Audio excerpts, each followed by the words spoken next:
This first. Orders of the day. Orders of the day. Ordre du jour. Ordre émanant du gouvernement. Projet de loi. Government orders, government bills. Du rapport du projet de loi. Report stage, C41.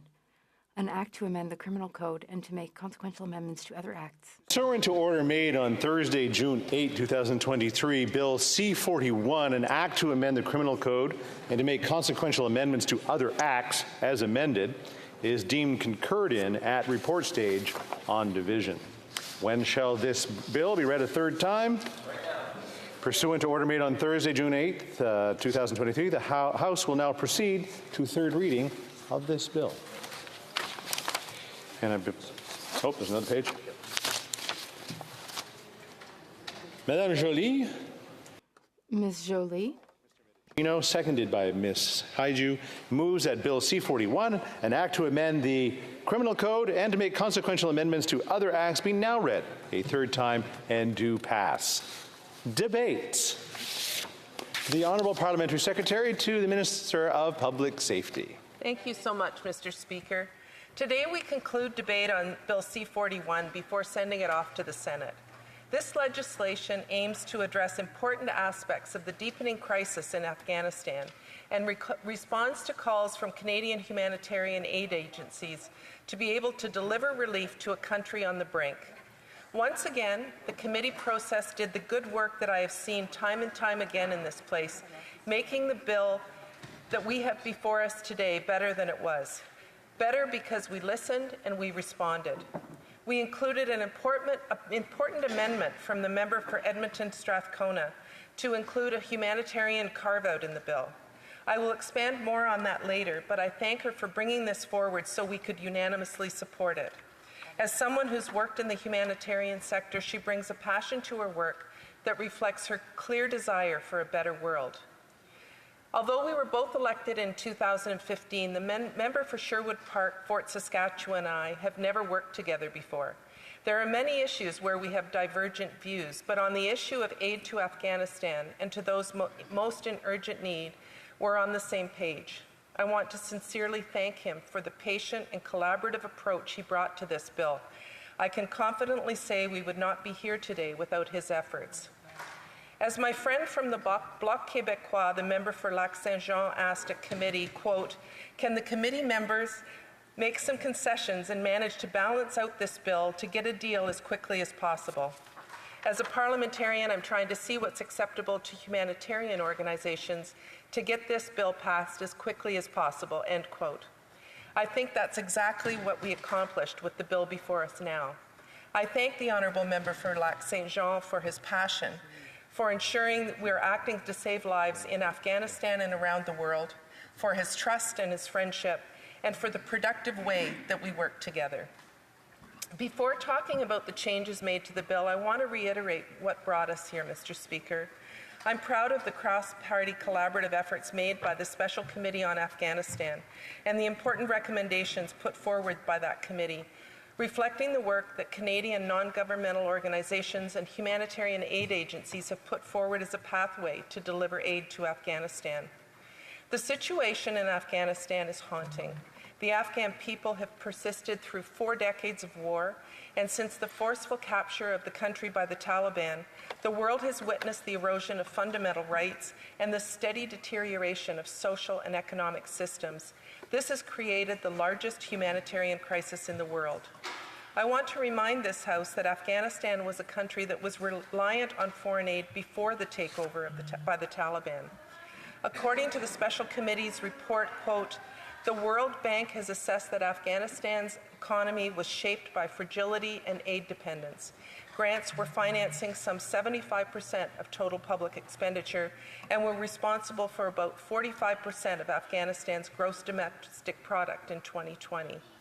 With the abrupt and violent return to power of the Taliban, Afghanistan, who had its currency reserves held abroad frozen, experienced a significant fiscal contraction. At the same time, it essentially became cut off from the international banking and payment systems.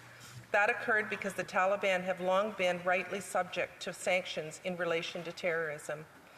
An important motion was passed at the Justice Committee following the passage of Bill C-41, reiterating that the committee firmly denounces the Taliban and rejects any recognition or legitimization of their control over Afghan territory. In particular, the committee denounces the Taliban system of gender discrimination, systemic violence targeting minority communities, reprisals against former members of the Afghan National Security and Defense Forces, attacks on freedom of the press, and other violations of fundamental human rights. The committee believes that the Taliban must remain a listed terrorist organization. Mr. Speaker, the overall result for Afghanistan of the takeover by the Taliban has been the near economic and institutional collapse, including an inability to provide the most basic services and pay civil servant salaries. The net effect for the Afghan people is that prices have increased, livelihoods have disappeared, and household resources have been exhausted. Egregious human rights violations are taking place, in particular impacting women and girls.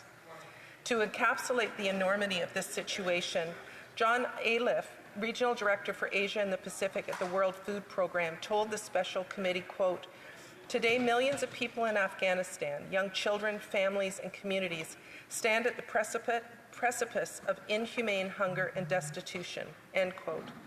Of the 23 million people who required food assistance, nearly 9 million were one step away from famine, while some 1 million children were at risk of perishing this year from acute malnutrition. Mr. Speaker, the population of Afghanistan is 40 million. 23 million require food assistance. Canadian aid agencies are ready and willing to help. As Michael Messenger, CEO of World Vision Canada, described, they had 2 containers, quote, full of packets of ready-to-use therapeutic food to treat children facing the severest forms of malnutrition, food that can literally bring children back from the brink of death by starvation, end quote. The organization could not ship it to Afghanistan, despite the pleas from their team on the ground. Each container would have helped more than 900 children. Martin Fisher, Director of Policy at World Vision Canada, reiterated recently at the Justice Committee their organization's inability to deliver aid in Afghanistan, saying, quote, "Every organization has a different risk appetite and arrives at conclusions regarding risk in a different way. For World Vision Canada, there was a decision that we wouldn't find workarounds, either through our global partnerships or any other way," end quote. Bill C-41 should provide registered Canadian organizations the clarity and assurances needed to deliver humanitarian assistance to meet the basic needs of the people of Afghanistan without fear of prosecution for violating Canada's anti-terrorism laws. Canada has a long and rich history of fighting for human rights and delivering life-saving assistance abroad. Over the last 20 years, many Afghans experienced improved access to health services, education, and were able to participate in efforts to build their democracy. This occurred in no small part thanks to the efforts of Canadian organizations providing aid and support of a generation of leaders, many of whom are women who were building a better country for Afghans. Currently, the Criminal Code contains strong counterterrorism financing provisions. Specifically, under paragraph 83.03b, it is prohibited to directly or indirectly provide or make property available knowing it could be used by or will benefit a terrorist group. These provisions are having a significant impact on Canada's ability to deliver aid and other forms of international assistance, namely in Afghanistan. During the committee process, we heard from aid organizations who asked for changes to the bill. Joseph Beliveau, Executive Director of Doctors Without Borders, testified, quote, "Principled humanitarian work is recognized and protected by international humanitarian law, or IHL. Humanitarian organizations such as MSF, providing essential services impartially with no commercial, political, or other objective, must be afforded the protection of IHL. Under IHL, humanitarian assistance cannot be considered support for any party to a conflict, even one deemed terrorist. In other words, providing humanitarian aid cannot be considered a crime. IHL is integral to Canadian law. As party to the Geneva Conventions, Canada has an obligation to uphold IHL and must, according to recent United Nations Security Council's resolutions, ensure that domestic counterterrorism legislation is compatible with IHL. Canada's Supreme Court has similarly affirmed that the Criminal Code must be interpreted such that innocent, socially useful, or casual acts with no criminal intent are not criminalized. MSF acknowledges that Bill C-41 aims to facilitate rather than curtail humanitarian action. Unfortunately, Bill C-41 and the Counter-Terror Act parts of the Criminal Code it relates to are in their current formation inconsistent with IHL and Canadian law and will undermine Canadian humanitarianism, end quote. We listened to MSF and adopted the NDP's amendment in Bill C-41 to amend the Criminal Code to create a humanitarian assistant carve-out from the terrorist financing offences in Section 83.03, clarifying that Sections 1 and 2 do not apply to a person who carries out any acts referred to in those subsections for the sole purpose of carrying out humanitarian assistance activities conducted by the impartial humanitarian organizations in accordance with international law while using reasonable efforts to minimize any benefit to terrorist groups. Moreover, for permissible development activities in addition to the humanitarian carve-out, eligible persons and organizations could be granted certain authorizations that would shield them from criminal liability for their operations in geographic area that is controlled by a terrorist group. This could include education, immigration services, livelihood supports, or health services that couldn't be captured under the definition of humanitarian assistance. The authorizations would also cover implementing partners or service providers involved in the delivery of the permissible activities. This includes the delivery of aid in addition to support services related to immigration, including resettlement efforts and safe passage activities. To be clear, strict measures will still be applied to prevent financial flow from reaching individuals linked to terrorist organizations where possible. Humanitarian organizations are aware of the risk of sending humanitarian aid to Afghanistan. They are also experts in the field that best understand how to deploy aid in the most efficient way possible to reach the most amount of people in need without going to the Taliban. To quote Islamic Relief Canada, an organization who I'm proud to have in my riding of Oakville North Burlington, in the summer of 2021, when the Taliban took over government, we wanted to understand our risk appetite as Islamic Relief. So we figured out and calculated what the taxes were. They were around 3%. That is what we did at Islamic Relief. The UK and the US, our counterparts, do have broader humanitarian exemptions, and we wanted to continue helping the people of Afghanistan with Canadian donor funds that our donors from across the country wanted to give for Afghanistan. So we carved out the 3% that was for government taxes, and our counterparts in the UK subsidized that portion. As a result, no Canadian funds were being used that went to the government, end quote. This testimony at committee helped parliamentarians understand why a humanitarian carve-out is so important, but also possible to implement. Knowing these humanitarian organizations are already taking it upon themselves to implement operational policies and risk assessments to ensure aid is getting to vulnerable Afghans and not the Taliban helps reduce the overall risk of monies flowing to individuals linked to terrorism. I would once again note in the House that the authorization regime would not be restricted to only Afghanistan. It would apply to any geographic area controlled by a terrorist group in order to be able to respond to similar situations.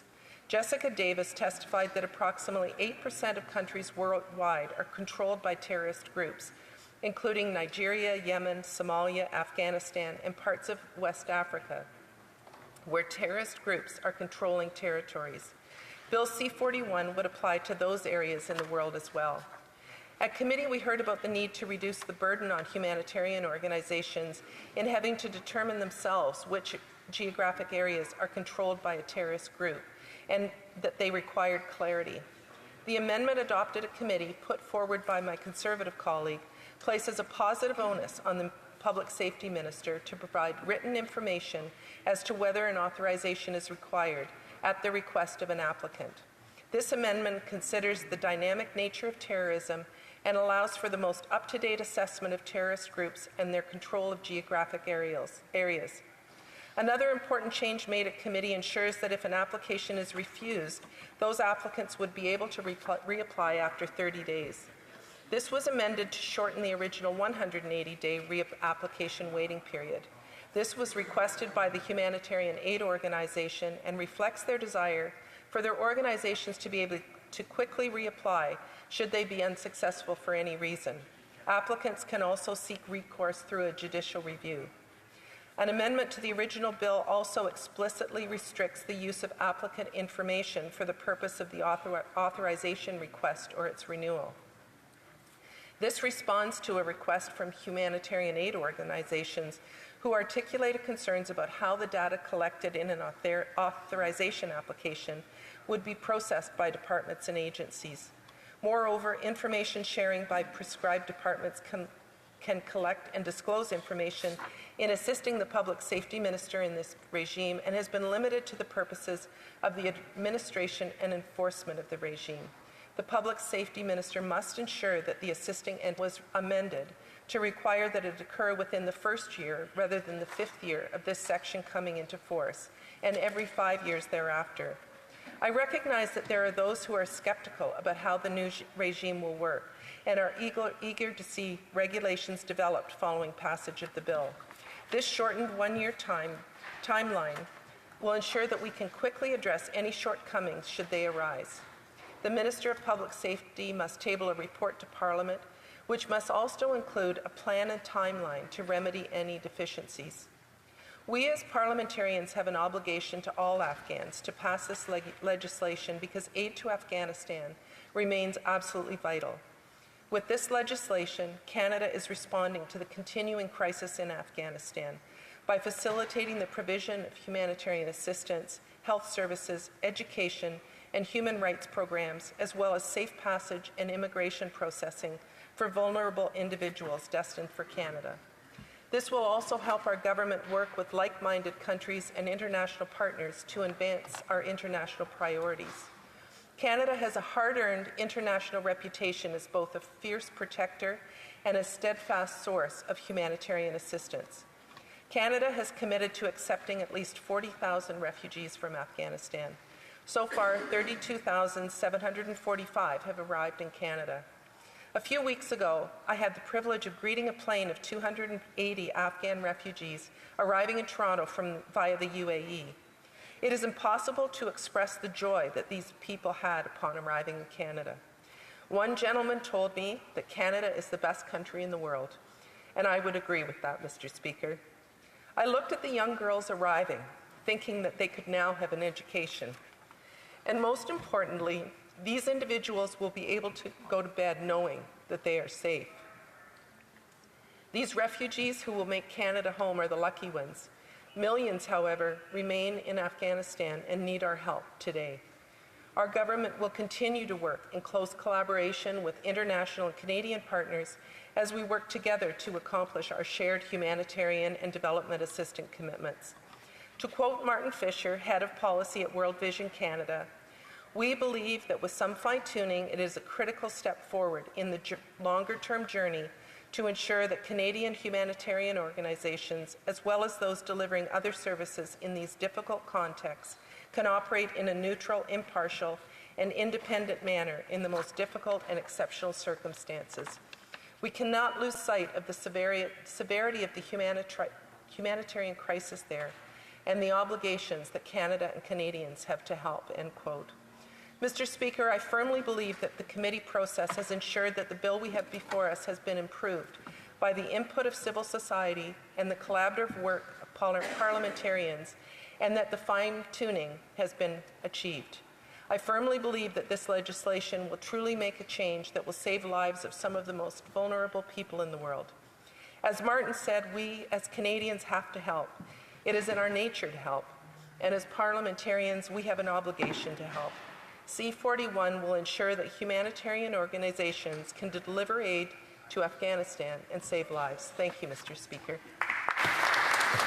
Before going to questions and comments, just want to remind members that when we're speaking, to make sure we take our cell phones and put them somewhere where they're not near the microphone. So we were able to organize this last one. So just a reminder. Questions and comments? Question commentaire. L'honneur de député de Lac. The Honourable Member for Lac-Saint-Jean. Thank you, Mr. Speaker. I would like to thank my colleague for her speech. It was difficult work, but a work of very good collaboration. At the end of the day, it's a compromise, but what is a compromise? Not everyone is fully satisfied with what has happened, but I believe that politics is the art of compromise. I'd like to ask my colleague a question. Is there anything in the bill that was proposed by the opposition that perhaps should have been found in C41, but that is not in its current iteration? I would like to hear if my colleague believes that everyone went far enough. Could we have gone further with this bill? L'honorable secrétaire parlementaire du ministre de la Sécurité publique. Thank you, Mr. Speaker. And as my friend and colleague knows, we did have other changes that were proposed. I know that there are those that feel that we should have gone farther in some of the changes. I am hopeful, though, that by changing it to a one-year review, Mr. Speaker, that if there are any shortcomings and if there are areas where we do need to go further, that we'll be able to remedy that quickly. And so that aid organizations will get the certainty that they need, and that if there are shortcomings, if there are areas where we should have gone further, that we can remedy those quite quickly. Thank you, Mr. Speaker. Questions and comments? Question commentaire. The honourable member for Sherwood Park, Fort Saskatchewan. Well, thank you, Mr. Speaker. Conservatives have many questions about how this regime will work in practice, but we also recognize the urgency of having some kind of legislative framework that is going to allow urgently needed assistance to be delivered in Afghanistan. This reflects what the Afghan Canadian community are looking for, as well as development stakeholders. And I think, sadly, we are a little bit behind the eight ball in Canada. Many other countries have been able to move much more quickly in responding to this situation. And I agree with the parliamentary secretary that the legislative process has worked, that we were able to make substantial, meaningful improvements to the bill at committee through lots of discussion and painstaking compromise. I wonder if the parliamentary secretary could speak a little bit more to the provisions around organizations asking the government if they need to apply. This is something that we added through an amendment addressing the fact that there may be some cases where it's ambiguous about whether an organization needs to apply.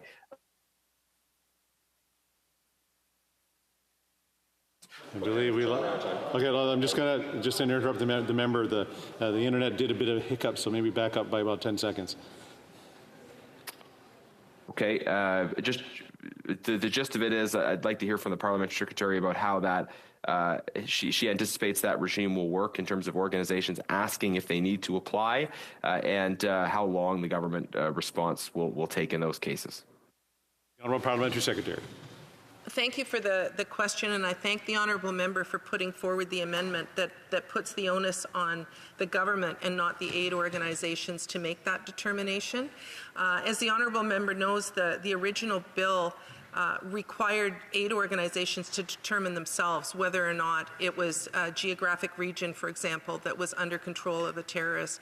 And there were suggestions that were put forward that a list be created, but Mr. Speaker, these things change so quickly on the ground, and now, thanks to the honourable member's amendment, the onus is on the Minister of Public Safety to inform organizations. So, for example, if an organization is working in Nigeria and the area falls under control of a terrorist group, the onus would be on the public safety minister to inform that organization. So I think because of the process that we had at committee and because of the collaborative nature that we worked with all parties, I think that it's giving aid organizations the certainty that they require, and will make it easier for them to be able to deliver development aid in those countries.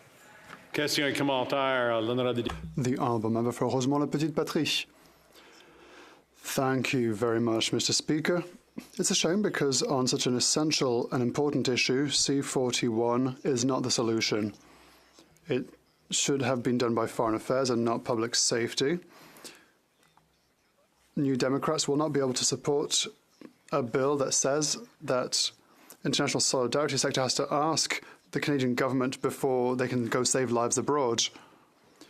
The basic premise of this bill, which is to ask permission of a state, the Canadian state in this case, goes against the humanitarian principles of neutrality and independence and impartiality. For the NDP, this is unacceptable. We cannot have a bill that could criminalize foreign assistance by helping people in the Gaza Strip. We risk criminalizing people that want to save lives in the Gaza Strip, for example. Why have the Liberals tabled such a bill that can have such consequences? The Honourable Parliamentary Secretary to the Minister for Public Safety. Thank you, Mr. Speaker, and I'm disappointed that the NDP will not be able to support this bill.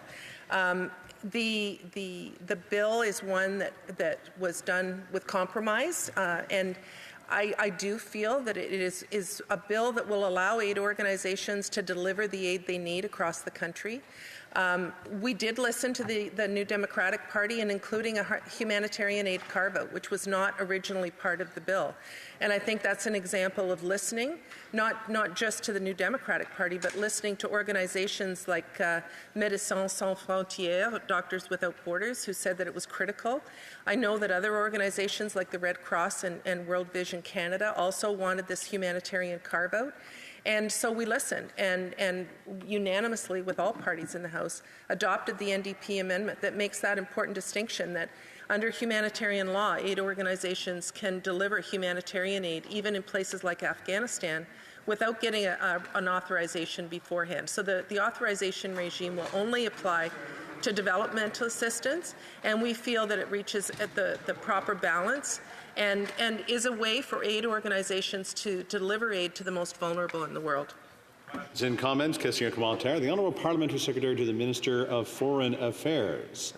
Thank you, Mr. Speaker, and thanks to all my honourable member for speaking about this important topic. When we were on the Afghanistan committee together, we heard from many witnesses of the importance of this change and the impact it would have on the ground. I was wondering if the Honourable Parliamentary Secretary can speak more into the impact this would have in Afghanistan. The Honourable Parliamentary Secretary to the Minister of Public Safety.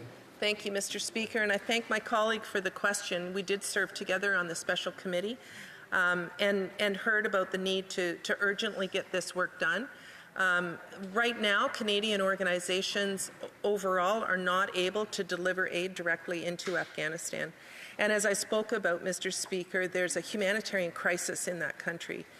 It's a country that was dependent on aid before the Taliban took over, and millions of people will die of starvation if we're not able to get in and deliver aid. So this will have, I do believe it will have an impact, a positive impact on the ability of our organizations from Canada to deliver aid in Afghanistan, and that it will save lives. I don't think Canadians recognize the humanitarian crisis that is happening in Afghanistan right now.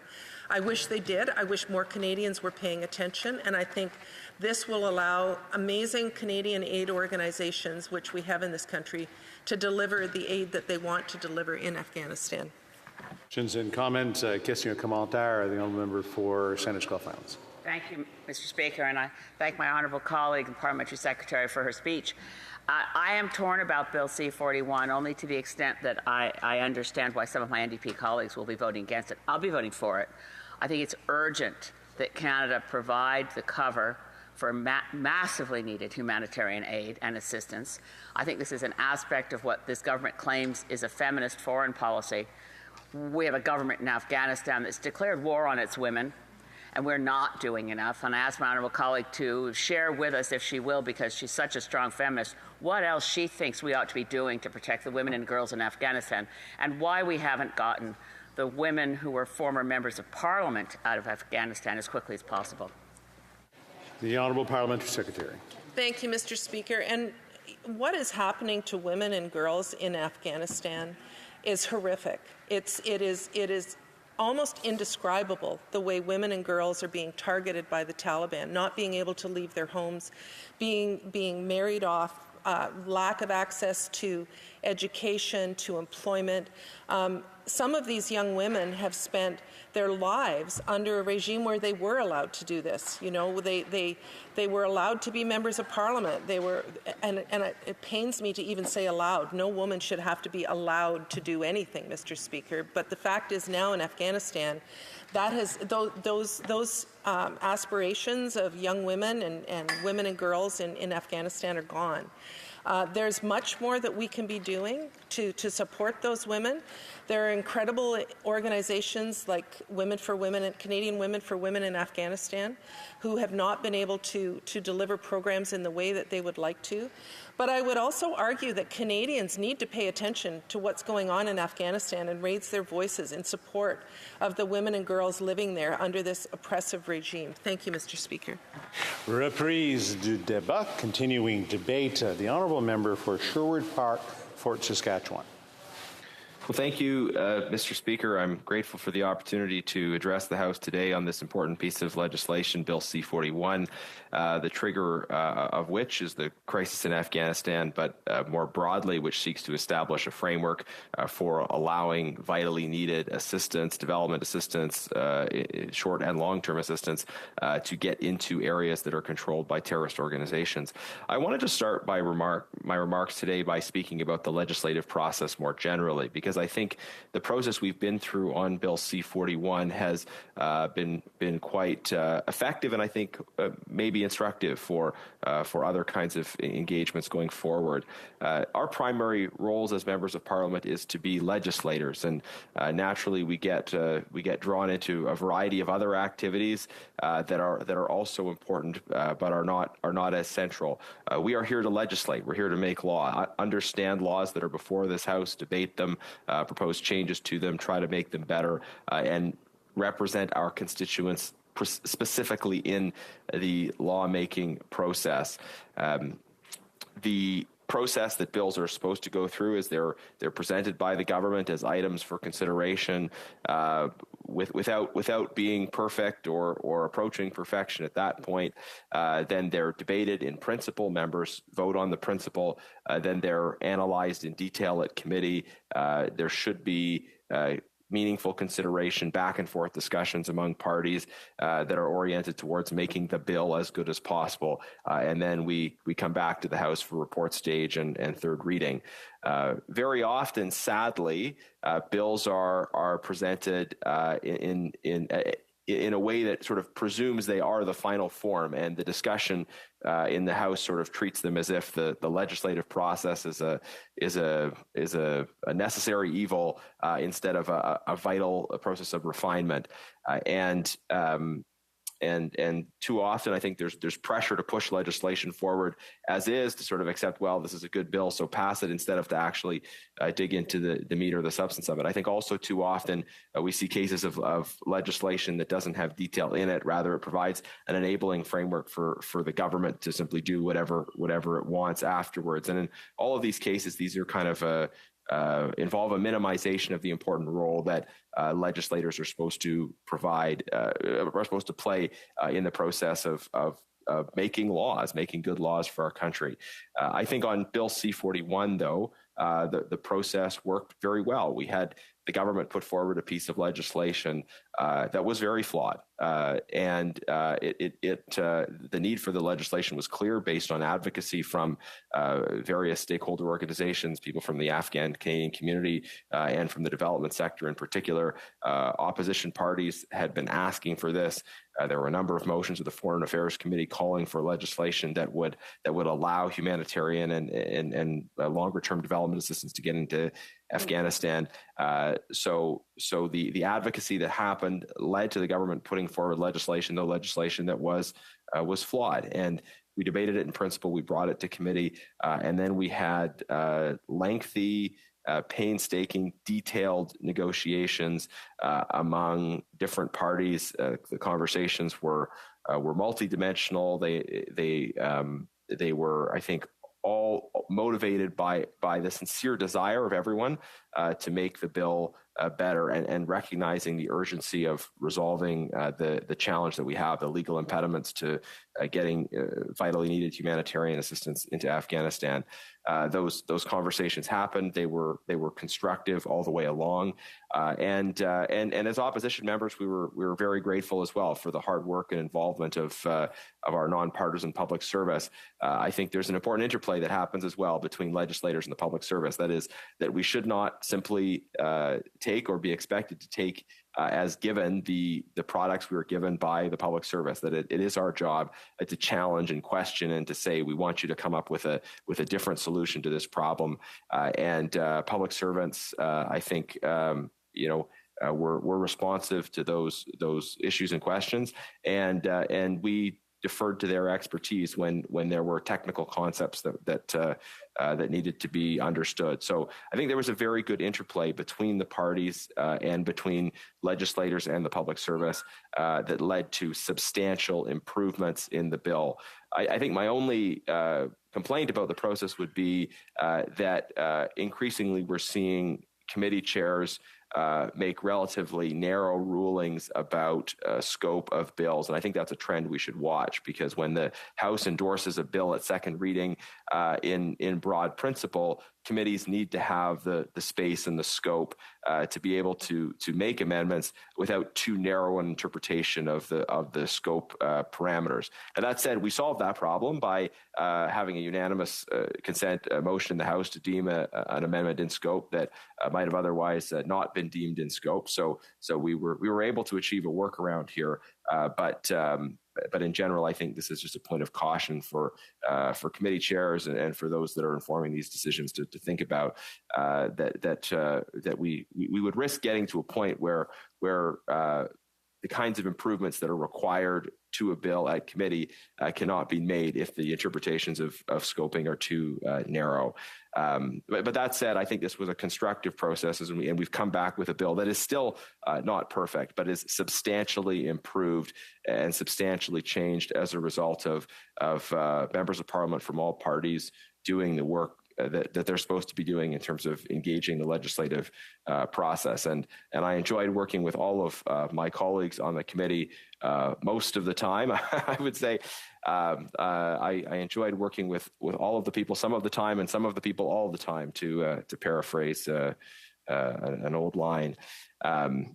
And I think it was good to be able to work with members with whom I have substantial disagreements on other issues, but nonetheless with whom we shared a common framework for approaching this bill. Okay, so what does this bill do? This bill engages a complex area of law, which is anti-terrorism law, and seeks to create exemptions or opportunities for exemption within our terrorist financing law that allows organizations to deliver vitally needed development assistance to areas that are controlled by terrorist organizations, while seeking to minimize any kind of interaction with terrorist organizations. When we brought in Canada's terrorist financing regime, the principle essentially was that this is the most extreme sanction available for any organization, and when an organization is on the terrorist list, there should be absolutely no truck or trade whatsoever with this organization.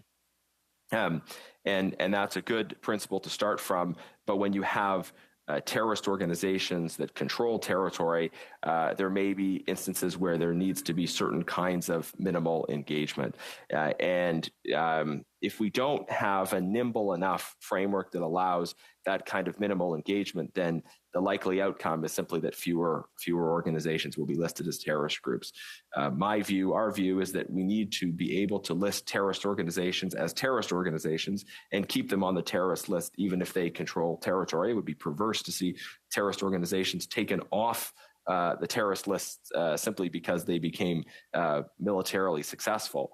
We need a framework that allows us to list and to maintain the listing of terrorist organizations even while they control territory, but also that allow organizations to be able to provide assistance to people in those areas, that allow certain kinds of minimal interactions, things like paying a bridge toll or using space in a building to deliver food aid.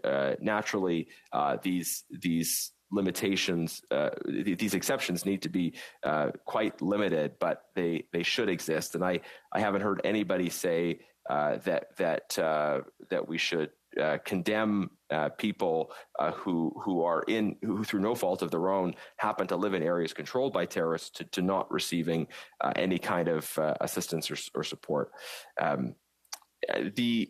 I want to respond to an objection raised by an NDP member. So I think there's an important distinction to be made here. The NDP member who spoke a few minutes ago said that this bill would criminalize certain activity that might be undertaken by development organizations. This bill would not do that. This bill creates a potential for a general exemption in the case of humanitarian assistance and a potential for exemption through an authorization regime in the case of other development assistance. This bill creates an exception to existing criminal law. It does not create that criminal law. Right now, today, and as the law has existed for a long time, an organization that is seeking to do humanitarian assistance, but in the process gives money to a terrorist organization, that organization could well run afoul of criminal law, and much could be said about that reality, but that is the existing legal reality. And the reason why right now, today, Canadian development organizations in many cases have not been able to do work in Afghanistan is because of the existing criminal law that means that their risk calculation is that there's some risk of prosecution if they are engaged in Afghanistan, even if they're really minimizing their interactions with the Taliban. So I think it is wrong to measure this bill against some abstract standard of perfection. What we should measure this bill against is the status quo that it improves upon. This bill, again, does not criminalize anything. It creates exemptions and the possibility for exemptions to existing criminal law. And as far as I understood the position that for most of this debate, the NDP were articulating at committee, even they would or should regard this as an improvement on the status quo. It seems that they have now chosen to oppose a bill that doesn't improve enough on the status quo. And I think it's fair to say that this bill in certain respects does not improve enough on the status quo. But from our perspective, it doesn't make sense to oppose a bill simply because it's not perfect, or simply because it doesn't go far enough in the desired directions. And we have to recognize that there are important complexities on the other side of this. Some amendments were proposed, for example, that would limit the definition of a terrorist group to only listed terrorist entities, and that would be a substantial change to terrorist financing law, and it would allow organizations which have, for instance, a terrorist purpose but are not listed as terrorist entities to be able to receive financing from Canada. So our approach was to try to strike an appropriate balance to protect the integrity of our anti-terrorism regime, to improve on the bill as much as we could, to provide greater predictability for humanitarian organizations, but also to recognizing how quickly we wanted to move on this bill, to not have kind of broad, substantial changes to terrorist financing law that would have all kinds of other impacts outside of the area of development assistance. So I'm proud of the role that Conservatives were able to play in those discussions. I think we took a reasonable approach that improved the bill, and that will provide us with a framework that will facilitate the continuing listing of terrorist organizations, even if they control territory, while also being able to be engaged constructively with the people of those areas. I want to share just some of the amendments we supported at committee, supported or proposed. We supported an amendment on providing a humanitarian exemption. That's already been discussed during debate today. The previous version of the bill said that in effect, any development activity would require authorization if it involved that kind of activity in terrorist-controlled areas. Now the bill says that for emergency humanitarian relief, an exemption is not required. There's a general exemption, but for longer-term development assistance, perhaps in cases where there is actually time to make this application and consider it, that there is an authorization regime in place. We put forward an amendment that would allow organizations to ask if they need to apply. There's been a lot of discussion, rightly, about the Afghan context, but there are many cases where it's much more ambiguous. You might have a group that could be considered a terrorist group, but is not a listed terrorist entity that partially controls semi-ungoverned parts of a country, and then organizations have to make the judgment call of what kinds of interactions would be required and whether this organization is a terrorist group or not. And we felt that it wasn't appropriate to put the onus on development organizations to make these kind of calls, that they should be able to ask the government and get feedback. And this was an area in which there was a great deal of discussion. I think we came to a good compromise. We also supported amendments around the protection of personal information, and Conservatives put forward the amendment on moving up the review clause. This reflects our belief that this legislation has problems. It's not perfect; it needs work, but it also needs to pass. And so having a one-year review will allow us to see how the government is doing in terms of implementation and how the regime is working. In the time I have left, I'd like to just speak more broadly to the situation in Afghanistan, Mr. Speaker. I want to be clear that this bill is not in any way softening our denunciation of the Taliban. In fact, this bill and the accompanying conversation has reinforced our denunciation of the Taliban, because in the absence of a bill like this, a government has to consider either maintaining terrorist listing and therefore the associated restrictions on development assistance, or lifting terrorist listing and with all these sort of attendant problems with that. This bill allows us to maintain the listing of terrorist organizations that ought to continue to be listed as terrorist organizations. It allows us to list other organizations, such as the IRGC or the Wagner Group, that have close relationships with government and may, in certain instances, be conceived of as controlling territory. It allows us to list government-affiliated entities without fear of it negatively impacting the flow of development assistance. This therefore strengthens our ability to denounce and hold accountable terrorist organizations like the Taliban. And I think it's very important for this House to remain seized with the situation in Afghanistan. There is the humanitarian crisis that is ongoing there, but also the fundamental crisis in terms of human rights and recognition of universal human dignity that is not happening, needless to say, by the de facto authorities. Canada has had a long-running commitment to Afghanistan. Over 150 Canadian soldiers died fighting for the freedom of that country. We need to honor the sacrifices of those Canadians, as well as those those Afghans and other allies who fought along with them, by continuing to consider and work on the advancement of freedom and democracy in Afghanistan. There are ongoing efforts underway by the Afghan people in Afghanistan and in the diaspora to build up the necessary institutions in exile, to challenge the Taliban, and to work towards the restoration of freedom and democracy. The Afghan people want us to be firm in sanctioning the Taliban, in condemning their human rights abuses, and also in looking for ways to support and engage with opposition groups across the spectrum, different types of opposition groups doing different kinds of things. We heard yesterday at the Foreign Affairs Committee from one of those groups speaking about the hope that the Taliban, because of their general ineffectiveness, because of the problems, that the Taliban could be on its way to a kind of structural collapse earlier than many people expected.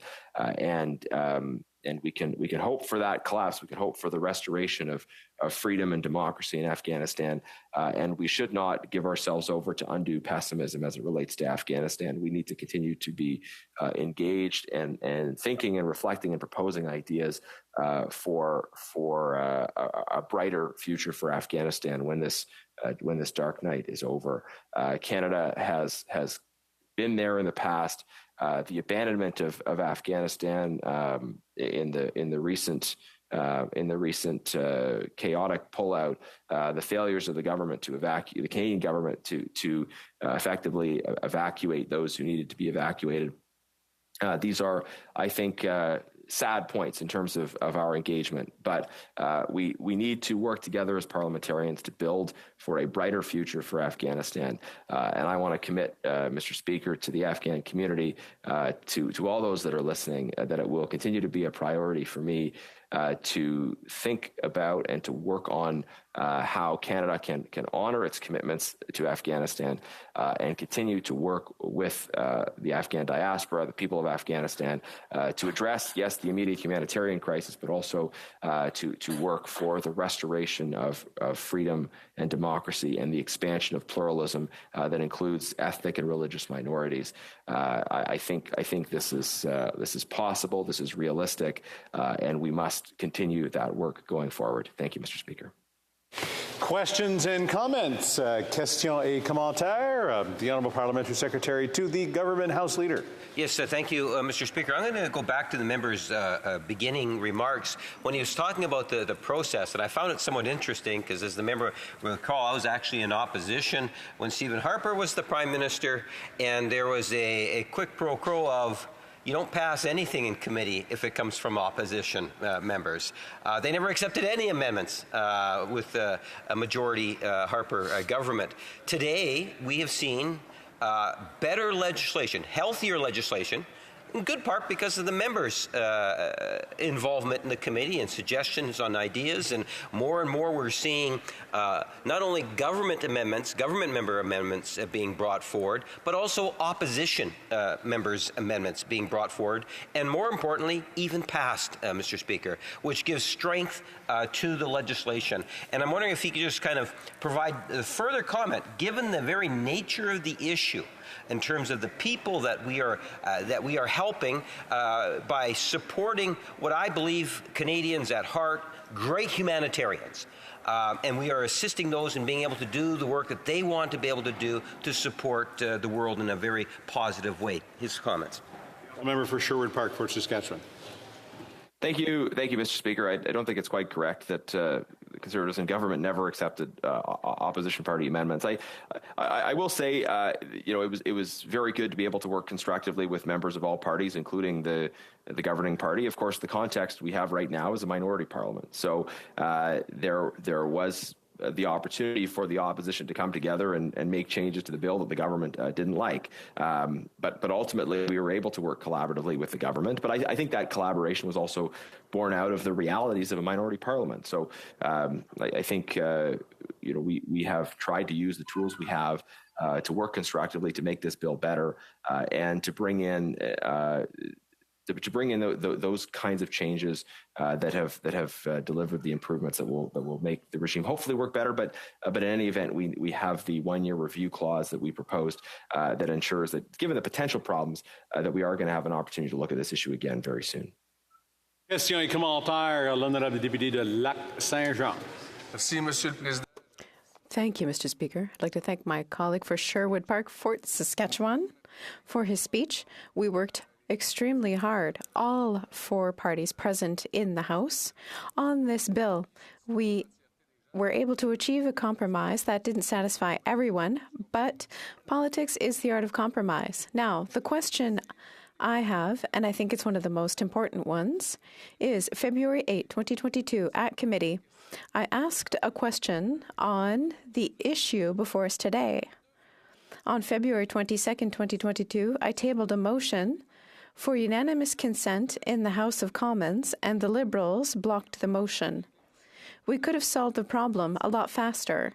How is it we know the issue for 18 to 20 months now, and it took them all this time at the government to come up with some legislation which is still imperfect? That's the question I have, and I would like my colleague to answer. The honourable member for Sherwood Park, Fort Saskatchewan. Mr. Speaker, I totally agree with the points the member made about the timing.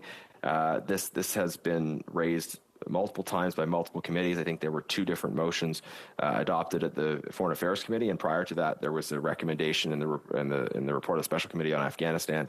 If we had been on top of it, timing-wise, we would probably already be at that 1-year review stage where we'd be looking back and saying we passed a bill a year ago, and how's it working? But we're not there, and I think it is fair to point out again that it was on the day that Kabul was falling that the Prime Minister's priority was to call an election instead of to be at his desk working on these important issues. So I don't want to take away from the spirit of collaboration that has existed around this bill by acknowledging those realities, but those are realities, and it would have been much better for the people of Afghanistan and for, I think, these Canadian organizations if we had moved faster on this legislation. And we're behind our allies, we're behind where the needs are, but better late than never. Let's get this done, and then let's see how it works. In comments, question commentaire, the honourable member for Winnipeg Centre. Thank you so much, Mr. Speaker, and I'd like to thank the member from Sherwood Park, Fort Lawn, Saskatchewan. Very long riding name, but I remember it. I remember it because I know that the member spoke a lot about process, and I know that this member is famous for actually filibustering in committee. One example is the member for Edmonton Strathcona put forward a study to look at and do a study on women's reproductive rights globally. And this member, of course, from, obstructed the ability for that study to go through trying to filibuster it. We know that abortion rights are human rights. I'm wondering if my honourable member agrees with me that abortion rights are human rights as stated under international law. Thank you. The honourable member for Sherwood Park, Fort Saskatchewan. Thank you, Mr. Speaker. I regret to advise the member that she hasn't kept up on the unfolding of events at the Foreign Affairs Committee at all. We had a dispute at the committee about aspects of the committee's agenda. Our view was that the committee should prioritize its work on the ongoing invasion of Ukraine and other studies the committee had already agreed to. Nonetheless, despite that dispute, we eventually came to a conclusion and an understanding.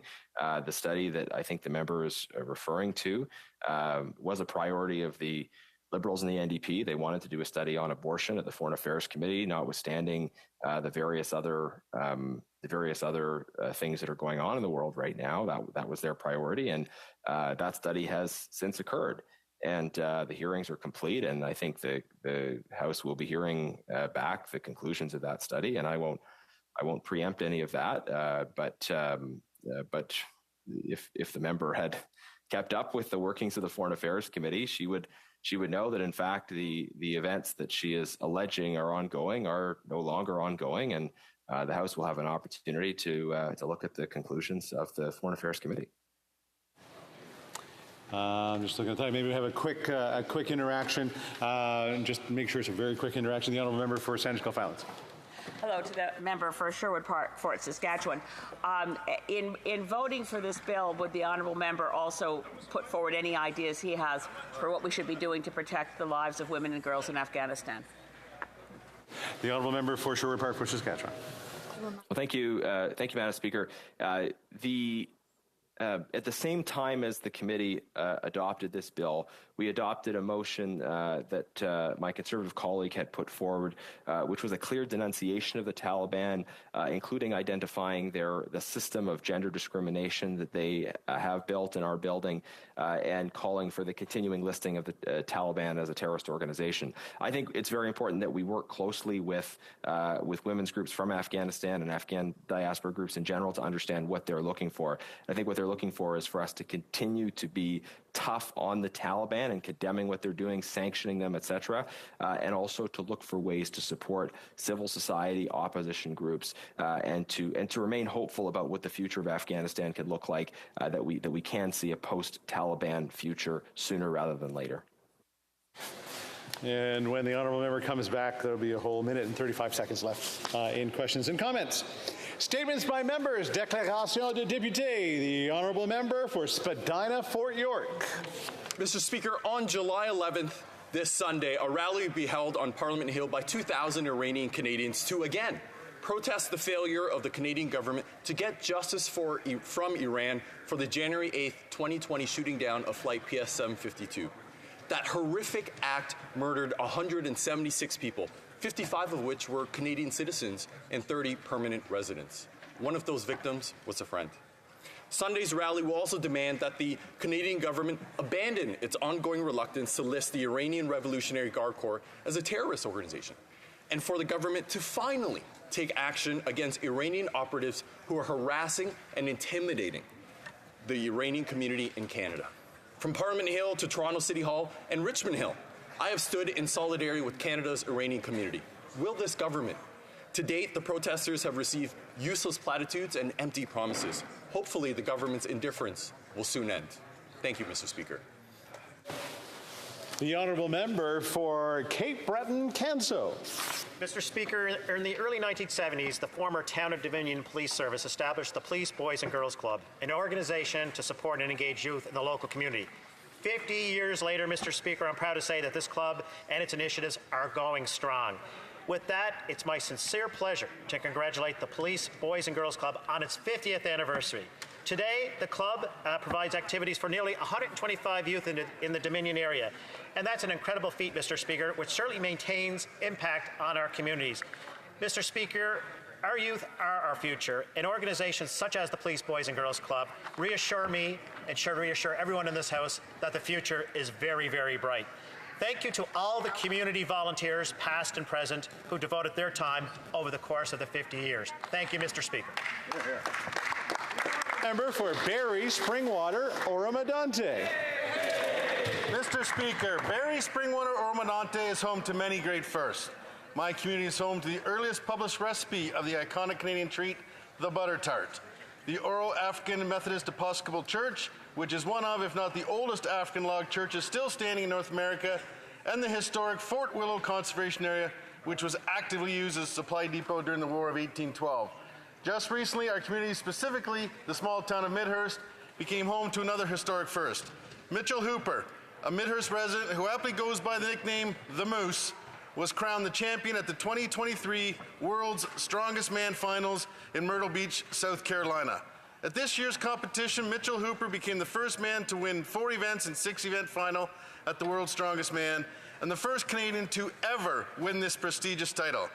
The Moose is a big, strong man who also has a big spirit and lives by his own mantra, lift heavy, be kind. Congratulations, Mitchell, for your many hours of hard work and dedication.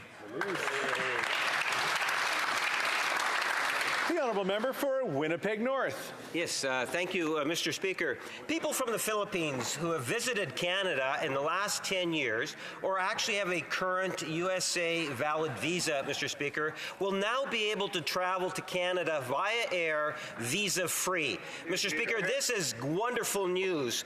Today, all those eligible can now go online and apply for the electronic travel authorization. And in most situations, they will be approved within hours, Mr. Speaker. That is big news for thousands of people who will be directly benefiting by that throughout the country, Mr. Speaker. Nowhere more than the city of Winnipeg. The estimated population of Canada's Filipino community today is 1 million people. Manitoba makes up about 10% of Canada's Filipino heritage community. The north end of Winnipeg is where you will find the heart of Canada's Filipino community, which means that an announcement earlier this week made on June 6th will benefit the residents of Winnipeg North more than any other community in the country, Mr. Speaker. June is the month in which we celebrate Filipino heritage. What a great month it is. Thank you, Mr. Speaker. The honourable member for Windsor West. Mr. Speaker, once again I am standing up for Canadian athletes who are demanding an independent national public inquiry into abuse in sports in Canada. To date, over 1,000 athletes in 14 sports and 27 organizations have called on the government for a national inquiry. The Liberal response has fueled outrage by survivors and sports advocates who feel ignored in their request to drop the piecemeal improvements and implement a national strategy. Band-Aids will not heal these athletes, and abuse in sports is not new. Athletes at the heart of the sports system deserve better protection and meaningful changes. Sports needs to change. Consider how poorly the Toronto Blue Jays have dealt with their own locker room hate. The Liberals and the Blue Jays need to get off their bass and do the right thing. Hear, hear, hear, hear. The honourable member for Kanata Carleton. Mr. Speaker, Canada has a world-class medical isotope ecosystem. From production to processing to delivery, we house almost the complete isotope supply chain. One of Canada's largest medical isotope clusters is in my riding of Kanata Carleton. Companies like Nordion, Best Theatronics, and BWXT Medical are leading the market in developing, manufacturing, and supplying isotopes.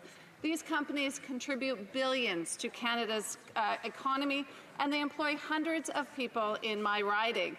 Their expertise and innovation is literally saving lives. Their isotopes are being used to diagnose and provide effective new treatments for illnesses like cancer, transforming the medical sciences field. Mr. Speaker, we are committed to working with industry to leverage this already strong foundation to truly put Canada on the map as the world leader in medical isotopes. Thank you, Mr. Speaker. The honourable member for Haliburton, Kawartha Lakes, Brock. Speaker, it is a busy June in my area with some remarkable milestones I'd like to recognize. I'm happy to announce the start of the 172nd Annual Millbrook Fair, an opportunity to celebrate agriculture and enjoy countless family-friendly activities happening this weekend. Best wishes to Fritz Mattern, Rick Dowdle, Bill Lockwood, Sean Thurston, and Dave McGee on their retirement from Kawartha Lakes Fire Rescue. Gentlemen, thank you for your service. Two Haliburton County legends are celebrating 90th birthdays this month. Ed Picard spent his entire working career with the RCMP, serving his community, including past presidents of the Royal Canadian Legion in Haliburton and zone president. In fact, the main hall in Branch 129 is being named after his late wife, Billy. And to Betty Hayward, a longtime volunteer on the Harcourt Hall Board of Directors, a lifetime member of the Ladies Auxiliary, Royal Canadian Legion, and Wilberforce, and the founder of Busy Bees Sewing Club. I hope all members will join with me in celebrating these individuals and many others across the country who give so much to make their communities better. The honourable member for Hamilton East, Stony Creek. Mr. Speaker, I rise today to recognize a very special group of young advocates in my riding of Hamilton East, Stony Creek. The Grade 1 class of Winona Elementary School, led by Mrs. Merritt and Ms. Tylee, petitioned our government for an expansion on our ban of single-use plastics. They collected hundreds of fruit and vegetable price lookup stickers and mailed them to my office in support of Maya's plastic pollution campaign. And the campaign builds upon our actions last year when our government initiated a ban on 6 different types of single-use plastics. Over the next decade, this world-leading ban on harmful single-use plastics will result in the estimated elimination of over 1.3 million tons of hard-to-recycle plastic waste and more than 22,000 tons of plastic pollution. While our actions will go a long way to prevent more damage to the environment, wildlife, and human health, we know that more needs to be done. And initiatives like Maya's plastic pollution campaign serve as a reminder for all levels of government that expanding our efforts to ban single-use plastics is a priority. Thanks again to the students and teachers of Winona Elementary School for their advocacy on this very important issue. The honourable member for London North Centre. Mr. Speaker, I rise to honour the life of Dimitris James, or Jimmy Agathos, who unfortunately passed away recently at the age of 92 after a battle with Parkinson's disease. For those who knew him, they knew him as a proud Greek, a proud Londoner, and a proud Canadian. He immigrated to London from Greece in 1951. A few years after, he began working as a busboy at Hotel London, and in 1963, he opened the Huron House restaurant. For anyone who grew up in London, they know the Huron House as a community meeting place, as a staple business in London, Ontario. He supported, in addition, many causes. His entrepreneurship and the success he enjoyed as an entrepreneur, Mr. Speaker, was shared with the wider community. For example, he sponsored every year no less than 35 minor sports teams in our city. For that, in October of 2022, he was inducted into the London Sports Hall of Fame, in addition to many other recognition points that he received, awards of distinction along the way for numerous volunteer activities. To his sister Olga, to his wife Catherine, his many children and many grandchildren, thank you very much. We share our deepest sympathies with you. You must be very proud. Thank you. The honourable member for Calgary Rocky Ridge. Mr. Speaker, this government has been running massive deficits ever since it took office. All this debt has predictably triggered an inflation crisis, which has led to massive mortgage rate hikes. Half of all homeowners say that their mortgage was already barely affordable, and now they are one renewal away from a shocking new payment that will add $1,400 a month to a typical family with a mortgage. Rate hikes are also crushing the dreams of new buyers and threatening to collapse transactions that are currently in progress. Young Canadians face housing prices that have doubled, rents that have doubled, and now the highest interest rates in 25 years. I beg this government to stop making things worse.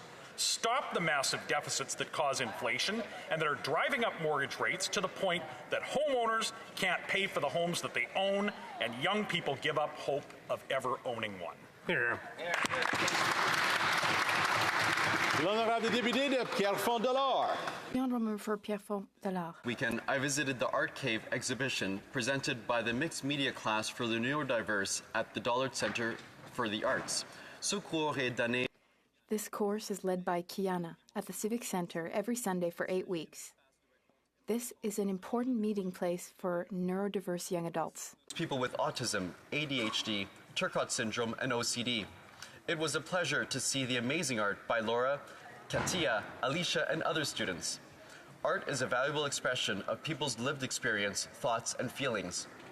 The artistic environment built by Kiana allows neurodiverse young adults to experiment, explore, and promote their self-expression. The Art Cave empowers unique voices through artistic expression. It fosters empathy and understanding within our society. Thank you, Kiana, and to all the students for your amazing work.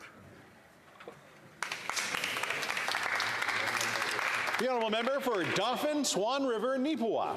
Mr. Speaker, June marks Filipino Heritage Month. From coast to coast to coast, we celebrate Filipinos who have enriched the social, cultural, and economic fabric of Canada. Filipino Canadians have helped bring hope to so many of our communities with their ongoing achievements and vibrant culture. As Vice Chair of the Canada-Philippines Interparliamentary Friendship Group, I recently joined Filipinos in Greater Toronto area, where I met with the Filipino Chamber of Commerce and celebrated the incredible music, dance, art, and traditions of the Philippines at the Toronto Filipino Centre. Later this month, I will be in Neepawa, Manitoba to celebrate Filipino Independence Day, home to a vibrant and growing Filipino community. A day when the people of the Philippines celebrate the day they rose up and demanded their freedom. On behalf of all Conservatives, happy Filipino Heritage Month. Buhay!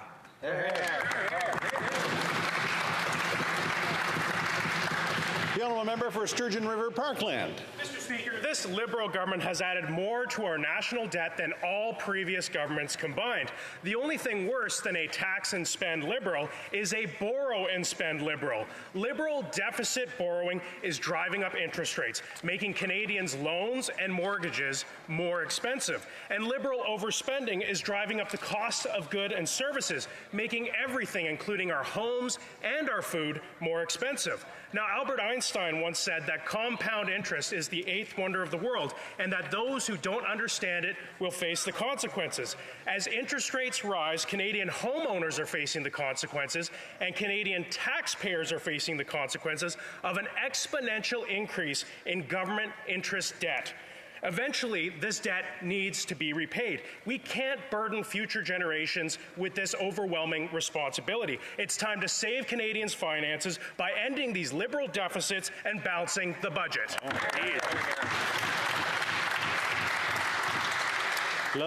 The Honourable Member for Sudbury.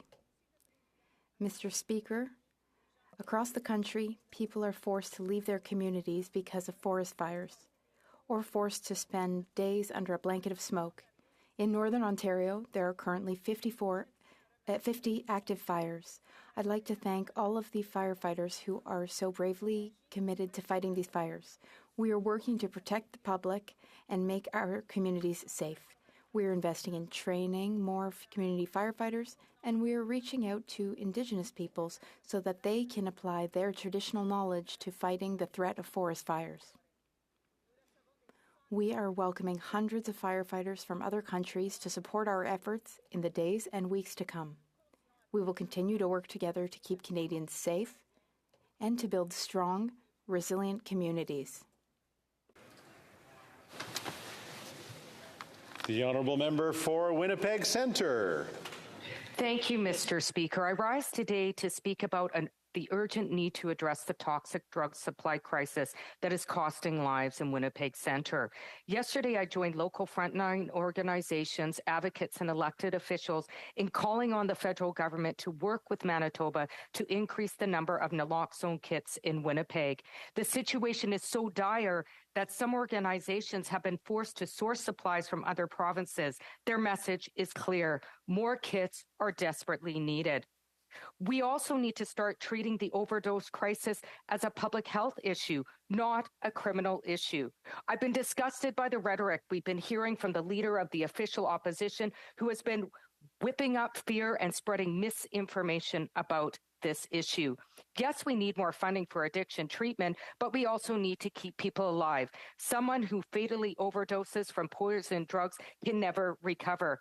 That is why I'm urging this government to expand safe supply programs, decriminalize personal possession, and fulfill its promise to implement a dedicated mental health transfer. Lives are at stake. We must act now. The Honourable Member for Lac-Saint-Jean. Mr. Speaker, it is in times of adversity that we see the best of humanity. Right now, in the riding of Lac-Saint-Jean, which I've had the honour of representing since 2019, there is a beautiful ongoing mobilization which aims to soothe the fears of the people of the James Bay region who are afraid of losing their homes. This huge wave of support shows once again just how much we all stick together in Lac-Saint-Jean. People are lined up to volunteer. Offers of places to stay are all over social media. Businesses are opening earlier to welcome people who want to help out of pure humanism. It's really, really beautiful to see, Mr. Speaker. While the teams, who are immensely courageous, are busy putting out the fires, the situation is getting under control, but still very worrisome. Mr. Speaker, I'd like to finish by saying this. To those who've had to leave their homes in the last few days, to all those who are affected directly or indirectly by the fires, to the SUPFA teams, the Bloc Québécois is here for you.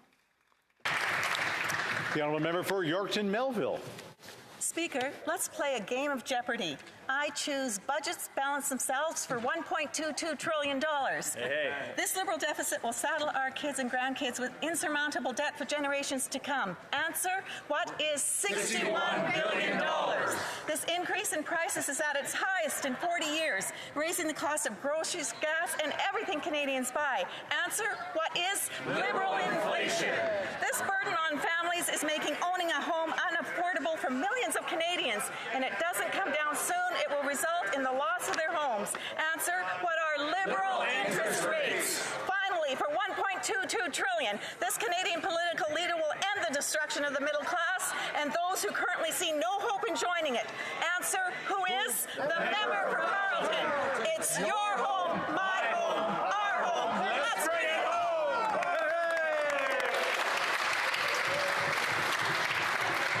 The Honourable Member for Milton. Mr. Speaker, the days of having to rely on images of crumbling glaciers and Amazonian deforestation to express urgency with respect to the climate emergency that we find ourselves in are history. The climate emergency is at our doorstep, in our neighborhoods, and over these past few weeks, in our lungs. Whether it's the wildfires, floods, droughts, heat waves, hurricanes, or other extreme weather events, climate change is impacting our daily lives more than ever before. The wildfire smoke that enveloped Ontario is beginning to move south, causing our neighbors in the United States to have to stay indoors. There has never been a more urgent call to action on our collective obligations to combat the climate crisis. To quote Dr. David Suzuki from one of my favorite books, A Sacred Balance, there is no environment out there that is separate from us. We literally are our surroundings. Indigenous people are absolutely correct. We are born of the earth, constructed from the four sacred elements of the earth: air, fire, and water, and earth. And yet all week, despite acknowledging Clean Air Day and World Oceans Day, the Conservatives continue to debate the most basic of all tools to decarbonize and combat the climate crisis. Mr. Speaker, climate change is a public health and emergency, and it impacts every single Canadian. Good job. Good job. Oral questions, question orale. The Honourable Member for Perth Wellington. Mr. Speaker, it's simple. Massive Liberal deficits cause inflation to rise, which forces interest rate hikes and mortgage defaults. The solution is clear. Stop the deficits, which slows inflation, which prevents the interest rate hikes, and saves people's homes.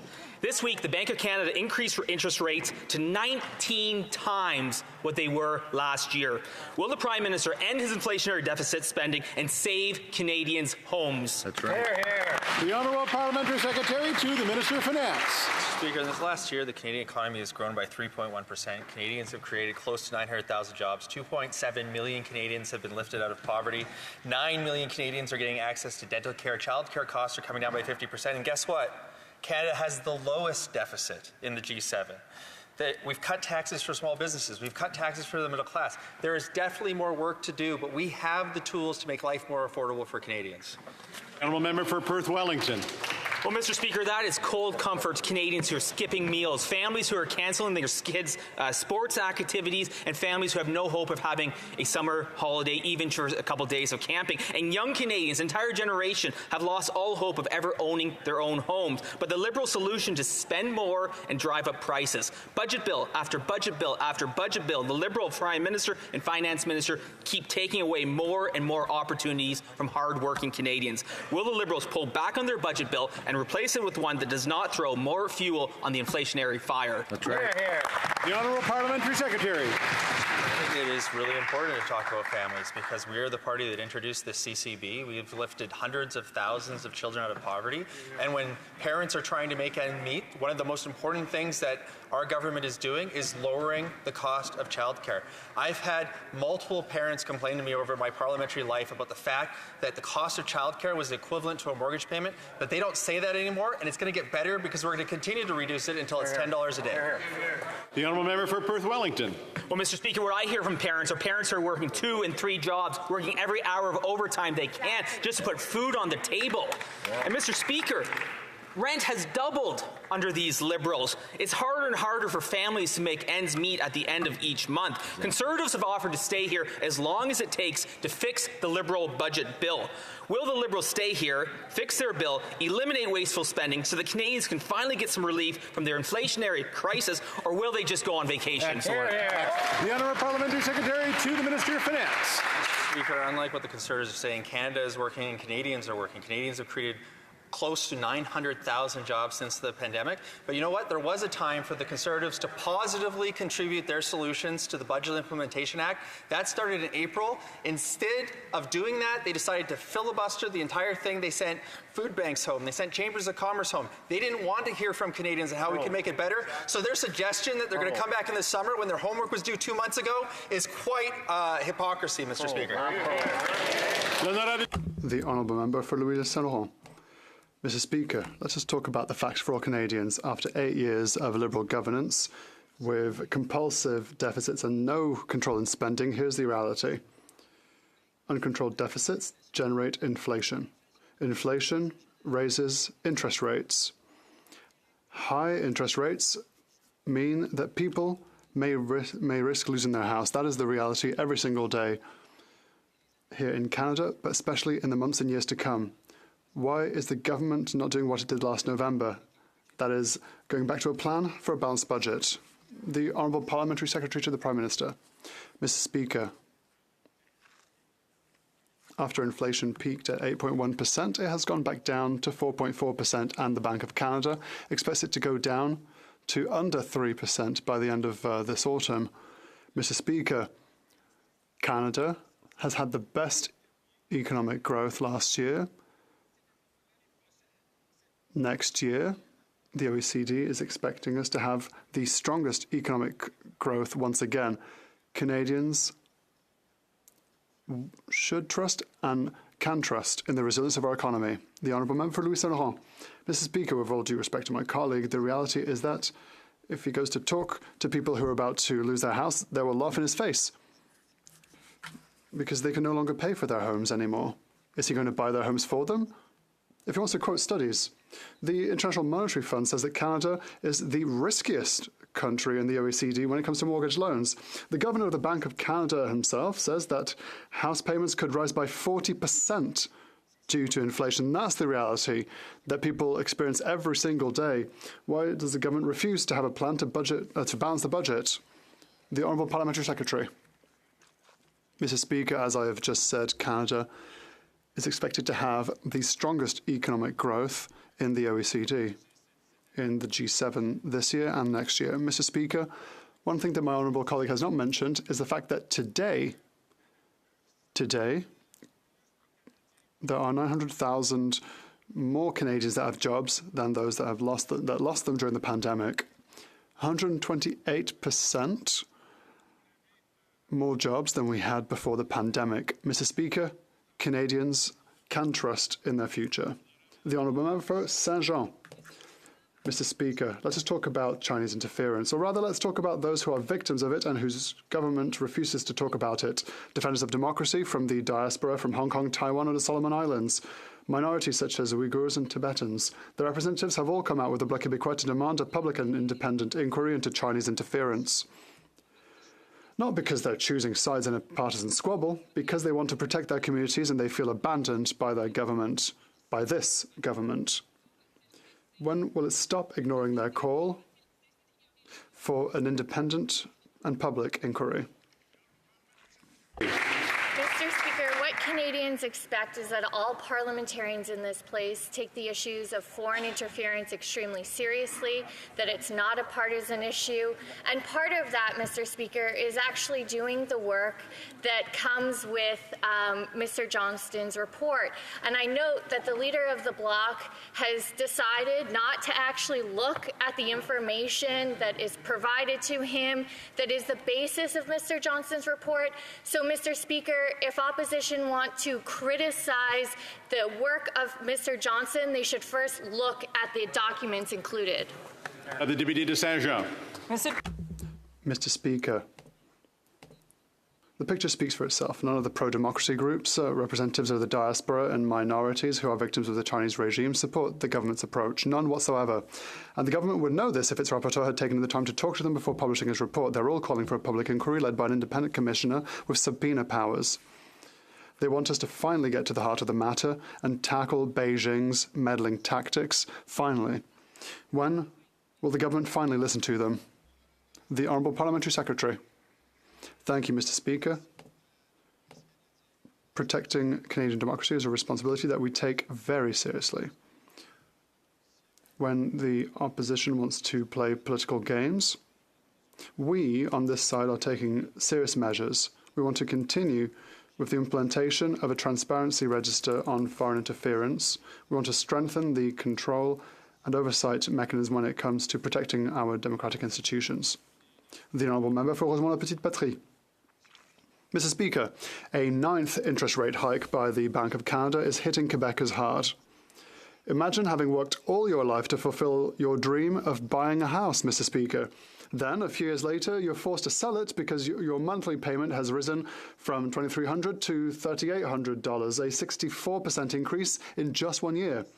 That is the harsh reality for families in Quebec and just about everywhere else in the country. What are the Liberals going to do to help these families who are losing or are about to lose their homes? The Honourable Parliamentary Secretary. Thank you, Mr. Speaker. I'd like to thank my colleague for his question.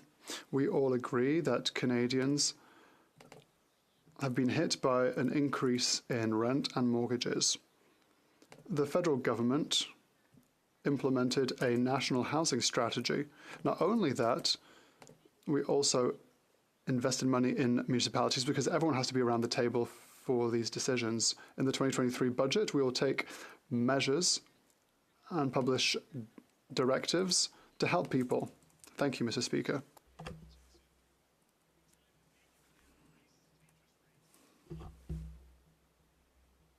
CEOs cash in on their quarterly profits, Canadians lost 17,000 jobs in 1 month alone.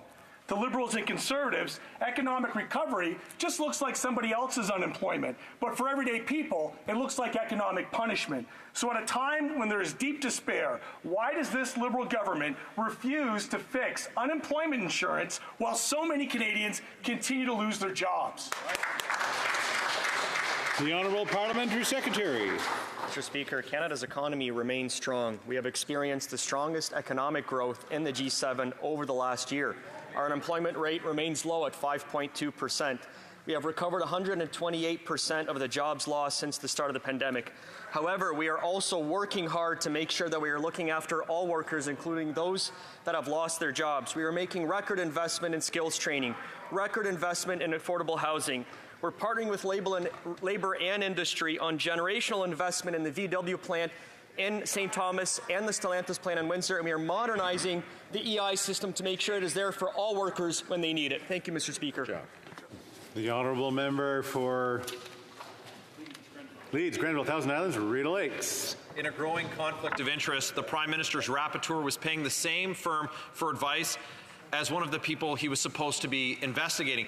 That person, of course, is the former Liberal member for Don Valley North, who left the Liberal caucus amid a foreign interference scandal. And Johnston didn't even interview him. Canadians don't trust this process, and they can't believe Johnston's report. Will the Prime Minister finally call a public inquiry like this House has called on him to do 3 times? The Honourable Parliamentary Secretary. Speaker, unfortunately, what we see is another Conservative who is taking a page out of the Trump playbook, where it's just personal attacks when they don't like the outcome. Mr. Speaker, the Conservatives made the conclusion prior to Mr. Johnston's report they were never going to accept it. So to pretend now that it's the process they're upset about, when, Mr. Speaker, all it is partisan games, we on this side of the House take the importance of our democratic institutions seriously, and that's why we appointed someone with Mr. Johnston's credibility to this position. The honourable member for Leeds, Grenville, Thousand Islands, and Rideau Lakes. If they took democratic institutions seriously, they'd respect the will of the democratically elected people of this House. Voting 3 times for there to be a public inquiry instead, they wanted a Liberal solution to a Liberal problem, and that's why they appointed a member of the Trudeau Foundation, who then hired some Liberals to help him out, and when he thought he was in a conflict of interest, asked another member of the Trudeau Foundation to say that he wasn't. Now we learn, of course, that he and the person he was supposed to be investigating were both getting advice from the same firm. It's levels of conflict of interest with these Liberals. Canadians have had enough. A majority of them want a public inquiry. Will the Prime Minister finally call one today? The Honourable Parliamentary Secretary. Speaker, once again, Canadians can see on full display that the Conservatives are not serious about foreign interference. What they'd rather do is just take personal attacks. Another proof point of this, Mr. Speaker, is the fact that we had David Johnston at Proc for over 3 hours, and the Conservatives, in their precious questioning time, didn't ask a single foreign interference question for over 15 minutes worth of their time. Instead, they went for personal attacks because, Mr. Speaker, to them, foreign interference is a partisan game, but to Canadians, it's serious business. The honourable member for St. Albert Edmonton. Mr. Speaker, for the Prime Minister's loyal rapporteur, it is conflict after conflict. He hired the crisis management firm Navigator, the same firm hired by the member for Don Valley North, who happened to be the subject of a rapporteur's investigation and for whom the rapporteur conveniently exonerated without even interviewing. This conflict goes to the heart of a rapporteur's questionable conclusions. His report has no credibility. He needs to go. When will the Prime Minister fire him and finally call an independent public inquiry? The Honourable Parliamentary Secretary to the Minister of Intergovernmental Affairs. Mr. Speaker, once again, the Conservatives question Mr. Johnston's report, yet their leader, they're cheering. Just hold on. The Honourable Parliamentary Secretary. Mr. Speaker, they're cheering the fact that they live under a veil of ignorance, and they're proud to do so. Mr. Johnston's report, they question, even though their own leader has said he refuses to read the information in which it was based on. So, Mr. Speaker, if Canadians want to see somebody who is serious in this House on foreign interference, they should not look at the Conservatives, because all we see is question after question, personal attacks. The honourable member for St. Albert Edmonton. Mr. Speaker, enough is enough. But conflicts are everywhere. The rapporteur is a family friend of the Prime Minister. He is a member of the Beijing financed and compromised Trudeau Foundation. He hired a team of Liberals to draft and defend the conclusions of his report. And now this. How many conflicts with this rapporteur is the Prime Minister willing to ignore? When will he fire him and finally call an independent public inquiry? The Honourable Parliamentary Secretary to the Minister of Intergovernmental Affairs. Mr. Speaker, what I find highly suspicious is the fact that the members opposite sit and take nothing but personal attacks and offer no solutions, no suggestions on how to actually strengthen our democratic institutions. Mr. Speaker, the Conservatives are nothing more than conspiracy theories, personal attacks, just like the Trump administration. But on this side of the House, we take these issues seriously because that's what Canadians expect.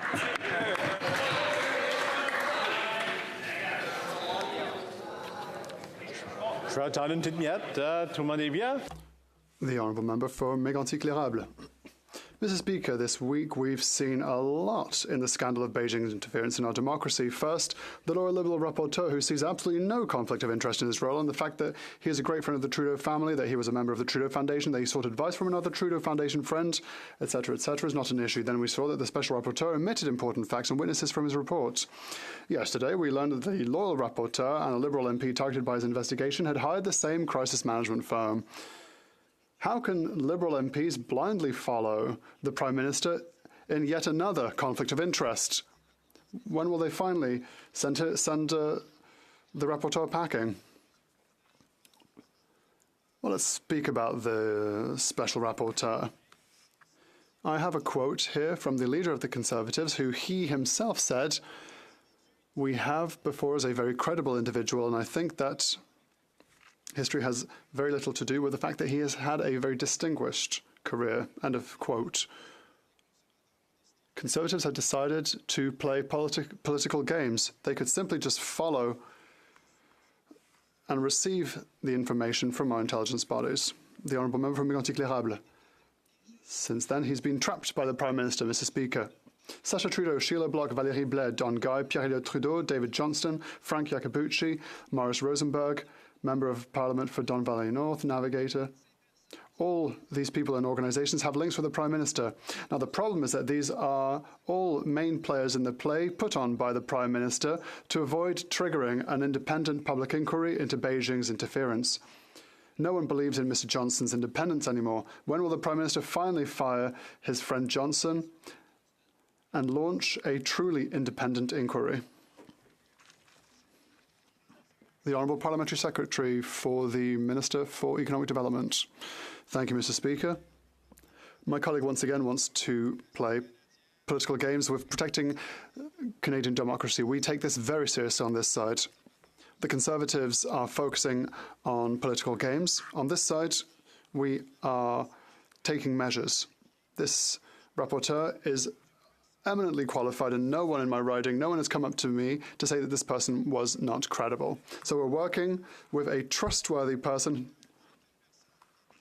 He is studying the matter, and we'll work well with him, Mr. Speaker. The Honourable Member for Thérèse de Blainville. Mr. Speaker, after 9 months of lockout at the port of Quebec City, just imagine, employees have just received their first offer from management, and they rejected it by 98%. How could this happen? Simple. At the federal level, the employer has no need to negotiate. It hires strike breakers and replaces workers with crabs, just like in 1920. It's the federal government that's responsible for getting this dispute bogged down with its labour laws worthy of the last century. When will it finally move into the 21st century and ban scabs? The Honourable Parliamentary Secretary to the Minister for Labour. Mr. Speaker, through you to the member, this government has done more for Canadian workers than any government in the past.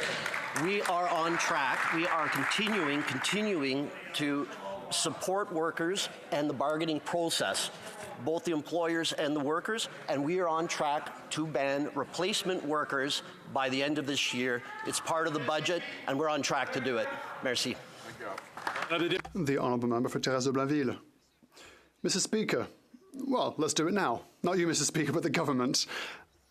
And that is the reason for which the Bloc Québécois has once again tabled another bill to ban scabs. Quebec has banned scabs since the 1970s. What's good for all workers in Quebec should also be good for workers under federal jurisdiction. This government claims to defend the middle class.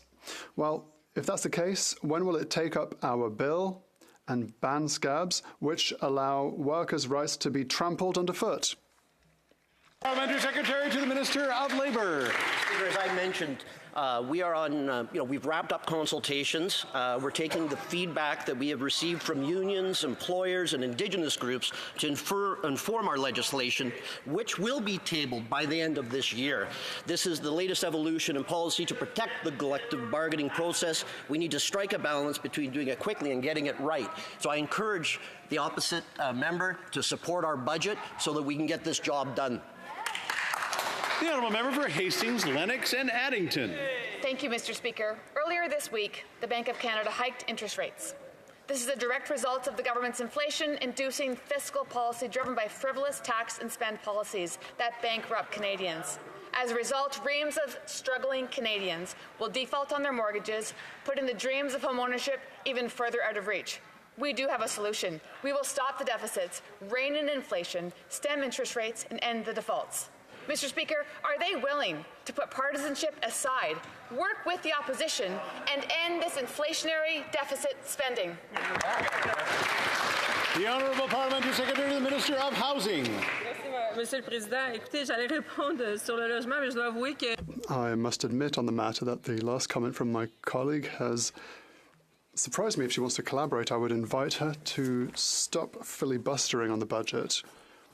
In a budget that seeks to give strict directives to protect Canadians when it comes to getting mortgages in exceptional circumstances. It's in Budget 2023 and they voted against, Mr. Speaker. The Honourable Member for Hastings, Lennox and Addington. Mr. Speaker, on this side of the House, we have been extremely clear. We are willing to put party politics aside, sit down with the government and hash out a budget that will actually help Canadians instead of punishing them. Mr. Speaker, this Liberal government is far too eager to ram through this legislation in this House instead of putting in the necessary work to deliver a fiscally responsible budget. Mr. Speaker, will this government accept our proposal to work together, sit down with us on this side of the House, and work in the best interests of Canadians? The Honourable Parliamentary Secretary to the Minister of Finance. Mr. Speaker, we know that all the students that go to summer school are the ones that don't do their homework throughout the rest of the year, and that's exactly what the Conservatives did. They spent 2 months filibustering the budget. We were talking about how we could positively contribute to solutions for affordability for Canadians, to create jobs for Canadians from coast to coast to coast, and for more than 6 weeks, the Conservatives decided to talk to themselves and send away Canadians that were coming to the table with solutions that were going to work. So for them to come up this morning and say that they want to revamp a budget over the summer, I invite them to draft it. It would be nice to have a single solution in this House from the other side. The Honourable Member for Essex. Speaker, this Liberal Prime Minister, along with the costly NDP coalition, have made the dream of home ownership and starting a family far out of reach for working young adults in my riding. They have done everything they were asked to do and left with only fear and tears. Yeah. Speaker, will the Prime Minister end his inflationary deficit spending and let young adults begin their lives and start a family? Honourable Parliamentary Secretary. Mr. Speaker, youth unemployment has gone down under our budget. We've provided more jobs through the Canada Summer Jobs Program, so we're making sure that there are jobs available, whether that's on small craft harbors in Atlantic Canada, whether that's in the aerospace industry in Quebec, whether that's at car manufacturing in Ontario, on farms in the prairies, or in biotech companies in BC. We're going to make sure that there's lots of opportunities for young individuals to have high-paying, sustainable jobs in the future. That's why we're investing in this country, because we believe in the future, unlike the Conservative. Honourable Member for Essex. Well, Mr. Speaker, if the Liberal NDP coalition doesn't care about the future generations, what do they say to the homeowner that can't pay their mortgage because this Liberal government overspent and caused inflation, which caused mortgage rate hikes? This Prime Minister is stripping the hopes, dreams, and house keys from the hands of Canadians. When will he realize the pain and suffering he is causing?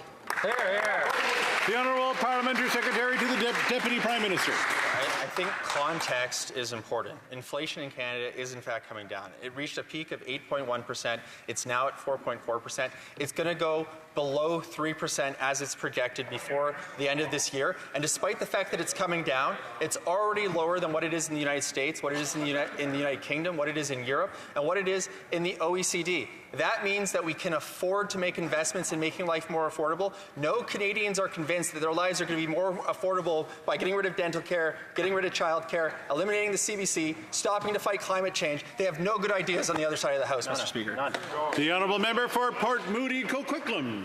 Mr. Speaker, close to 1 million people living with a disability live in poverty, and the Liberals left them to suffer. The Canada Disability Benefit must be the solution to finally enable them to make ends meet. Otherwise, this government continues to be part of the problem. People living with a disability deserve to live in dignity. Will the Liberals ensure that this new benefit will lift people living with a disability out of poverty? The Honourable Parliamentary Secretary to the Minister of Employment, Workforce Development and Disability Inclusion. Well, thank you, Mr. Speaker. I thank the honourable colleague for the excellent question. I thank her for her collaboration and her advocacy on this critically important question. In Canada, no person with a disability should live in poverty, period. That's why we are creating the Canada Disability Benefit, an income supplement with the potential to seriously reduce poverty and improve financial security for hundreds of thousands of working-age persons with disabilities. In February, this House unanimously adopted Bill C-22. Bill C-22 is now on the calendar for debate in this House for June 14th. We are looking forward to getting this legislation past the finish line as quickly as possible. Thank you, Mr. Speaker. Member for Nunavut. I stand in solidarity with the unionized workers and their families of the Iqaluit Housing Authority. They have been on strike for close to 3 months. The Labour Minister remains silent as the Iqaluit Housing Authority brings in scabs and undermines workers' rights. New Democrats have introduced anti-scab legislation to stop this. Will the minister support the NDP's bill to protect unionized workers? The Honourable Parliamentary Secretary to the Minister of Labour. Speaker, the best deals are made at the bargaining table, and federal mediators are in touch with the parties. Our federal mediators are very good at what they do, and we have faith in their ability to help parties reach an agreement. We're on track to ban the use of replacement workers by the end of this year, but we need to strike a balance between doing things quickly and getting things done right, as I mentioned before. Thank you very much for the question. The Honourable Member for Richmond Hill. Mr. Speaker, the COVID-19 pandemic has strained our healthcare system, disrupted our economy, and changed the way we interact every day. We know that better health care for Canadians means supporting our healthcare workers and ensuring patients receive timely access to health services they deserve.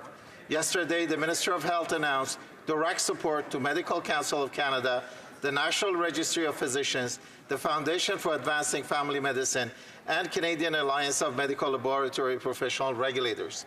Mr. Speaker, can the Parliamentary Secretary to the Minister of Health and to the Minister of Sport please tell this House how yesterday's announcement is addressing current and emerging labour demands in healthcare? The Honourable Parliamentary Secretary to the Minister of Health. Thank you very much, Mr. Speaker. I'd like to thank my friend and colleague from Richmond Hill for his hard work and his excellent advocacy in his riding and on Health Committee for foreign credentials qualifications. Mr. Speaker, yesterday our government announced $78.5 million for 3 projects that support foreign credentials qualifications for internationally trained medical graduates to grow and support our healthcare workforce. These projects will help improve the process for recognizing foreign credentials for internationally educated health professionals and improve labour mobility for physicians, making it easier for them to work where they are most needed throughout our country. Our government's priority remains to work together to support our healthcare workers so that patients across Canada get the care they need when they need it. Thank you, Mr. Speaker. The Honourable Member for Calgary-Midnapore. Mr. Speaker, this government continues to add fuel to the inflationary fire, despite the finance minister's words that deficits must be reduced and that this is a line that cannot be crossed. Well, what happens? Inflation goes up, so interest rates goes up, so Canadians default on their mortgages, and Canadians lose their homes. What's the solution?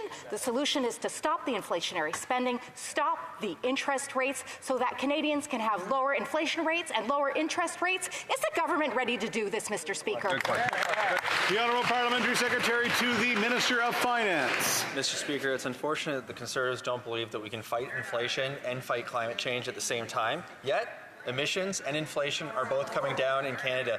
Canadians have created over 900,000 new jobs. We have the lowest deficit and the lowest debt to GDP ratio in the G7. And in addition, the IMF and the OECD now both project that Canada will have the strongest economy in 2023 and in 2024. This gives us the tools that we need to address affordability. And of course, we have a national housing strategy, which is the first time that the federal government has invested in housing in over 30 years. Member for Calgary-Midnapore. Have the greatest level of household debt in Canada that we have ever had. And as well, the IMF states that out of the G7, it is Canadians who are most likely to default on their mortgages. Even the finance minister recognizes that Canadians are struggling. She said that Canadians are facing hardships as a result of high interest rates. So then why doesn't this government commit to eliminating inflationary deficits, eliminating inflationary spending, so that Canadians can have lower inflation and lower interest rates, Mr. Speaker? The Honourable Parliamentary Secretary to the Minister of Housing. I'd like to thank my colleague for her question.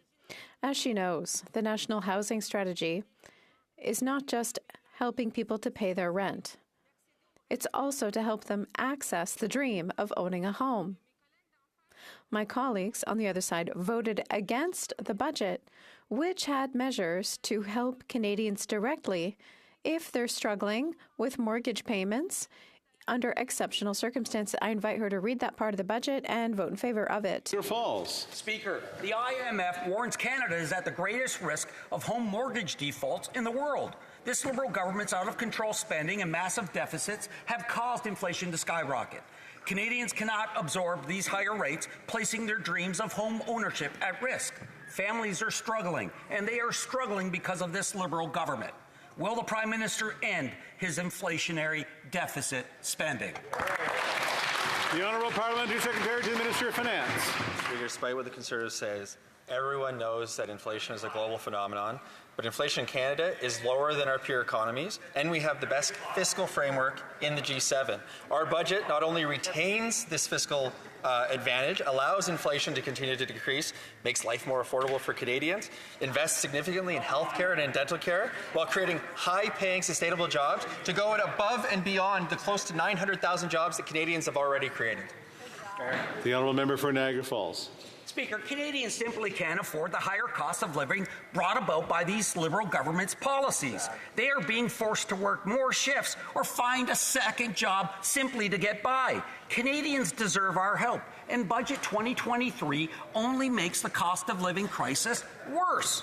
Conservatives are ready to work through the summer to fix their mistakes. Will this Liberal government cancel their vacation plans? The Honourable Parliamentary Secretary. Speaker, my summer plans are going back and talking to my constituents, finding out possible solutions to make Canada better, and I hope that Conservatives will do the same. I wish that the Conservatives will do what they say, go over the summer, find solutions, and bring it to this House. The only solutions that they brought to this House so far is cancel the CBC, stop the fight against climate change, raid the pension benefits of seniors. Those are not viable solutions, Mr. Speaker. So if they can spend the summer coming up with some positive solutions, I'll be happy to work with them. L'honorable député de Terrebonne. Monsieur le Président, quand les Mr. Speaker, when lockdowns came at the start of the pandemic, the government set up the Emergency Business Account for small businesses. Maximum loans of $60,000, with $20,000 being forgivable if people repaid it within a certain time frame. And it was the right thing to do. 900,000 small business owners needed it. But the December 31 deadline is coming fast, and 40% are worried they won't be able to pay back the loan in full, which would mean losing eligibility for the loan forgiveness part of their loan and threatening their survival. Can the government offer them a little flexibility? The Honourable Parliamentary Secretary to the Minister of International Trade. I appreciate the question from the Bloc Québécois because it highlights the importance of small and medium businesses here in Canada. We've always been there to help and support small and medium business. We reduced tax from 11 to 9%. The opposition voted against it. We've always been there during the pandemic with the loans that were mentioned by the member for the other side. What we've just done with the budget is reduce transaction fees for credit cards for small and medium businesses, and the opposition voted against. The honourable member for Terrebonne. Mr. Speaker, the government doesn't even does not even seem to be able to answer its own questions. Now, December 31st seemed like a reasonable time at the start of the pandemic, but there were variables that extended the crisis: supply problems, costs, labor shortages, deserted downtowns. With 6 months to go, almost 250,000 businesses are at risk of closing down. Will the government allow them, if needed, to enter into repayment agreements without losing the forgivable part of their loan? The Honourable Parliamentary Secretary. What we need to focus on is that the loans granted to small and medium businesses were a maximum of $60,000, and a third was forgivable if they were able to repay 2/3 by the expected timeline. We're always listening to small and medium businesses when they have concerns, and that's why in the budget we've reduced transaction fees linked to credit cards that affect small and medium businesses here in Canada. Thank you. For Bam Fairdrie. Not long ago, the Liberal Minister of Finance said, by exercising fiscal restraint and by not pouring fuel on the fire of inflation today, we will ensure we can responsibly invest in Canadians and in a Canadian economy for years to come. Yet, here we are, $60 billion in new spending and interest rates at their highest level in 22 years. They call that restraint? They're practicing about the same amount of restraint as a kid in a candy store. So when will they stop gouging Canadians and end their inflationary spending? The Honourable Parliamentary Secretary. Mr. Speaker, we are putting forward a plan that is fiscally responsible. That's why inflation is coming down. If the member is not aware, it peaked at 8.1%. It's now at 4.4%. It is projected to go lower than 3%. If that member thinks that he's going to convince Canadians that he's going to make life more affordable by suggesting that we delete all the programs that make life more affordable, like dental care, like child care, like the CCB, like investing in retirement security for seniors, I don't think he's going to fool anybody other than perhaps the other members sitting on the other side of this House. A member for Bam Fairdrie. Well, let's just talk a little bit about the people that are hardest hit by the... Okay, hold on. I know someone doesn't know how to use their headset, maybe, so I just want to make sure people have their headsets on mute. I know it's the first day with some stuff like this. So, okay, ready? The honourable member for Bam Fairdrie. Let's talk about the people hardest hit by the Liberals' inflationary spending, just for a minute here. They claim to be a champion of equality. They claim that, and they weave that word into every announcement they make. But for them, it's nothing more than a buzzword. In the words of one of the Prime Minister's own former advisors, government spending will impact disproportionately lower-income Canadians and young families, potentially creating divisions and threatening new sorts of inequality. So when will this government drop the platitudes and stop gouging the Canadians struggling the most?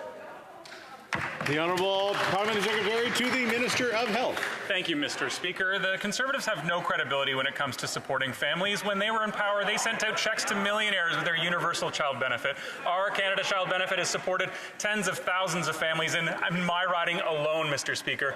If the Conservatives really want to support families, then they should support dental care, which has provided dental care for 1,100 members of constituents in the riding of Carleton, over 1,000 kids in my riding as well, Mr. Speaker. How about some solutions from the other side rather than just constant slogans? Honorable député de Montmagny, Lillette, Kamouraska, Rivière-du-Loup. Mr. Speaker, for 8 years, this Prime Minister has spent lavishly, leading to devastating effects for Canadians. Accumulated deficits are leading to inflationary pressures. Everyone knows this. Inflation led to higher interest rates. The Bank of Canada just raised its rates. And now mortgage payments are higher. When will this Prime Minister finally understand that he has to stop inflationary spending that is pushing people out of their homes and into the streets. The Honourable Parliamentary Secretary to the Prime Minister. I invite my honourable colleague to look at the budget because he can see very clearly that the deficit is going down over the next several years. All of that in spite of the contrary winds blowing around the world. Within G7 countries, our budget, our government, has the lowest deficit. We have the lowest debt. And our GDP to debt ratio is the lowest. It's thanks to our leadership that we were able to achieve these targets. The Honourable Member for Pontiac. Mr. Speaker, last week, there was a very important meeting between federal, provincial, and territorial governments on protecting wildlife and biodiversity. They talked about how to work together to hit very significant targets in terms of biodiversity, which they agreed to at COP15. One of the most important targets is the goal of protecting 30% of our land mass. Can the Parliamentary Secretary for the Environment inform this House on Canada's progress? The Honourable Parliamentary Secretary to the Minister of Environment and Climate Change. I thank my colleague for her question. COP15 in Montreal was an incredible victory for Canada and the planet. We're going to draw up an action plan. I'm pleased with the commitment of provinces and territories to contribute to our goal of conserving 30% of Canada's land by 2030, an objective based on slowing the decline of wildlife species. Thank you. The Honourable Member for Yellowhead. Mr. Speaker, on September 16, 2021, Cody McConnell's life was forever changed because his fiancée, Mikhail Bush, and 16-month-old son, Noah McConnell, were murdered by a registered sex offender who was deemed highly likely to reoffend. Noah's law will protect vulnerable women and children who are most likely to be victims of sex offenders. Mr. Speaker, will the Liberals do the right thing? Pick up the bill and make Noah's Law a reality today. The Honourable Minister of Justice and Attorney General.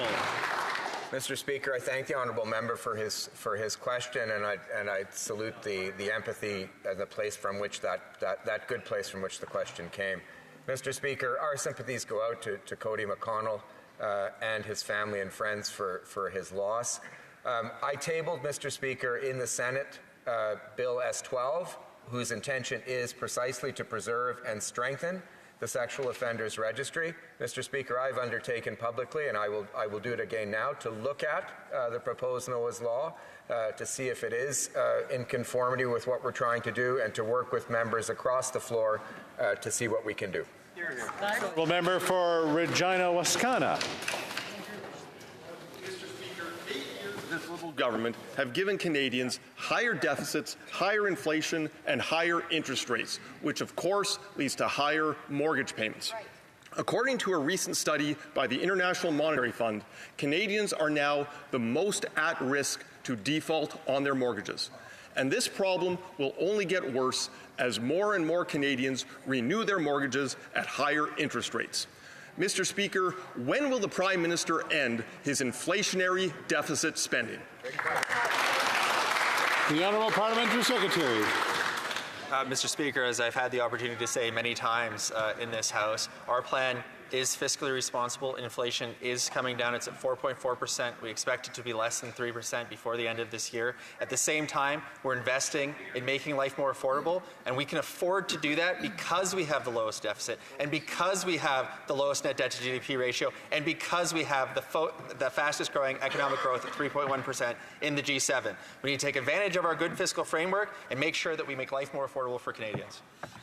The Honourable Member for Lanark, Frontenac, Kingston. Mr. Speaker, the Minister of Immigration designed overly narrow criteria for admitting the families of Afghan language and cultural advisors whose lives are now in danger. They can't get to Canada and the minister refuses to schedule meetings with Afghans who want to fix the rules and save these lives. Why can the minister find the time in his schedule to announce visa-free travel for people from other countries, but not to take a meeting with a brave Afghan who served Canada and whose family may be killed because of that service? The Honourable Parliamentary Secretary to the Minister of Immigration. Mr. Speaker, I want to thank the member for his questions, and certainly I want to reiterate to this House that the resettlements and resettling of Afghans remains our very top priority. These Afghans have worked side by side with Canadian Armed Force, and our mission in Afghanistan is to promote the peace and the democracy in this region. But let me be very clear, Mr. Speaker, we will not turn our backs on these brave Afghans who have worked with us, and we will do everything we can to get Afghans to safety. Merci, Monsieur le Président. The Honourable Member for Yukon. Mr. Speaker, we know that a significant gap remains for Indigenous peoples living in urban, rural and northern areas when it comes to housing. There's an urgent need to act now. Could the Parliamentary Secretary to the Minister of Housing elaborate on how our government is upholding the right to housing as per UNDRIP's Articles 21 and 23, with an emphasis on the for Indigenous, by Indigenous approach, and how this recently announced partnership with the National Indigenous Collaborative Housing Incorporated is designed to rapidly address the urgent needs and long-term housing challenges of Indigenous peoples across Canada.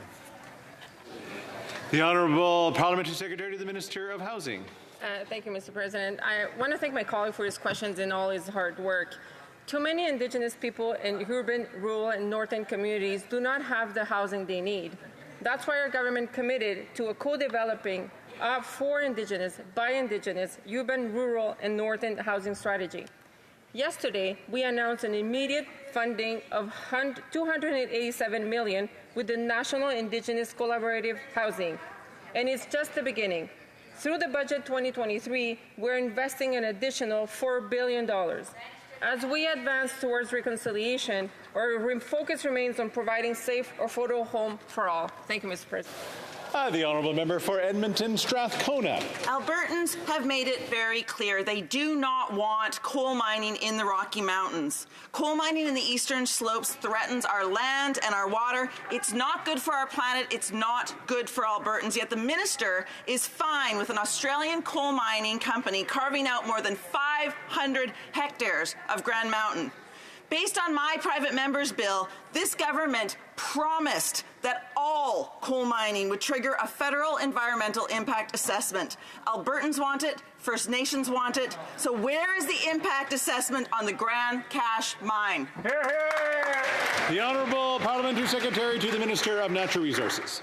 Mr. Speaker, we have a commitment to end the export of thermal coal, and we are working across all sectors of our economy to make sure that we're reducing emissions. We put in place a robust impact assessment system that is there to make sure that there are regional assessments and impact assessments that take into account environmental concerns, and that we have a very objective system that is there. I make sure that the member opposite looks at the improvements that we have made towards those policies. The Honourable Member for Spadina, Fort York. Mr. Speaker, in May 2022, the IRCC committee tabled a report that noted overt and subtle racism at its offices abroad, especially at posts where visa decisions were delegated to locally engaged staff, such as in South Africa.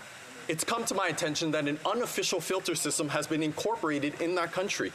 White local staff are overwhelmingly refusing visa applications from predominantly black South Africans. Indeed, white visa applications are being placed in one pile and non-white in another. Mr. Speaker, this is unconscionable. Can the minister confirm or deny if Canada is running an apartheid-era visa selection process in South Africa? Honourable Parliamentary Secretary to the Minister of Immigration. Mr. Speaker, let me be very clear that we have zero tolerance for racism or discrimination of any kind. That's why we've already hard at work to address the racism and create real, lasting change. We created the Anti-Racism Task Force. We continue to provide training to address unconscious bias to all of our employees. Also, IRCC has released our new anti-racism strategy 2.0, Mr. Speaker, but we know that there is more to do, and we will keep working hard to keep fight of all discrimination and build on our finding. Merci, Monsieur le Président. And that's all the time we have for question period today. Thank you for your indulgence. I think we have a point of order from the Honourable President of the Treasury Board. Thank you, Mr. Speaker. I request that the ordinary hour of daily adjournment of the June 12th, 13th, 14th, and 15th sittings be at midnight, pursuant to order made Tuesday, November 15th, 2022. Thank you, Mr. Speaker. I like it. First of all, thank you on behalf of chair occupants so we can get that schedule done. Pursuant to order made on Tuesday, November 15, 2022, the minister's request to extend the said sittings is deemed adopted. Any other points of order? Okay, we're good. Daily routine of business. Depot de point of order. Okay, the honourable member for Calgary-Mindapore. Calgary, the best place on earth. Thank you, Mr. Speaker. Mr. Speaker, the Parliamentary Secretary to the Minister of Finance said Conservatives shut down witness testimony of finance. In fact, it was the Liberal Committee Chair that skipped over 10 hours of committee testimony. They didn't want to hear from Canadians that are saying that they're... I believe that's descending into debate. It was a unanimous consent, so all those opposed to the motion, please say nay. Yay! I hear a number of nays. Always a good try. Always a good try. All right. May I proceed? Any other points of order? Again, just make sure. All right. Tabling of documents. The Honourable Minister of Justice. Thank you, Mr. Speaker. Pursuant to Standing Order 83-1, I have the honour to lay upon the table a notice of Ways and Means motion to introduce an act to give effect to the self-government treaty recognizing the Whitecap Dakota, Wapahoska Dakota Oyate, and to make consequential amendments to other acts. Mr. Speaker, pursuant to Standing Order 83-2, I request that an order of the day be designated for the motion of the notice of Ways and Means. Furthermore, Mr. Speaker, pursuant to Standing Order 32-2, I have the honour to table, in both official languages, the document entitled A Self-Government Treaty Recognizing the Whitecap Dakota Nation, Wapahoska Dakota Oyate. Thank you, Mr. Speaker. Dépôt de documents, tabling of documents, the Honourable Parliamentary Secretary to the Government House Leader. Pursuant to Standing Order 36(8A), I have the honour to table in both official languages the government's responses to 16 petitions. These returns will be tabled in an electronic format, Mr. Speaker. Dépôt de projet de loi émanant du gouvernement. Introduction of government bill. Déclaration de ministre. Statements by minister. Rapport de délégation. Reports from interparliamentary delegations. Presenting reports from committees. Introduction of private members' bills. First reading of Senate public bills. Motions. Presenting of petitions. The Honourable Member for Essex. Thank you. Thank you very much. It's my honor to present petition 44-1. This petition has been signed by 238 signatories from the County of Essex and the City of Windsor area. Speaker, they're calling on the government to rewrite the tax laws of Canada and renegotiate any tax treaties with the United States to recognize 401k contributions and Social Security and Medicare payroll taxes as foreign tax credits in Canada for Canadian residents.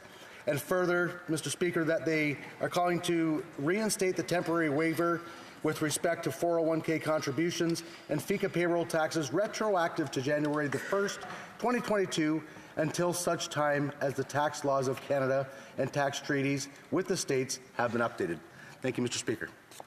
Presenting of petitions, Présentation of Petition, the Honourable Member for Calgary-Shepherd. Thank you, Mr. Speaker. Glad to have caught your eye this time. I have 4 petitions to table today on behalf of my constituents. The first one is on foreign interference, and specifically petitioners are drawing attention of the House and the government to the fact that so far there has not been a public inquiry called. They are very concerned about the special rapporteur's conflict of interest with the Prime Minister and those who have been hired by him, assigned by him to work on his report. They are calling on the conduct of a full, open, independent public inquiry into Beijing's election interference to give Canadians the transparency they need in order to restore their trust in Canada's civic and parliamentary institutions.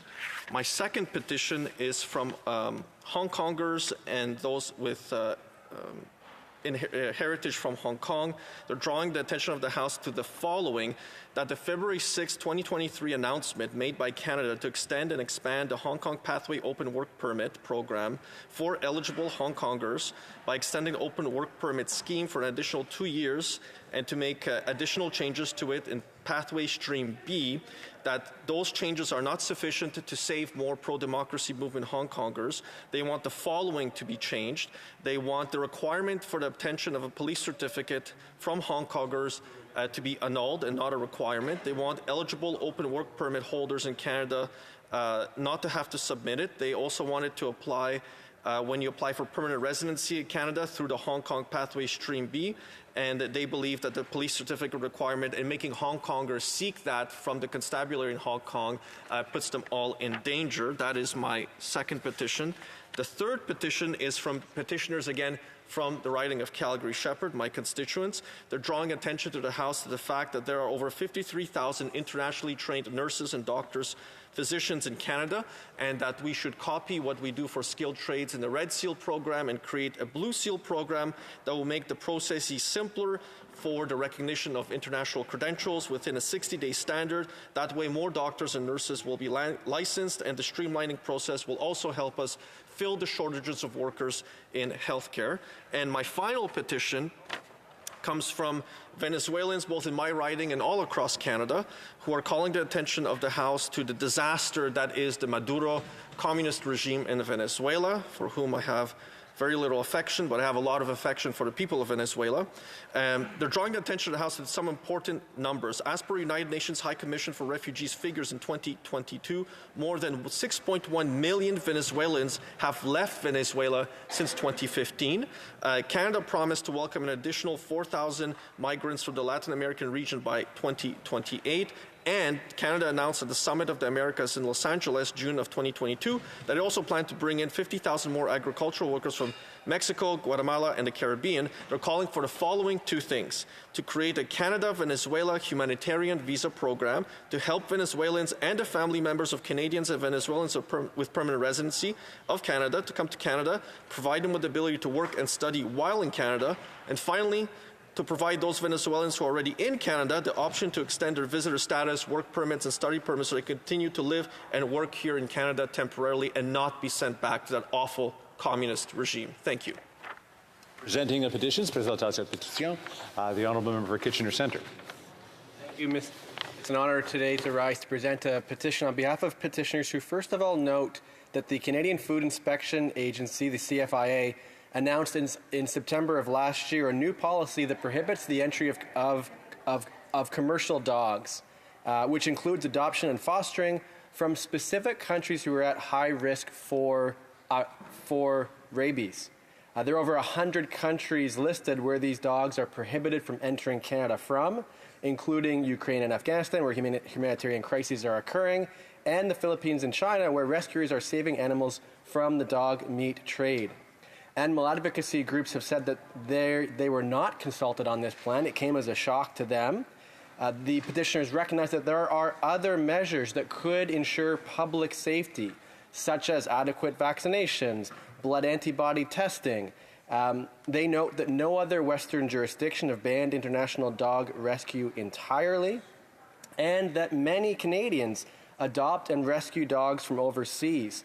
They note that this change could lead to more dogs in shelters or on the street globally and could exacerbate Canada's puppy mill crisis.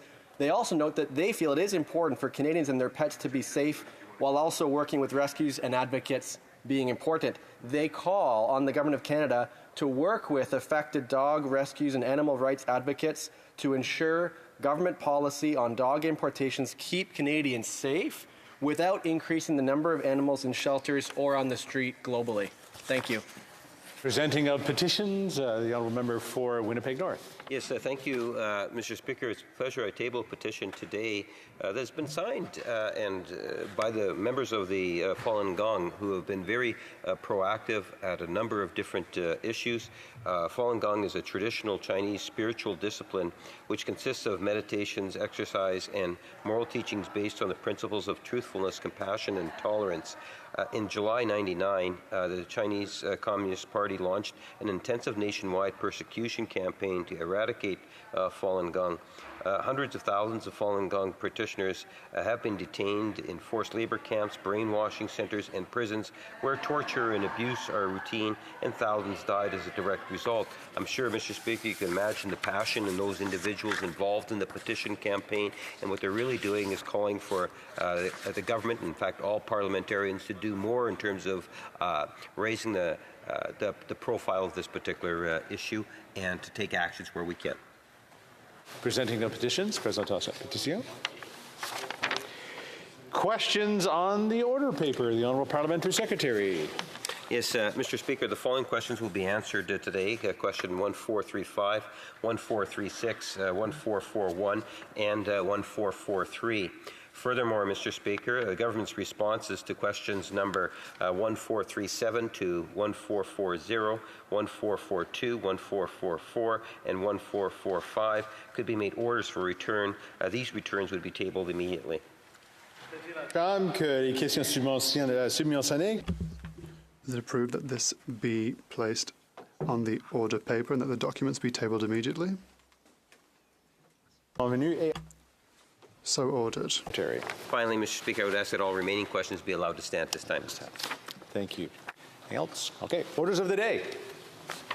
Orders of the day, government orders, government bills commons, resuming debate at third reading of Bill C-41, an act to amend the criminal code and to make consequential amendments to other acts. When we left it, the honourable member for Sherwood Park for Saskatchewan had about a minute and a half of questions and comments. So questions and comments. The Honourable Parliamentary Secretary to the Government House Leader. Always happy to ask a question, Mr. Speaker. You know, this is, in fact, a very encouraging legislation. As I posed earlier in the form of a question to the member, it's actually healthier legislation today than when it was first introduced because of the process that we've gone through. And the biggest benefactor, I believe, to this is going to be the people that it's going to be impacting and the people that have the desire to reach out and help people, in particular in Afghanistan. And if the member can just kind of give a very brief highlight as to why it is he is supporting the bill.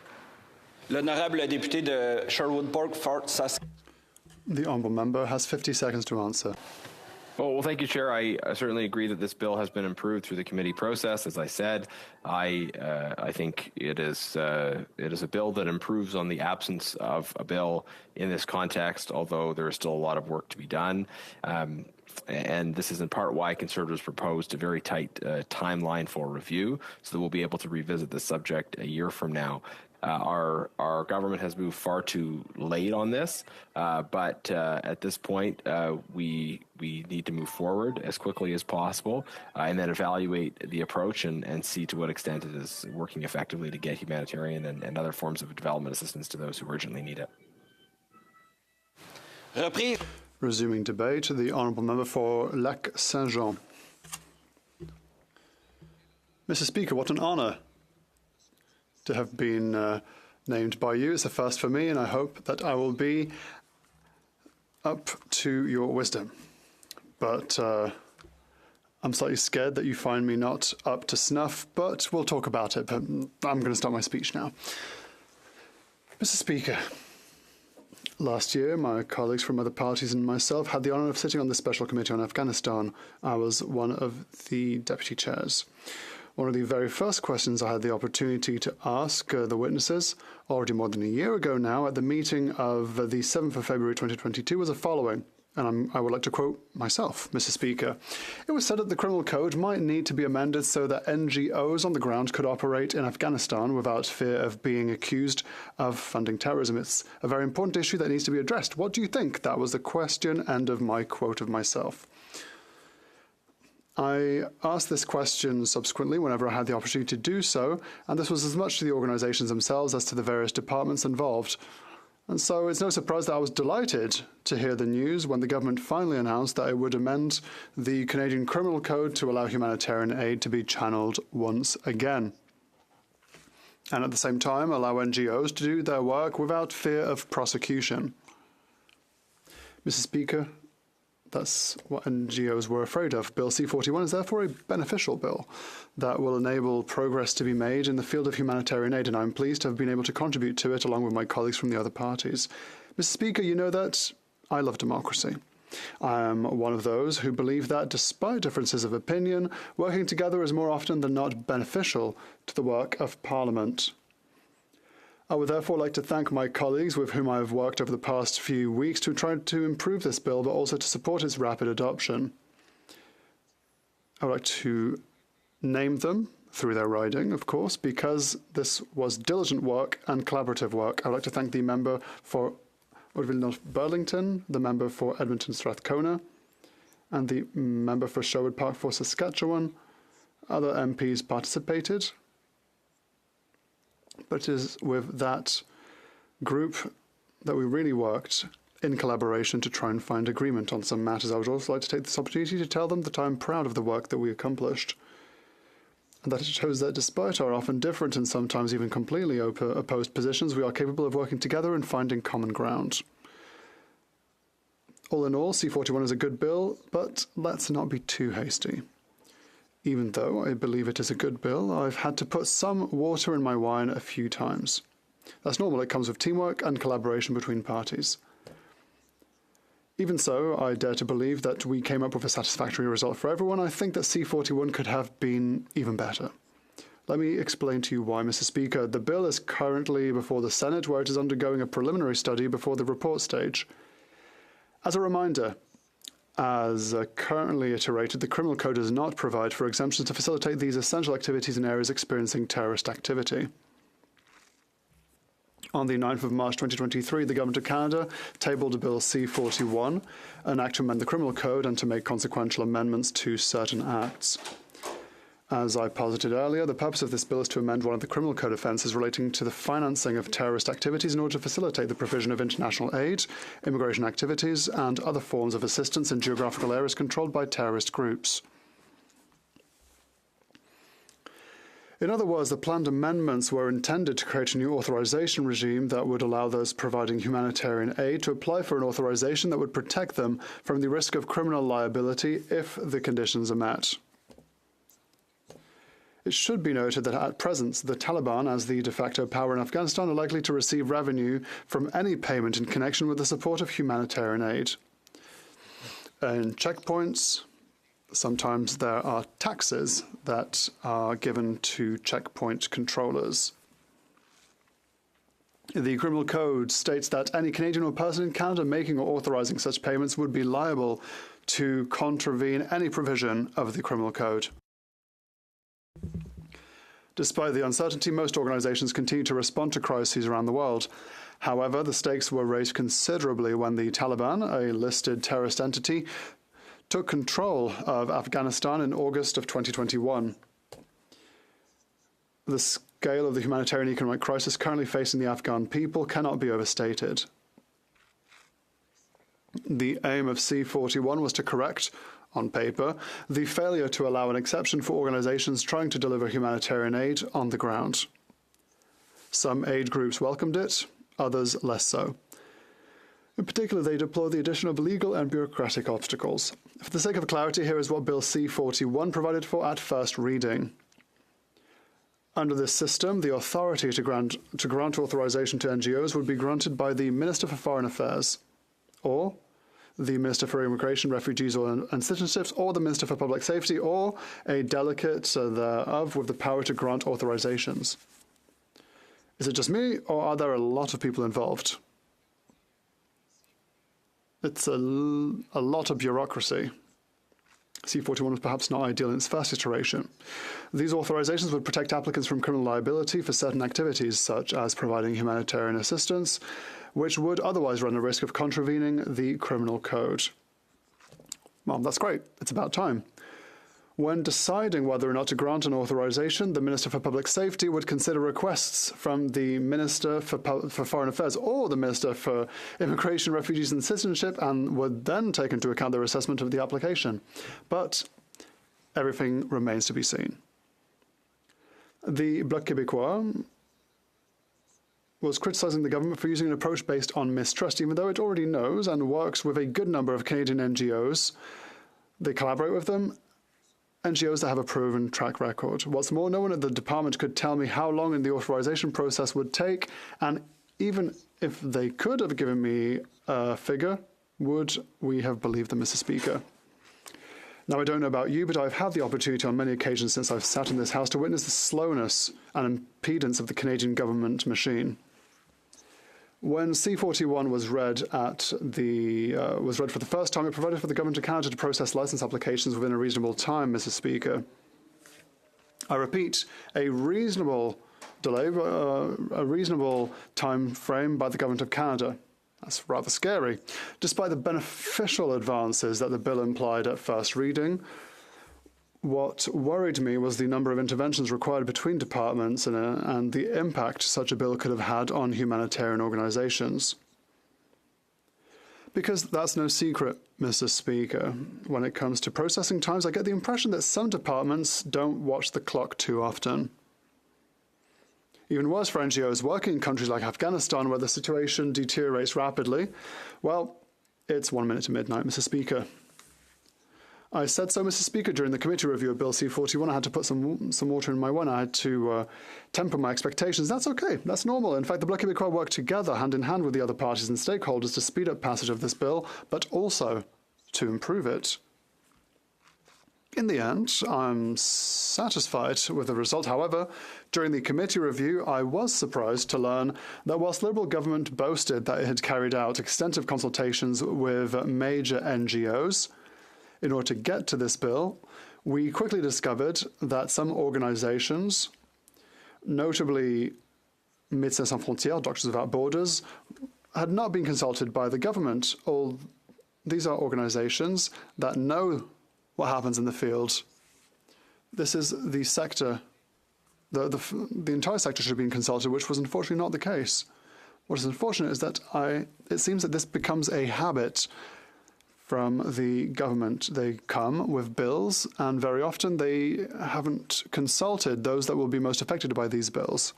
Or sometimes they consult a small restricted group of people who are close to the Liberal Party very often, people who are therefore convinced that the bill is a good idea. And I think that on the matter, the government should check itself and reevaluate the way in which it carries out consultations in the next bills that are to be tabled in the House. Although all parties had already announced their desire to see the bill passed quickly so that humanitarian aid could reach Afghans in need quickly, it still took quite some time. The initial bill included some problematic provisions, a very high concentration of powers in the hands of the Minister for Public Safety, a lack of predictability for NGOs, and intrusive provisions in some of the Canadian government's investigative elements. For these reasons, I believe that the amended version of the bill achieves the necessary balance between security, justice, and humanitarian aid. In fact, most of the amendments proposed by the oppositions were supported by a united front. And my colleagues mentioned this already, and they will mention it again. I must say that there was a willingness and honest openness to discussion on the part of the government. And once again, I would like to thank my colleague for Oakville, North Burlington, if I remember rightly. Thank you, Mr. Speaker, with whom I had many a discussion, sometimes very late at night, in order to try and find a good middle ground so that we can get a palatable bill. Opposition parties had a united front on certain amendments, but we, it must be said, saw a lot of openness, honest openness. It's pleasant to work with my colleague from the Liberal Party. It was a very good experience. And I'm not the only person that has said that about the honourable member. Anyone who works with her, is it Burlington? Oakville, North Burlington, I believe. Oakville, North Burlington. My apologies. What I heard from others as well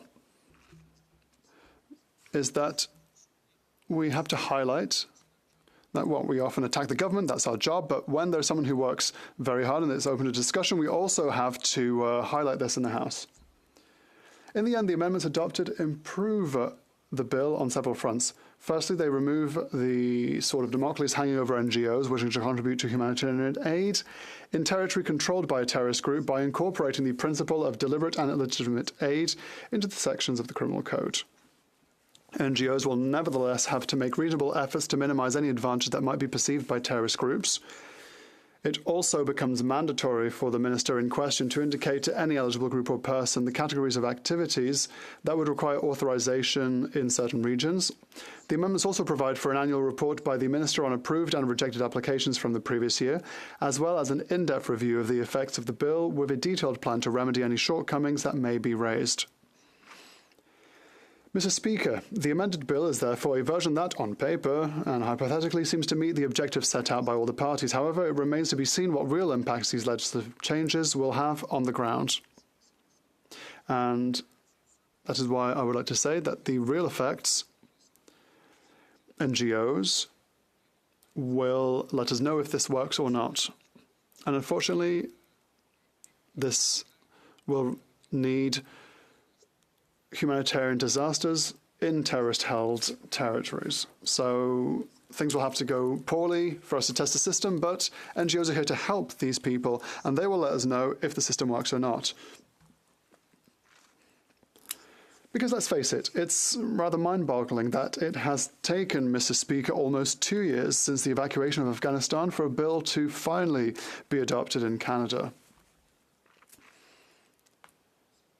If I remember well, on the 22nd of December 2021, through Resolution 2615, the United Nations already voted upon this resolution to help NGOs that want to work in territory that is controlled by terrorist entities.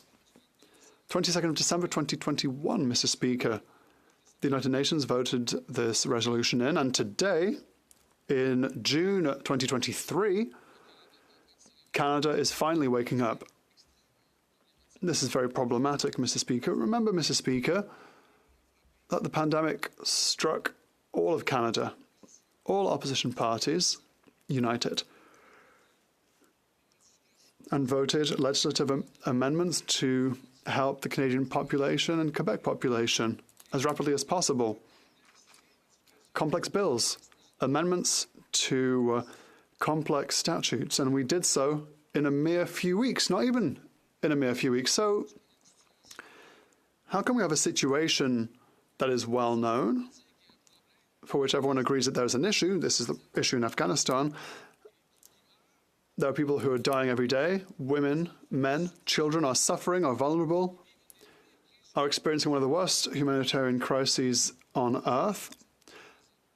How come it takes us 2 years to amend the Canadian Criminal Code to help them, just so they may survive, when during the pandemic this Parliament managed to band together in just under a few weeks? Why does it take so long? We were told it's complex, there's many moving parts, we don't want to go too quickly. But there was an emergency back then, and it's still an emergency now. So is it more important for the Liberal government? Is it more urgent for them to help a Canadian that lost his or her job? Or is it more urgent for them to help someone who is about to die in Afghanistan? That is the kind of question that we had to ask ourselves, and unfortunately, I believe that the answer as before is no. It apparently wasn't that urgent. Otherwise, this bill would have been adopted a long time ago. As soon as the government announced its intention to amend the Criminal Code to facilitate the delivery of humanitarian aid in territory controlled by terrorist groups, the Bloc Québécois reached out to the government and announced its willingness to work hard for a rapid adoption of the bill. This so that NGOs can once again do their work on the ground and so that vulnerable populations can finally receive aid. I don't think I'm wrong in thinking that the government did not have the same definition of the word quickly. But let's try and stay positive. Let's not lose our spirit of cooperation. Bill C-41, in its current iteration, is a step in the right direction, yes, for humanitarian workers and suffering populations. We'll have to do more. We'll have to take 2 steps forward to improve the situation even further, but currently we have to be in the field. The situation is an emergency, and we must vote for this bill. Some of my colleagues will vote against, knowing that it's going to be adopted, but by bringing a certain critique against the government because this bill isn't perfect. We must agree. But the Honourable Member for Edmonton Strathcona is someone that I respect greatly. She comes from the field. She has many issues with this bill. We'll vote differently, but I think that we agree on the principle that we have to help our NGOs to do their work, and that this bill isn't necessarily unanimously approved of, but we have at least improved the bill with a number of amendments. When the opposition presented a united front, we had to highlight this. We won't be voting the same way as the NDP, but we're still on the same wavelength. It might be bizarre to hear it, but that's the reality of the matter. To conclude, Mr. Speaker, I hope that the government will learn from how it has managed this current file. When the government is aware of a situation, it has to act diligently, and the government should not drag its heels when people's very lives are jeopardized. This isn't acceptable. The government says that it's the champion of human rights, but no cent is being invested in international assistance, even worse than the record of the Harper government back then. We must not forget that, Mr. Speaker. So at a certain moment, this government will have to stop thinking that it's number one in the world when it comes to human rights. It has to look at what it did with this bill. It should have been adopted a long time ago. People are suffering. Thank you, Mr. Speaker. I will think about this all my life that I've given a speech in front of you, Mr. Speaker. Thank you very much. Before moving on to questions and comments, I wanted to remind the honourable member that he cannot be irreverent with the Speaker, even if he's being sarcastic. Now, questions and comments. Questions and comments. The honourable member for, Edmonton Strathcona. Edmonton Strathcona, pardon. Thank you very much. My colleague for his intervention today. He is correct. We worked very well together on this legislation, and I will be speaking to it, I think, directly afterwards.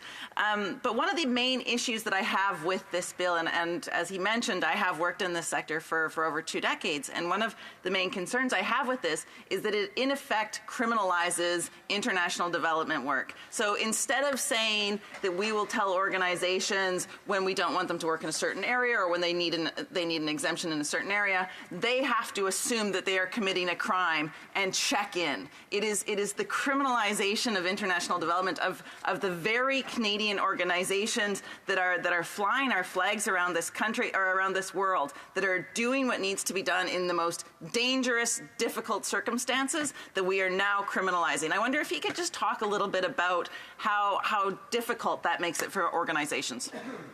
L'honorable député de Lac-Saint-Jean.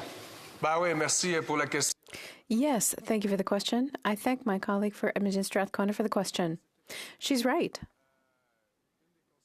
One of the consequences of this bill, I said so, and I think my point was understood, we have no choice but to pass it as is. For people on the ground, it's better to have them doing that work on the ground. Some of them, however, will choose not to go to work in Afghanistan until we pass this bill due to provisions in the criminal code. I mentioned it in my speech. It was worse during first reading of C-41, where NGOs were being treated as a target of suspicion. And it was up to them to carry the burden of proof. We need to reverse the burden at that point.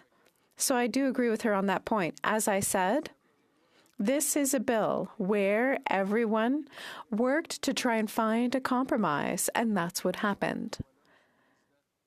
It's not perfect, but currently people are suffering in Afghanistan, and we have to vote in favor of this bill or table a new one when we come back for the next session and improve it.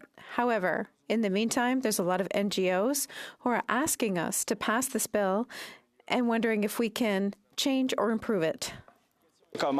Questions and comments. The Honourable Parliamentary Secretary to the Government House Leader. Mr. Speaker, and I just wanted to actually acknowledge the members' efforts and thoughts in regards to the whole committee process. It's actually quite encouraging when you get members from the different political sides coming together in order to give strength to legislation. And I understand that there was a high sense of cooperation. And I had looked up just to make sure I got the writing right. Oakville North Burlington was the member that he's referring to. And knowing her personality, I'm sure she would have greatly appreciated that sense of cooperation that was coming through you representing the bloc. And I guess the question I would have to my colleague is, would he not acknowledge, as a result of that high sense of cooperation, something done in an apolitical fashion to a certain degree, we now have a stronger, healthier legislation? L'honorable député de Lac-Saint-Jean. Merci, Mr. President. Thank you, Mr. Speaker. Yes, I thank my colleague for the question. Indeed, there's been a great deal of cooperation. We're not all pleased with the final product. However, I think that it could be taken as an example of how we worked, the process that we used in order to get at what we have today. There was quite a bit of work from all sides, the Conservatives, the New Democrats, the Bloc Québécois, and the government. Now, the next person who's going to rise to speak, the member for Edmonton Strathcona, is going to be a little more critical. And I support her criticisms. As I said earlier, we voted in favor of it because there's a feeling of urgency. This should have been done before. However, I got proof that it's possible to work with some members of the government to make legislative change. Not all of them. I would like it if all other members would act like the member for Burlington, and if they took her as an example, things would go a lot better here. Questions and comments. The Honourable Member for Saint-Jean. I'd like to thank my colleague for his excellent speech and very hard work. He talked about international humanitarian aid. Canada's budget is about 0.3% of its commitment of spending 0.7%, and this bill should have been passed much earlier because lives depend on it. In terms of the international scene, it seems that Canada is always dragging behind. It doesn't seem to make it a priority. Should we not put a little more pressure on the issue so that this becomes a priority again, helping internationally, whether it's through legislation or financial support? Before giving the floor to the Honourable Member for Lac-Saint-Jean, there's an echo. I don't know if it's a technical issue or if there's an earbud or earpiece rather close to the microphone. I'll turn down the sound from my earpiece. That should be better. Sorry. Canada's back. 2015. That was in 2015. Justin Trudeau said Canada's back. The Honourable Member for Lac-Saint-Jean knows full well that he can't name people by their name in this place, but only by their title. Pardon. The Prime Minister said that. And there were New Democrats. In fact, there were people from everywhere. All party banners who believed him when he said that in 2015. Mr. Speaker, we're doing less well in funding international development than the Harper government. Canada has never spent so little on international aid. There were even cuts in the last budget to international aid. We went from 0.7 to 0.3%. We're not even close to OECD countries, which has a much higher average. Canada is not a military power or an economic power, but it did have leadership in human rights. It has a history. Lester B. Pearson with the Blue Berets. We had Brian Mulroney, who led the fight against apartheid. There's a history for human rights. When the Prime Minister came to power, he said everything was going to change compared to the previous government, but it got worse. That Prime Minister is all about image, but not about real action, especially when it's a matter of international assistance, human rights, funding international projects to help populations that are vulnerable and are living in the fear of losing their families, their lives, their friends. This Prime Minister should look in the mirror. I know he does it often, but he should look at himself in the mirror, look at himself in the eyes, instead of looking how he's dressed before he goes to work. Questions et commentaires. Questions and comments. Questions et commentaires. L'honorable secrétaire. The Honourable Parliamentary Secretary to the Government House Leader. Mr. Speaker, I tend to disagree with the member on the comments in regards to the Prime Minister. I think in many ways Canada is back, and we see that in terms of whether it's international trade agreements, whether it's the demand for the Prime Minister to go outside of Canada, which is fairly high, especially if you compare it to the former Prime Minister Stephen Harper.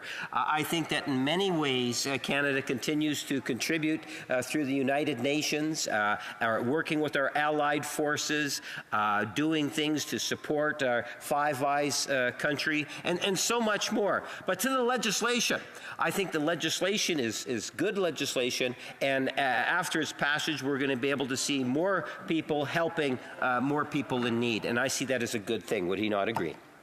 L'honorable député de Lac-Saint-Jean a 1 minute. The Honourable Member for Lac-Saint-Jean has a minute and 10 seconds. I think they might have gotten mixed up. It's not that Canada's back, it's that Canada's at the back. They're falling behind. They haven't stepped forward, they've fallen backwards. That's the only answer I can give to my friend. It's not by traveling by private jet to visit the new King of England that you can brag about doing work internationally. That's not how it works. It's fun to see him dress in different ways in different countries, but that's not how you make change internationally. I'm sorry, I have to say that this Prime Minister has not worked on international relations or funding or recognizing human rights. We only have to look at the Uyghur file. It took an eternity for them to recognize there might be a genocide, and he himself didn't recognize it in the House of Commons. Reprise du débat. Resuming debate, the Honourable Member for Edmonton Strathcona. Thank you very much, Mr. Speaker.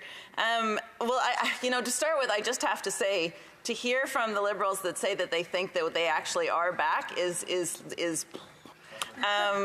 seriously, I mean, I was not a member of Parliament, I was not a politician in 2015 when the Prime Minister stood up and said, Canada is back. He tapped his chest, he does that little thing where he tries to make you think he really means it.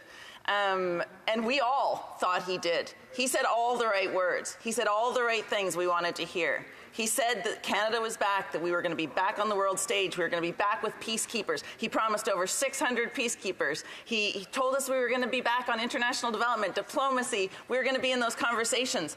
Mr. Speaker, no one is more disappointed that that never happened than I am. We went through the Harper decade. I was with civil society groups that were working on foreign affairs, international development, and sustainable development for the Harper years. I saw what happened under the Harper decade. And so we were so looking forward to a shining example of what this country could be. And unfortunately, the Liberals 8 years in, have failed to deliver that for us. We have a 15% cut to international development assistance on the budget at a time when we know the world needs Canada to step up more than ever. We have 60 peacekeepers in the field when the government promised 600. We have failures on our diplomatic fronts. Every decision this government makes puts trade ahead of human rights, ahead of people, ahead of women. Every single decision. But that's not actually why I'm here today. I couldn't let it pass to have the government tell us, try to tell parliamentarians that Canada is back, because Canada is not back. But we're here to talk about Bill C-41. And I will repeat what I had just mentioned. I have worked in international development and in foreign affairs and in sustainable development around the world. I have done it for my entire career prior to being a politician, countries all throughout the world. I have represented organizations. I've done an awful lot of this work, and it is very, very important work. I sometimes think that in the House of Commons we forget that. We forget that our foreign policy is a stool.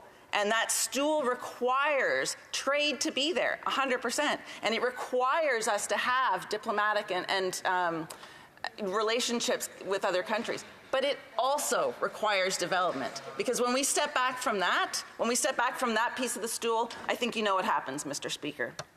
What we're talking about today is basically a humanitarian carve-out so that we can get urgent help to people in Afghanistan. Except that's not what this bill is. That's not how legislation works, Mr. Speaker. This is going to impact the international development sector, the humanitarian sector, for decades, because it is law. It is not contextual for the Afghan crisis. And I will say, I have stood in this House time and time again demanding that this government do more for the people of Afghanistan. My heart breaks for the women and girls in Afghanistan who can't go to school, who can't leave their homes, whose lives are at danger. The worst day I have had as a parliamentarian was finding out that one of their members of parliament was murdered because we didn't get her out fast enough. So, Mr. Speaker, what's happening in Afghanistan is horrendous, and we need to do what we can. But this bill is going to have implications longer than just what's happening in Afghanistan. This will have implications around the world, and I don't think the people in this House are treating it with the severity that they need to. You know, it's been over 2 years since I asked the government to work with civil society, to work with the nonprofit sector, to work with the experts in the field to come up with a plan. Over 2 years. It was in May of 2021. In February of 2021, I wrote to the then Minister Garneau and said, this is what's going to happen. The U.S. has indicated that they're leaving. This is what's going to happen. What's your plan? There was never a plan put in place. There was never a plan to help those people that had worked so hard for Canadians. There was never a plan put in place that would make sure that Canadian organizations that do incredible work on the ground were able to work in Afghanistan. So 2 years we asked for this legislation. We asked for the government to work with the sector. Because I understand none of us in this place are experts in everything. You know, we can't be. So we have to depend on experts. We have to depend on experts to give us the best advice. But the government didn't get the best advice. The sector clearly asked for a humanitarian carve-out. That's what they asked for. What they got in the first iteration of C-41 was a messy, overly bureaucratic, overly complicated criminalization of humanitarian aid and international development. That's what they got. They got a bill that was created by 3 ministries. And you know who led on that? Public safety. I'm sorry, but the Minister for Public Safety doesn't work in international development. I don't know where the Minister for International Development was. I don't know why he wasn't part of these conversations. I don't know why we didn't hear enough from Global Affairs Canada. But we didn't. That's the reality. So we have a messy, broken piece of legislation that came forward because the government refused to listen to the experts that knew what they needed, that knew what would make their lives easier so that they could go into Afghanistan and provide life-saving aid and support to the people of Afghanistan.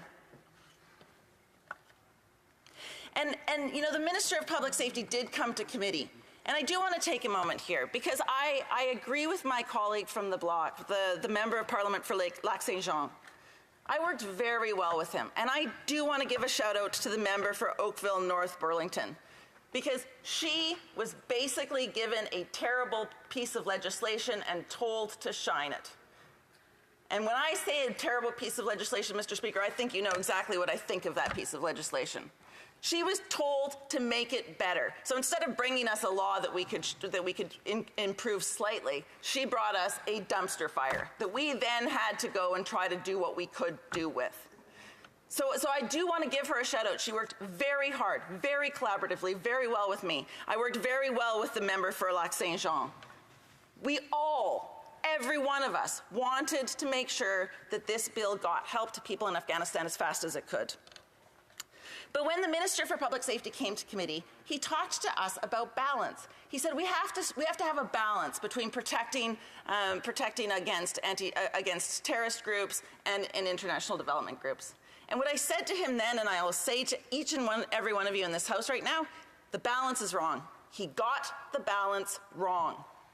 The balance that we have right now criminalizes international development organizations. And it is only because we were able to get an NDP amendment through to have a carve-out that humanitarian organizations aren't in there. You know, public safety, the folks that work within public safety do great work. But they do not understand international human rights law. They do not understand international development rights. They just don't have that line. So we worked with other parties to try to get this fixed. Because one of the key things, and I think maybe this is something that perhaps members don't understand, is that what we need to ensure is that organizations can maintain their neutrality. It's vital. It's a cornerstone of humanitarian and international development work. Because we're asking these organizations to go into sectors, into regions, into areas that are under fire, that are very, very dangerous. We're asking them to go into some of the worst places on the planet. And often those places are rife with conflict.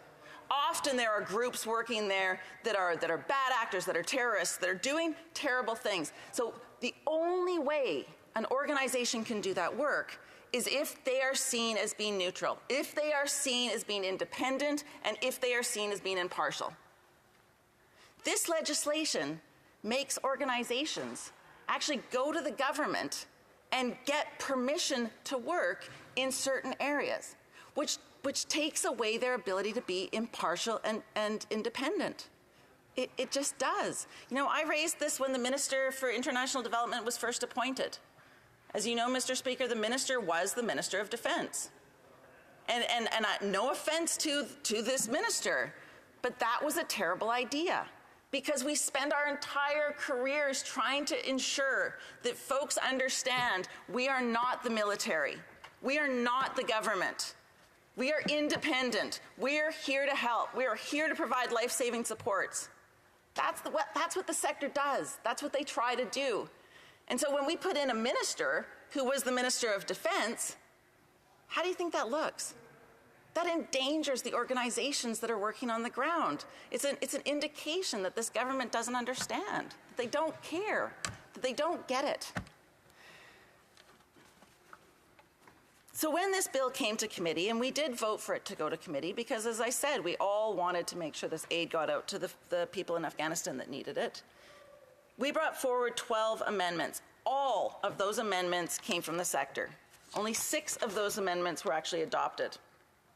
As I mentioned, the key amendment for us was making sure that humanitarian exemption was finally agreed to by the other parties. It was ruled out of scope, but we were able to bring it forward within the House. But that was only one fix. That was only one of the things that we wanted to ensure was fixed, that the sector had in fact asked for us to fix. One of the other things was a list. So in this legislation, the government refuses to tell organizations which regions which areas are where they would need to ask for an exemption. That puts all the onus on the organization.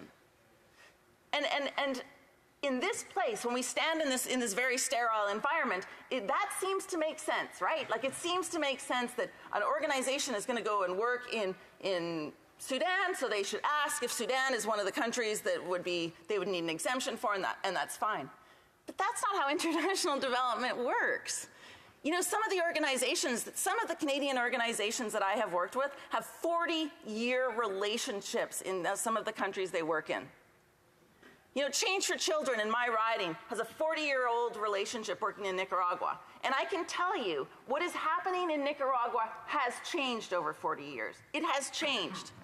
So we're not just asking organizations to check whether or not they can go into a country and do work. We're asking them to check almost daily to see if anything's changed. And the world changes. This is not the House of Commons where these organizations are working. They are working in mayhem. They are working in places that are in crisis. They are working in places that are in conflict. So asking them to do that, putting that onus on them, is absurd. Because the government doesn't want to prepare a list of countries, a list that they have to have. If they don't have it, it's almost negligence. But to not be able to share that with the organizations is shocking to me. It's absurd. The other thing that we tried to fix in this legislation, Mr. Speaker, there is something in the legislation that the term links to terrorist groups. Now, that is not defined anywhere. There is nothing in this legislation that will define links to terrorist groups. What does that mean? Does that mean that you rode the same bus as someone, that you are talking to someone whose sister-in-law is implicated? Well, nobody knows. It has no legal definition. In fact, and I'll read this from the Civil Liberties Monitoring Group, which said, and I quote, "This is much too discretionary. For example, would distant family ties, former work or school associates, or membership in the same religious community or congregation be considered links? In our work, we have seen how much each of these types of, quote, links have been identified by security agencies as being grounds for suspicion based solely on guilt by association. The example of Afghanistan, a Muslim-majority country, is apt in this instance, as we have particularly observed how Muslims in Canada are subject to this exact kind of guilt by association, leading to the increased surveillance, loss of security clearances and employment, and even the sharing of information, which has led to rendition, arbitrary detention, and torture." Mr. Speaker, this is not good legislation. When we have organizations like this telling us that this doesn't make sense, that this is not clear. And the other piece that I have with this, you know, right now, I've been told by this government that they are going to put policies in place. They're going to put things in place to make sure that this all works just fine. But the problem with policies are other governments can come forward, and other governments can use the legislation differently. And I have to tell you, I have a very deep concern that if we were to get a conservative government, that the conservative government could weaponize international development, and I'll tell you why I think that's a concern. Because they've done it before. Because I was in the sector when the Harper government weaponized and refused funding to Oxfam. I was in the sector when the government weaponized when Bev Oda wrote the infamous "not" on the application for funding so that Kairos, who had been critical of the government, couldn't get funding. The conservative government has done this before. They could do it again, and there is no protection in this legislation to make sure that doesn't happen. So what happens? What happens if all of a sudden organizations aren't allowed to work in Gaza? What happens if all of a sudden the government decides to delay providing the exemption? You know, right now, we have 3 ministers involved, 3 ministries: public safety, justice, and international development. Now, I've spent most of my career trying to get funding through Global Affairs Canada, and I can tell you they almost never are able to deliver on the timelines they put forward through no fault of their own. I will say some of the best, most devoted public servants in our country are at Global Affairs Canada, but they are under-resourced, understaffed, and under-empowered to make the decisions. Let's add in two more ministries and see how that goes. And let's think about that in the context as well, Mr. Speaker, because you know what happens during a humanitarian crisis? It's an emergency. That means that things have to happen in hours, not days, hours. Action has to be taken to save lives in hours. We heard from one of the witnesses that they think they'd be able to get a decision back to organizations well within 6 months. Well, great. well within 6 months, people are dying. People need the support, and they are dying, and hours make all the difference. And we're being told months? And we're being told months from a government who has not been able to deliver on its promises to date? Mr. Speaker, I'm deeply concerned about that.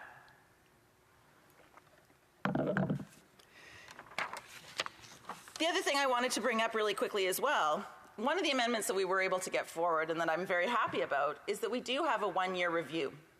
So we will be reviewing this legislation in 1 year. It's part of the reason that it's part of the reason that I think that it's very, very important that the House looks at this seriously and keeps a very, very close eye on it. Mr. Speaker, I can't support this legislation. This legislation goes against all of the principles of international development. It goes against all of the principles of international humanitarian law. It doesn't listen to the sector. It doesn't listen to the supports that the sector has asked for. And Mr. Speaker, one other thing. You know, we are also the only country in this situation. So I want to tell you that the U.S. has a humanitarian exemption. I want to tell you that the UK, that the EU, that other countries were able to do what this government could not do. They were able to do what this government, with the support of every party in this House, they weren't able to manage that. So I know it will pass. It will not pass with my support. I do not believe that this legislation is worthy of being passed. I think the fact that other parties are voting it indicates that they have a smaller understanding of international development and humanitarian law. I am glad that the help will get to the people of Afghanistan as soon as possible. I'm appalled that it has taken us 2 years to get to this point. But offering the international development sector, offering people who are in crisis around the world crumbs and telling them that they have to take it because that's all on offer, it's un-Canadian. Thank you. Questions and comments? Question Kamal-Tyre, the honourable member for Sherwood Park, Fort Saskatchewan. Thank you, Mr. Speaker. As I said earlier, I do have many concerns about this legislation, although I do think the member gilds the lily a bit. The irony is that in relation to her comments, is that the development sector has overwhelmingly said that they would like us to pass this bill, though they have also been critical of various aspects of it. I know the member has worked in this sector previously, but I don't think she knows more than all of the stakeholders who represent the sector, and I would challenge her to provide the House with one or a couple quotations from individuals who actually want us to vote against the bill. There's going to be a lot of information out there of people saying things that are critical about the bill, but can she name one development organization that is standing up and saying oppose this bill? The other just irony I'll point out is that despite the member's sharp criticisms of the government, she's part of a party that continues to give confidence and supply to the government.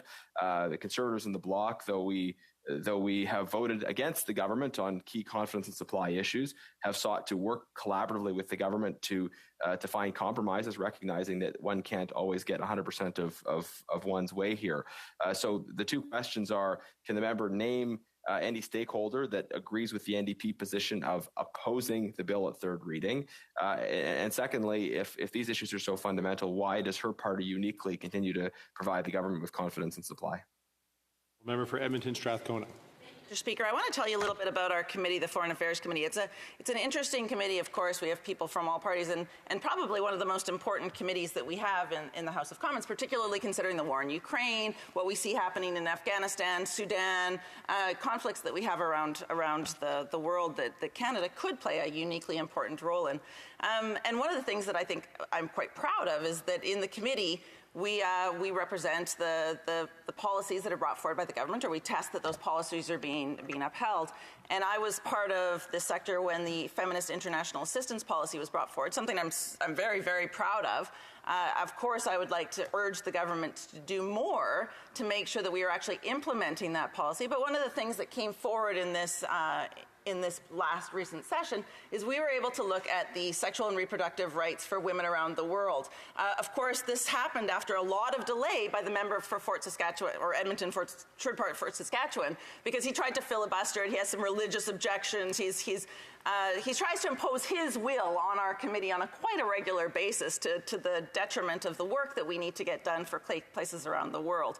So realistically, I am happy that we were able to get that study done after him filibustering that. He tried to filibuster a study I brought forward where I talked about the idea of peaceful things Canada could do to make peace more likely in the Middle East. So, frankly, I'm not really interested in answering his questions. Thank you.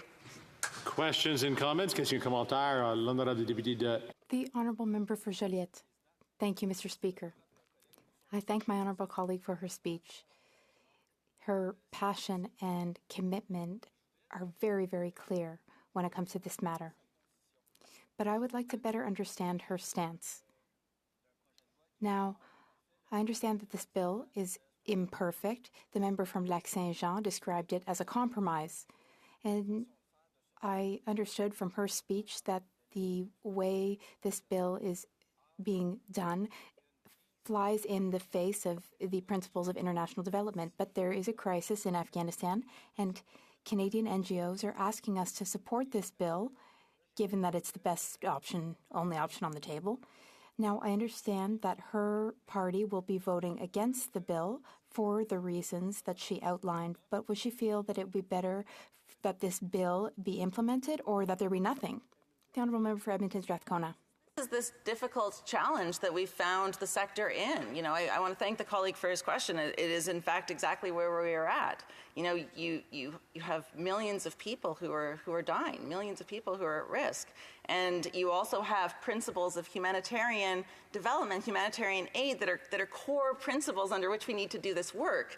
And this bill pits those two things against each other. And that's the problem. This bill actually is offering, like I said, crumbs to the sector and saying, you're not going to get what you want, you're not going to get what you need. The people of Afghanistan are not going to get what they want or what they need, but here's something. So you either take this or you have to wait another 2 years for anything, if anything ever comes forward. It's not really a fair choice to give to the sector. It's not really a fair choice to give to any of us in this place, to give us such flawed legislation knowing that people's lives are on the line, and we either have to choose to support terrible bill being brought forward by this government or let people die.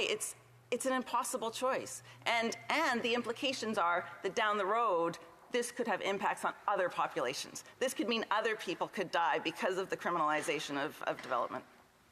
Question et commentaire, questions and comments. The Honourable Member for Vancouver Granville. Thank you, Mr. Speaker, and I'd like to thank my honourable colleague for her impassioned speech, but more importantly for the work that she has done and for the work that she continues to do to advocate for those less fortunate around the world. I've had the privilege of working with NGOs, perhaps not as much experience as her, but who are doing a tremendous amount of work in Afghanistan. And I'm always reminded that one of the most important principles of humanitarian aid is humanity and making sure we take care of the most vulnerable. Now, this legislation may not be perfect. It may not be what everybody wanted in its purest form. But would it not make sense, I would ask her, would it not make sense for us to send a united message that at a minimum we are all united in trying to alleviate the suffering of those in Afghanistan and allowing those NGOs that need to be doing this important work to be able to do that work, recognizing that there are always areas of improvement? Would it not send a message to the Taliban and to others that we are not going to stand in the way as a parliament of working together to achieve these goals? The Honourable Member for Edmonton Strathcona. Thank you, Mr. Speaker, and thank you for the question and the comment. I think it goes back to what I was saying before, is that as much as I think all of us in this place, and I do honestly believe that it is all of us in this place that want to get aid to the people of Afghanistan as fast as possible, the difficulty of being a lawmaker is that we have to look at the long-term implications of the laws that we put forward. And what happens if this means that there are women and girls in other countries that don't get the support they need because we put this legislation in place and because another government chooses to weaponize this. It is a really concern, and I appreciate his work that he's done in Afghanistan. I want to give a huge shout out to an organization, the Canadian Women for Women in Afghanistan, who continue to do everything they can to help women and girls in Afghanistan at a time of great personal risk to themselves. I think that's one of the things I think we should all continue to think about as we think about Bill C-41, is that the organizations that represent Canada around the world, the CSOs, the NGOs, the organizations doing this important work are heroes, and they really, really do need to be acknowledged in this place. In comments, question commentaire. The honourable member for North Island Powell River. Well, thank you so much, Mr. Speaker. And I want to thank the member for her really important speech. I appreciate her passion, her years of experience, and certainly hope that the people in this place are listening. You know, I spent many years of my life working in a nonprofit organization to support newcomers coming to Canada. And one of the things that I found very liberating about the work that we did was we were able to get on the ground quickly and respond to issues as they arose. Being funded by different levels of government, they were often slow and not able to do that work. So our work was precious. So when I heard her speech, I could see very clearly that it is the same thing. So the links to terrorism, not having that defined, really prevents them from being able to do their work effectively. When we are having them figure out where they can and cannot go, again, it keeps adding these burdens, and every burden you add means that lives cannot be saved. I'm just wondering if the member can talk about how quickly these civil society organizations can move and what the barriers are when government adds these extra duties. The honourable member for Edmonton Strathcona. Thank you very much, and I would like to thank my colleague from British Columbia for that important question. And she's absolutely right. Like, she really couldn't be more correct. That these burdens that we add on to organizations that are already underfunded. These are organizations. Just remember that are also facing a 15% cut in official international development assistance. These are also the same organizations that have lived through decades of neglect, starting with Stephen Harper and continuing on with this current government. These are organizations that core funding was stopped, so they didn't have the capacity to actually maintain staff, to maintain that work. And every burden that you add on to that, every single thing that you add on to those organizations means it's harder for them to do the work that they need to do in the field. It's so much more difficult. And then I just want to add, too, and I said it in my speech, but I'll say it again, it is difficult for any nonprofit organization to work with a single federal ministry, but to have to work with 3 is absurd. Reprise du débat, continuing debate, and I'm going to have to cut the honourable member off. So the honourable member for Vancouver, Granville. Thank you, Mr. Speaker. It's a privilege to rise and speak on Bill C-41. And first, I want to begin by thanking all of the colleagues from all parties who have been working hard at this, particularly my colleague from Oakville, Burlington North, who has really made this in many ways an important part of all of the work that she's done in Parliament.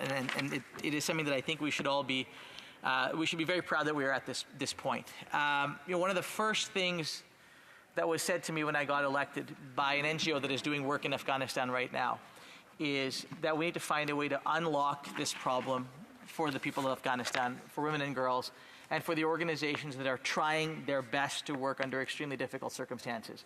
And Canadian NGOs have been at the front line of many of the most complicated challenges, the most complicated problems, the most difficult situations and circumstances in Afghanistan. They have been the ones that have been prepared to go to places where many other organizations have not wanted to go. They have been the ones who have been trying to support work in the most complex of circumstances. And so our ability to flow funds, our ability for organizations to do work in those areas, our ability for NGOs to be able to do the work that is required of them is something that is really a matter of life and death. We've heard this throughout this debate. We've heard this throughout all the speeches, that at the forefront of our minds, at the forefront of our thinking, at the forefront of our concern has to be the most vulnerable in Afghanistan and in other countries where this will apply. But in particular, we've been talking a lot about Afghanistan. We have seen a country in which 2/3 of the country now needs foreign aid in order to be able to develop aid in order to be able to survive. We're talking about a country in which people have literally had to make life or death decisions about whether or not they keep their children or sell them in order to be able to feed their families. We are talking about a country in which the question of education is one that people would love to be able to even think about, but they're too busy trying to figure out if they're going to be able to eat. And we are at a place now with this legislation, we are at a place now where Bill C-41 will finally do what so many have been calling for so long. Now, we've heard different points of view on whether or not this is the best route or the perfect route. And as we have learned, there is no perfect bill. But we are in a place now where we have the opportunity as a parliament to tell the world that Canada is not only going to be there, we are going to continue to do the work that we have historically done, but we are now going to make it possible for these NGOs to do the work that in many ways was made impossible, not by design, but by circumstance. The fact that the Taliban took the decision to enforce legislation governing taxation of NGOs put so many people at risk of criminal liability. And what this meant is that organization upon organization had to make the difficult decision of deciding how they were going to engage, whether or not they were going to take the risks that were involved. And what this has led to is an unprecedented economic humanitarian crisis in Afghanistan. If you think about 20 million people at risk. I mean, this is what we're talking about. So I know that we are running very, very short on time, but what I will say is this. Being able to pass this bill, making sure that we come together to get this over the finish line, to send a clear message that Canadian NGOs will be able to do the important work that they need to do, is something that I think we should all be proud of and that we should all do together. Thank you, Mr. Speaker. Thank you. It being 1:25, pursuant to order made on Thursday, June 8, 2023, it's my duty to interrupt the proceedings, but forthwith every question necessary to dispose of third reading of the bill now before the House. And the question is as follows. Monsieur Medicino. Mr. Medicino, seconded by Ms. Haidu, moves that Bill C-41, an act to amend the Criminal Code and to make consequential amendments to other acts, be now read a third time and do pass. If a member of a recognised party wants to wishes the motion to be carried on division or wishes to request a recorded division, I would invite them to rise and indicate it to the chair. The honourable member for Rosemont La Petite Patrie. Yes, Mr. Speaker, I request a recorded division. Pursuant to the order adopted on Thursday, June 23rd, 2022, the division stands deferred until Monday, the 12th of June, 2023, at the end of the period provided for questions, oral questions. Point of order. The Honourable Parliamentary Secretary of the Government House Leader. Yes, Mr. Speaker, I expect if you were to canvass the House, you'd find unanimous consent at this time to call it 1:30 so we could begin private members' hour. 1:30, the House will now proceed to the consideration of private members' business as listed on today's order paper. Private members' business, resuming consideration of motion 63, anti-Asian racism, standing in the name of Mr. Chen. We left this last time. The Honourable Member for Winnipeg North had 8 minutes left on his speech. The Honourable Parliamentary Secretary. Yes, thank you, Mr. Speaker. And I did want to take just a few minutes just to be able to provide some comment on the member from Scarborough North's motion. I think, Mr. Speaker, the member has done a great service in terms of providing this motion before the House. And I just wanted to thank him, no doubt, in the work that he's done in bringing it to the stage in which it has. The issue of racism is very much alive, Mr. Speaker, and there is a role for parliamentarians to do what we can. And this motion, if it passes, and I sure hope it does pass, Mr. Speaker, will ensure a direct action, an action that will see a standing committee of the House do a study, in particular with a focus on hate crimes, an issue that I would suggest to you affects all of society, and we need to be able to come together. You know, I was just reflecting a few minutes back in regards to Canada's diversity. And it is no doubt one of the greatest, if not the greatest strength that we have here in Canada. And we should never, ever take that for granted. You know, we have, for example, in the month of June, Indigenous Appreciation Month. We have a Filipino Heritage Month. We have the Portuguese community, our Italian community, all of those communities in itself that are celebrating in the month of June the heritage. And it speaks in terms of Canadian heritage, which is ongoing and continues to evolve. It speaks volumes in terms of our diversity. And as elected officials, we often go out into our communities and we talk about Canada's diversity. A part of that is the responsibility of recognizing, as the member from Scarborough North has done, and that is that there is racial incidents that is causing harm, and we need to be able to address that. The best way, from my perspective, at addressing issues such as discrimination and racial behavior is through education. I have advocated for years, Mr. Speaker, the importance of cross-cultural education and ways in which we can marginalize those with attitudes that are negative and have a racial bias, Mr. Speaker. That would include, for example, looking at our educational system and encouraging the incorporation into the curriculum, Mr. Speaker. There's all sorts of things. So from the school board level to the Parliament of Canada, here we have an opportunity to take a tangible action, and I would encourage all members of whatever political stripe to get behind the member from Scarborough North who has been leading on this issue and support the motion today. Thank you, Mr. Speaker. Continuing debate, the honourable member for Wellington Halton Hills. Thank you, Mr. Speaker. I am honored today to rise to speak to this motion on the floor of the House, a motion that touches so many Canadians across the coast, myself included, Canadians who trace their roots back to Asia. And Mr. Speaker, I think if we're going to work toward a future free of anti-Asian racism and discrimination, we need to learn from the past.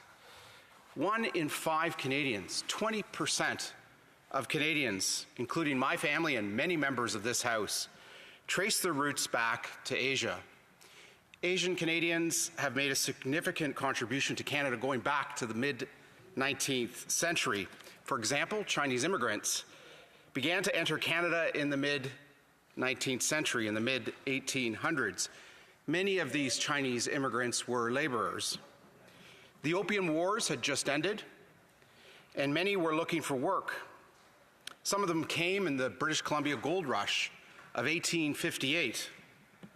Some of them ended up working on the construction of the Canadian Pacific Railway, playing a major role in Confederation.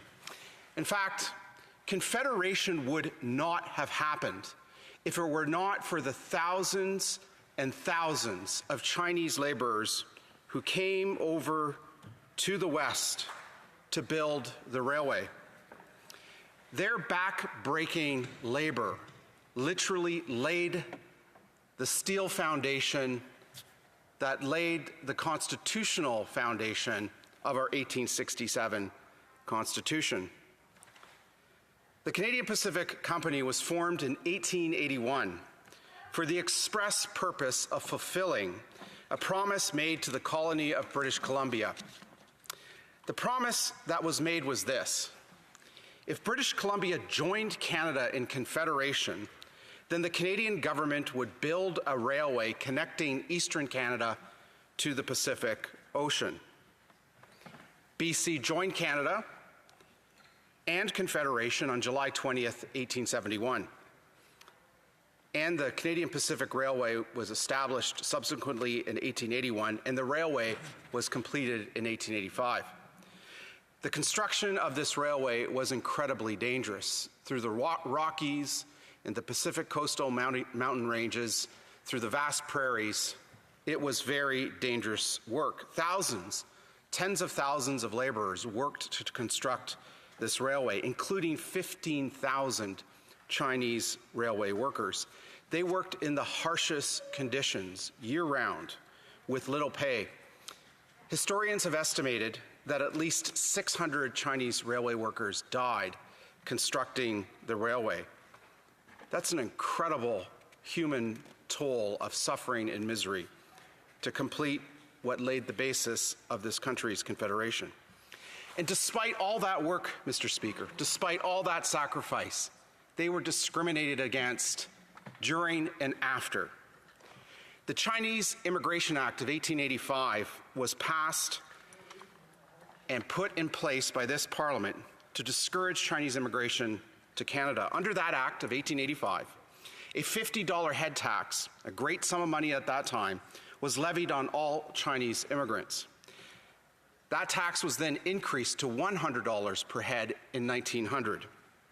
And it was then increased to $500 per head in 1903.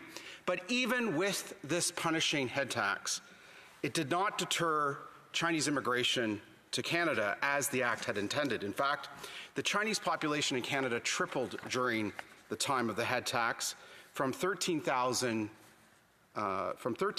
people in 1885 to 39,587 people in 1921. And so, the government decided to put in place an even harsher solution.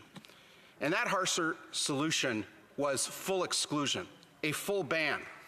This Parliament passed the Chinese Immigration Act, exactly the same title as the initial Chinese Immigration Act, also known as the Chinese Exclusion Act.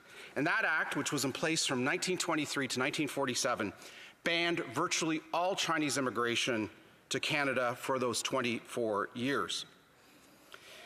And although immigration to Canada from other countries was controlled or restricted during those years, as it is today, unlike today, only Chinese people were singled out and banned entirely from immigrating to Canada, and entirely on the basis of their race and race alone.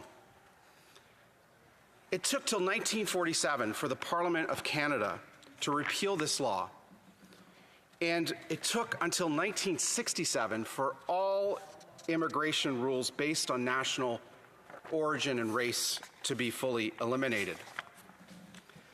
Mr. Speaker, my father was one of the Chinese immigrants who immigrated to Canada. He immigrated from Hong Kong in 1952 to Winnipeg, just 5 years after the Chinese Exclusion Act was repealed by this very House.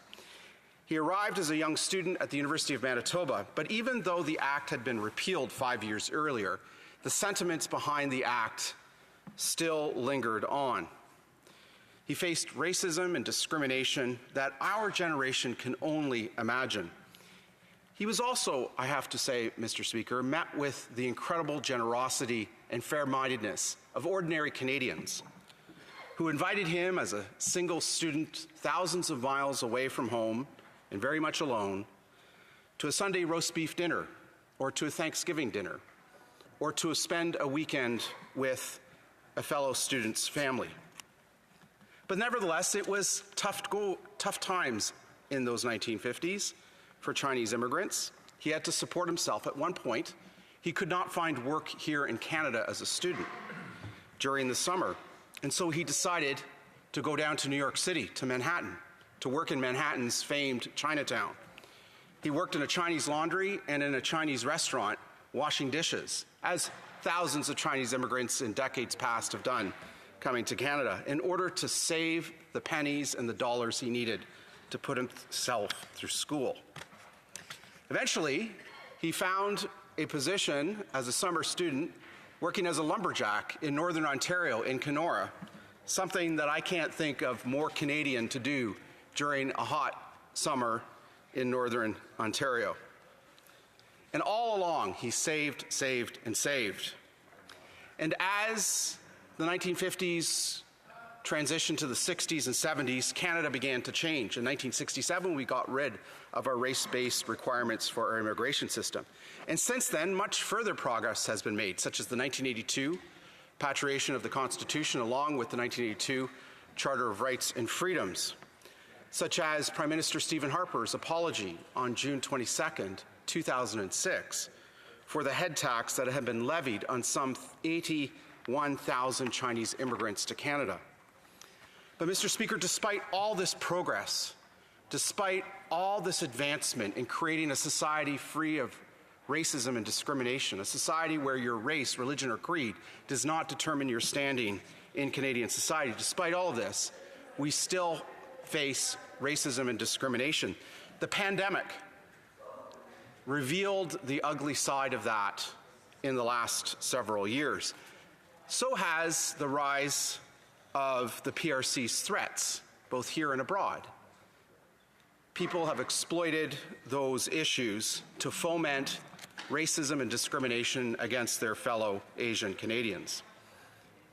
Today, Mr. Speaker, the Asian community is a cherished part of our Canadian society, whether it's from places like the People's Republic of China or the Philippines or the Republic of India or so many other places in Asia. The Asian community, 1 in 5 Canadians, has made a vibrant contribution to this country. From business to politics, from the academy to arts and charity, Asian Canadians play leading roles in Canadian society. So as we debate and hopefully adopt this motion, and as the committee begins its work, let us remember all the contributions and sacrifices that Asian Canadians have made to this country for well over 150 years. Let us stand in solidarity with Asian Canadians when they face racism and discrimination. And let us celebrate Asian Canadians for the contributions they have made and that they continue to make to this, our home and native land. Thank you, Mr. Speaker.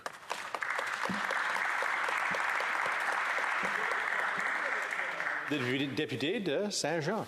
The Honourable Member for Saint-Jean. Merci beaucoup, Monsieur. Thank you very much, Mr. Speaker. De rappel, comme on en est à la deuxième. As we're at the second hour for M63, it's relevant to recall when the first hour occurred, and it was December 2022. As we say in politics, 6 months is an eternity. And we have an example today because during the first hour of debate, we hadn't received the revelations from Global and Mail and Global News on Beijing's interference in our electoral system. It's important to be aware of all the measures of the regime in China that targets members of the Chinese community here. The second hour that we're doing on anti-Asian racism reminds us, maybe not parliamentarians, because we were already aware of what Beijing was doing to the community, but for the layperson, they may be more aware of the double challenge that members of Asian communities experience.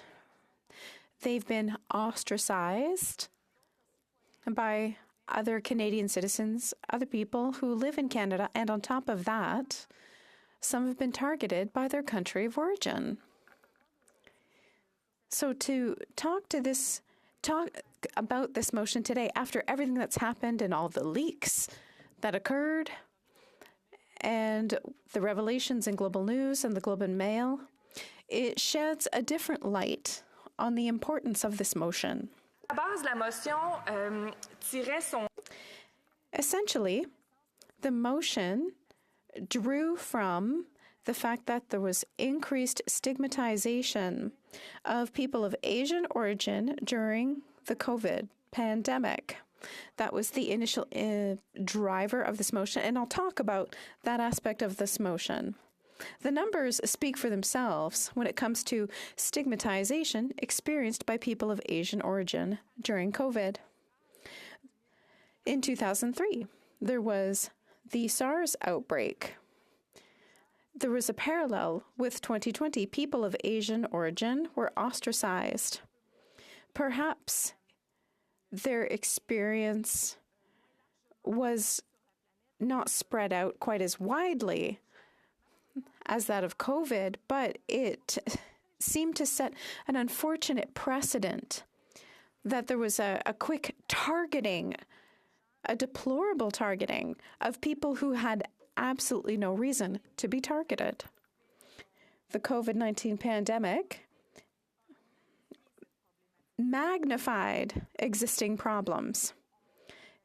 Analyses after the fact revealed that there were real incidents of ostracization targeting that group.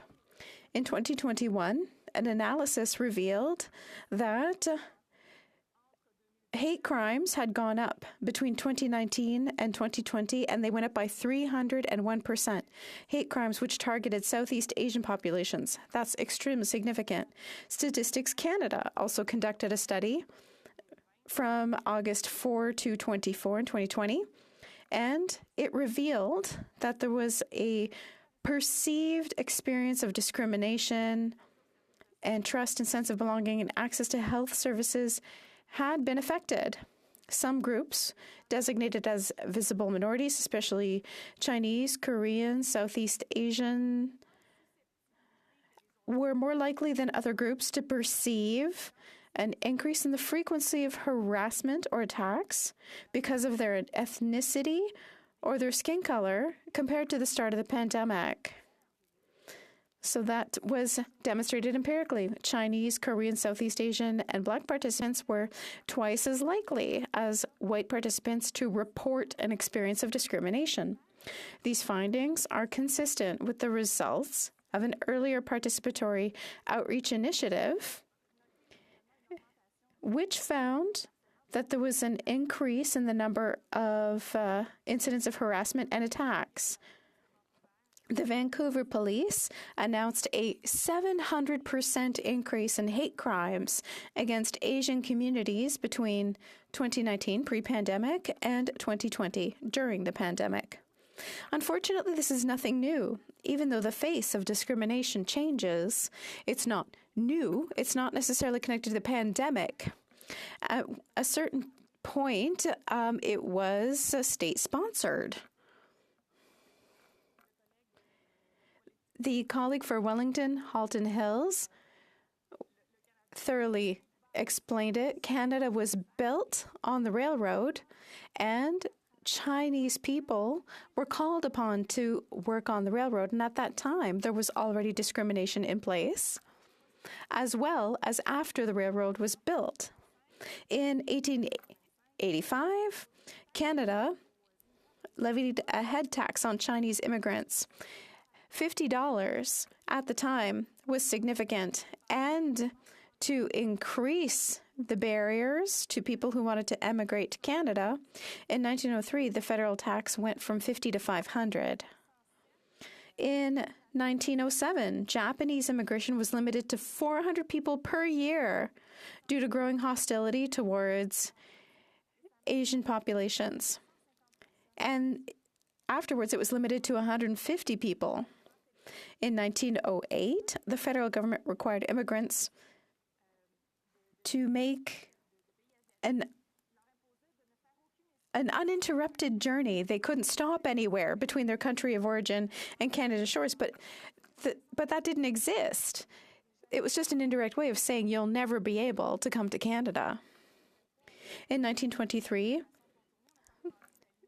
instead of going about it indirectly, it went to direct means through legislation, and we saw it in other legislation connected to immigration. For example, with electoral legislation, the limited participation of Canadians of Chinese origin.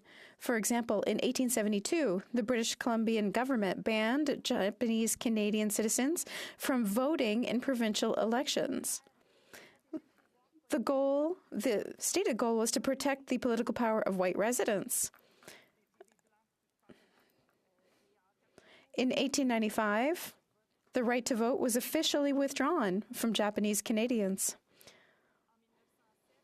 In 1907, that legislation was extended to remove the right to vote from people of Indian, Pakistani, or Bangladeshi origin.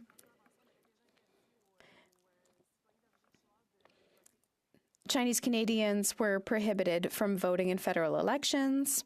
In 1885, the number of laws limiting the right to vote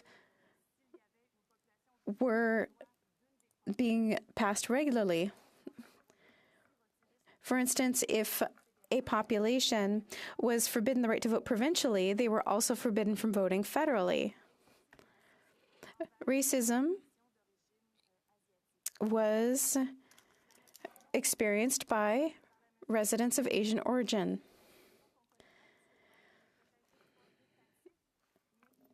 Measures were later taken to rectify the situation. The public requested those changes.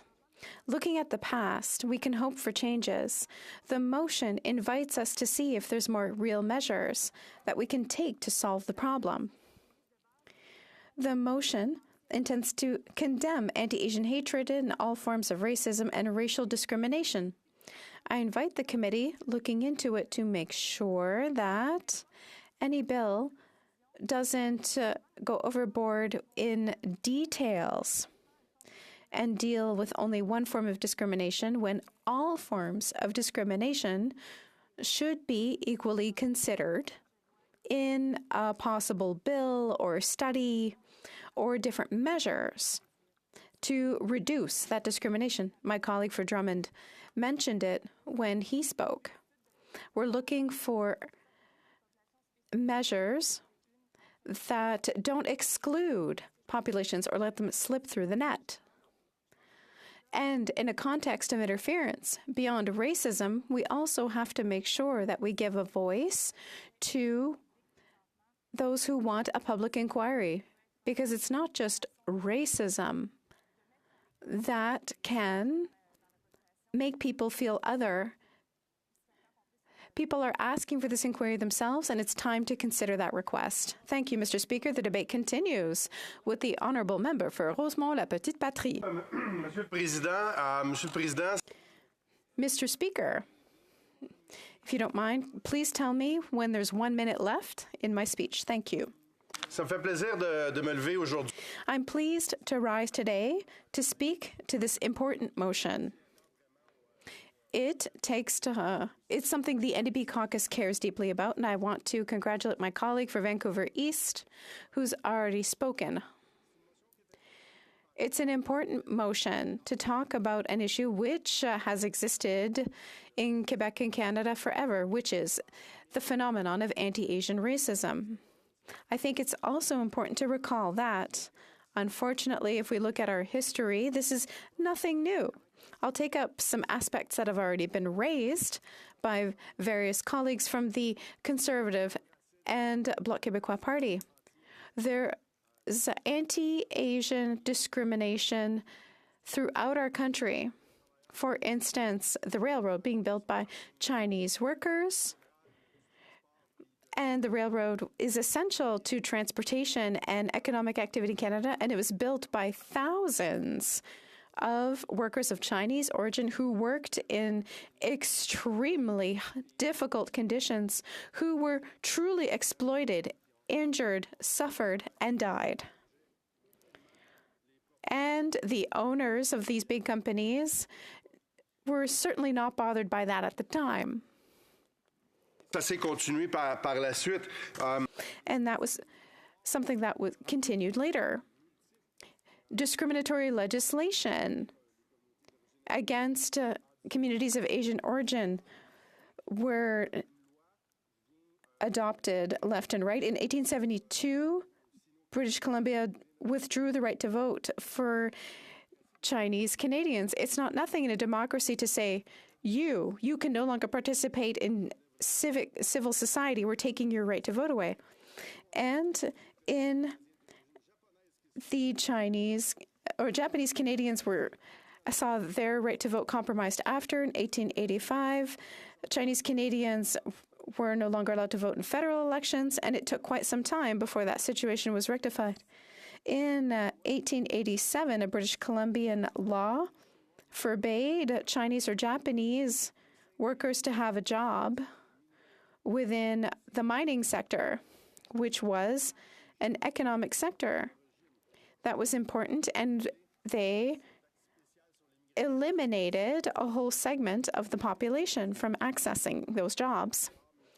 There was the head tax that went from $50 in 1885, and 1903 it went up to $500. And in 1923, the Chinese Immigration Act, also known as the Chinese Exclusion Act, where it was quite clear that these people were told, we don't want you here. And it's something that we can certainly describe in today's vocabulary as systemic racism. That's an unfortunate. And then there was the unfortunate chapter of World War II, where the Canadian government, after the Pearl Harbor attack, incarcerated, sent to internment camps 21,000 people of Japanese origin who were stuck in those camps for weeks and months. 4,000 were deported, returned to Japan, and some of them had never been to Japan in their entire lives. But those incidents, even if they're not have the same intensity, still exist today. That discrimination exists today. Discriminatory behavior, injurious or violent behavior towards these communities still exist, and they've been worsened by the COVID-19 pandemic. People drew ridiculous parallels.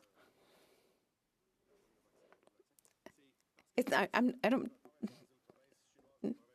don't mean the vaccine, but there was the origins of the illness in the Wuhan province of China, and it became a pretext to insult Asian Canadians.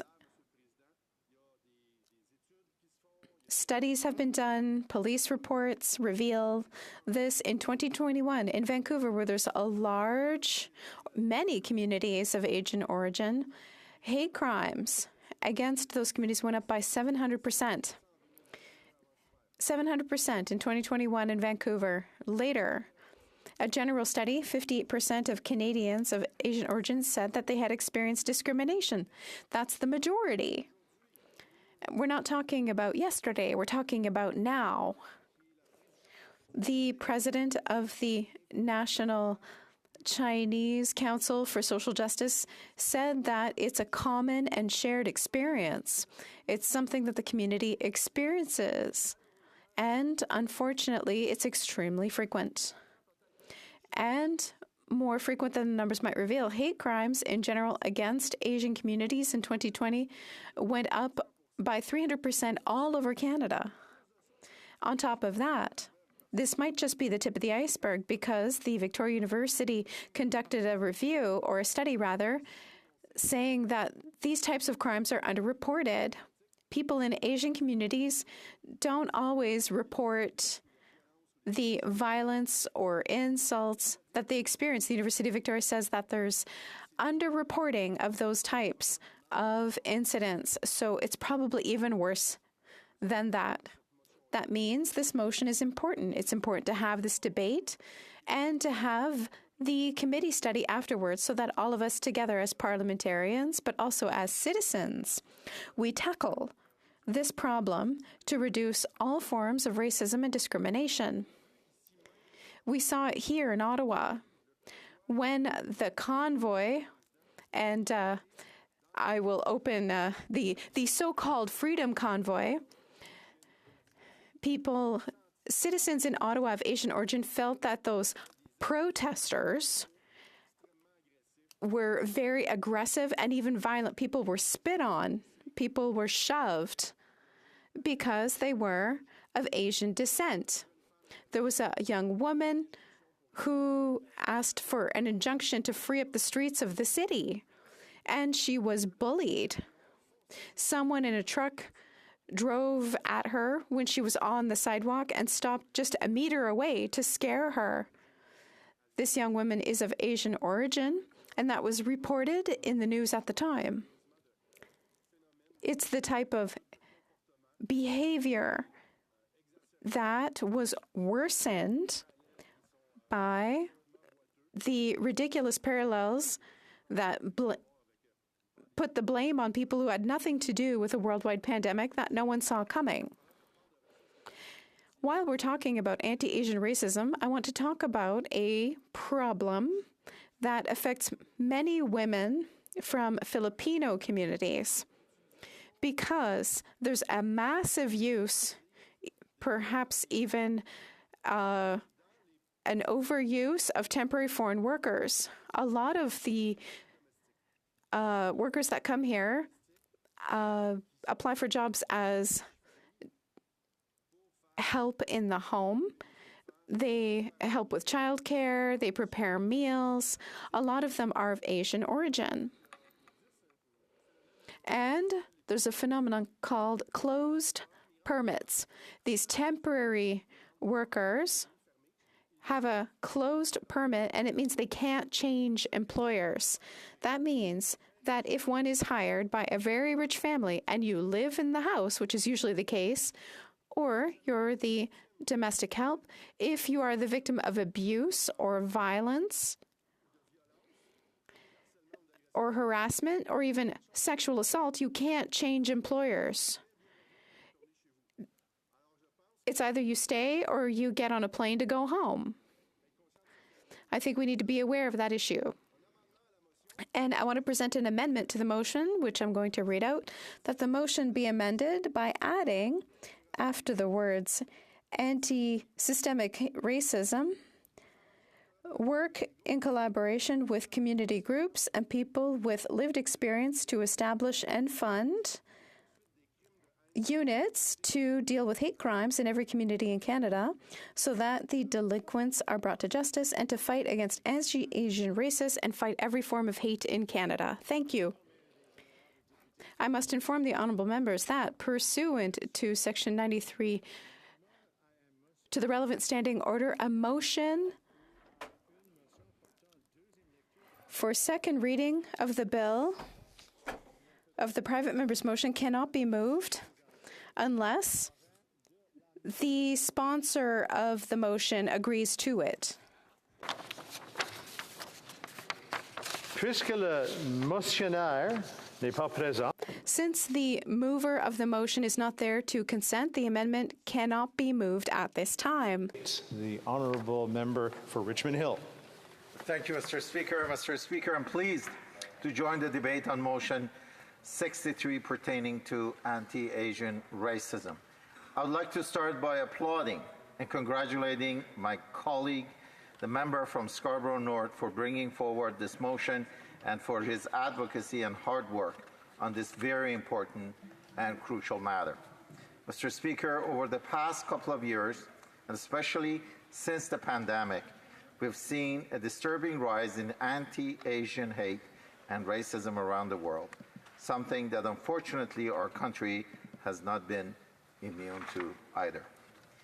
As of September 2021, 2,265 incidents of anti-Asian racism had been reported in Canada. In Toronto only, the Toronto Police Services has reported a 51% increase in the hate crimes against people of Asian descent.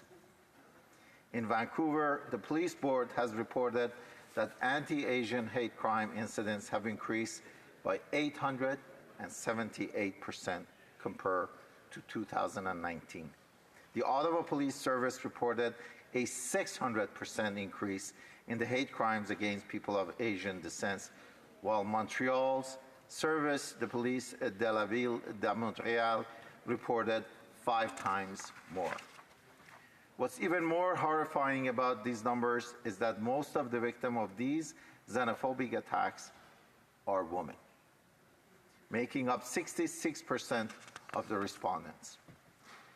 The Chinese-Canadian National Council for Social Justice, CCNC-SA, reports that both online and public instances of anti-Asian racism rose in 2021, with almost half of all the incidents taking place in public spaces at an increase of 48%, whilst online incidents had risen 132%. Verbal harassment makes up the majority of the anti-Asian incidents report, but physical assaults such as being coughed at or spot on, increased their share in the data while rising by 42% from previous years, reported published by CCNC-SJ. This increase in xenophobia is underpinned by the long history of exploitation and othering of the people of Asian descent in Canada. Many of my colleagues before me went into great extent of detail about how this exploitation had taken place over many years.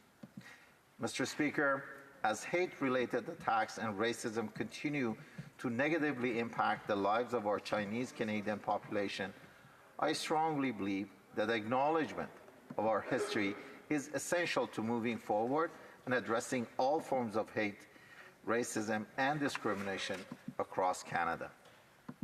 This year marks 100 years since the passage of the Chinese Exclusion Act 1923, a shameful act that banned persons of Chinese origin from entering Canada, as a result of which many Chinese Canadians were separated from their family members for 24 years.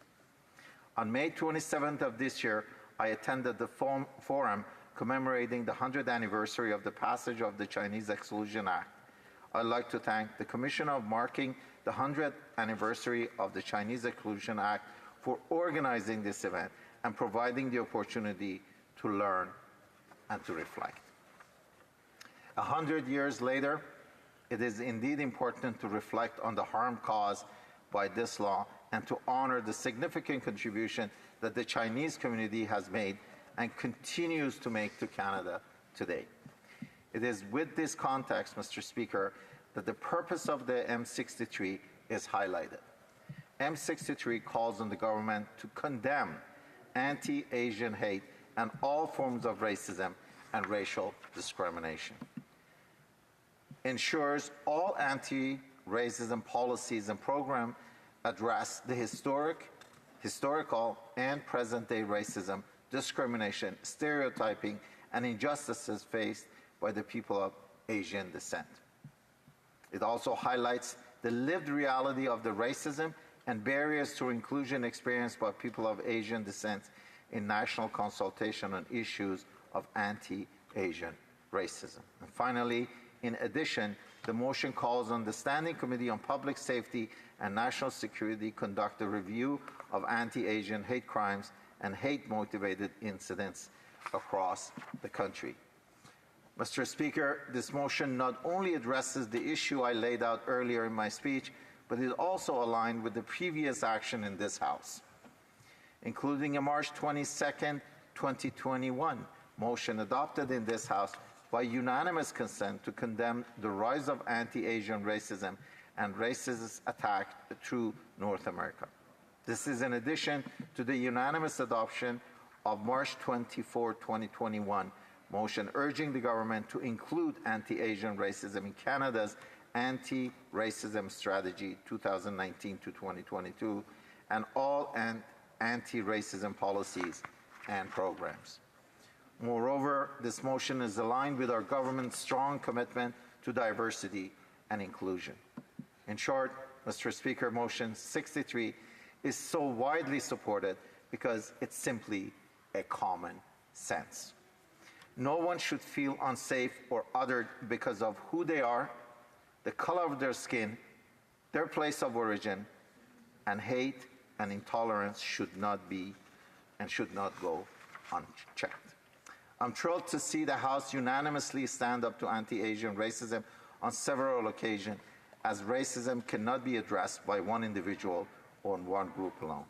We need to confront this problem and stand up against rising hate together as one strong and united front. Asian Canadians have made invaluable and long-standing contribution to these countries' culture and prosperity, and this will not be forgotten as we all collectively work toward building a more inclusive country, one in which all communities from various backgrounds and ethnicities can thrive and flourish. Thank you, Mr. Speaker.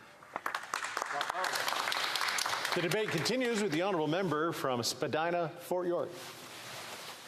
Thank you, Mr. Speaker. And I want to begin by thanking my Conservative colleagues for the opportunity to be able to contribute to Motion 63. It's their slot that I'm using, and I'm thankful for the opportunity to be able to share my experience as a member of Chinese and of Asian heritage. I think sometimes we don't hear enough voices who can speak themselves for an issue that directly impacts them, and I want to thank my Conservative colleagues for the opportunity. In my riding of Spadina-Fort York, we are home to Toronto's Chinatown. 1 in 7 of my constituents, like me, are of Chinese heritage. I have to interrupt him. I think it's your laptop is right close to the microphone, so if you want to... Awesome, because just the fan was probably a little warm there. Awesome. The Honourable Member for Spadina-Fort York. All right, Mr. Speaker. Sounds good. All right, excellent. Thank you very much. In my riding of Spadina-Fort York, we're home to Toronto's Chinatown. We are also home to 1 in 7 of my constituents being of Chinese heritage, just like me. And unfortunately, what we've seen in Toronto and frankly the country writ large has been a surge in anti-Asian racism. In Toronto Police's official statistics, the hate crime rates have surged since the pandemic. They surged by over 50% from 2019 to 2020, and a further 22.4% from 2020 to 2021. But I think the thing that we need to bear in mind is culturally, as a community, we also don't have a tendency to report statistics. I can tell you, as a member of Chinese heritage myself, we kind of prefer to keep our head down and work and kind of, hope that we will be respected, that we will be acknowledged.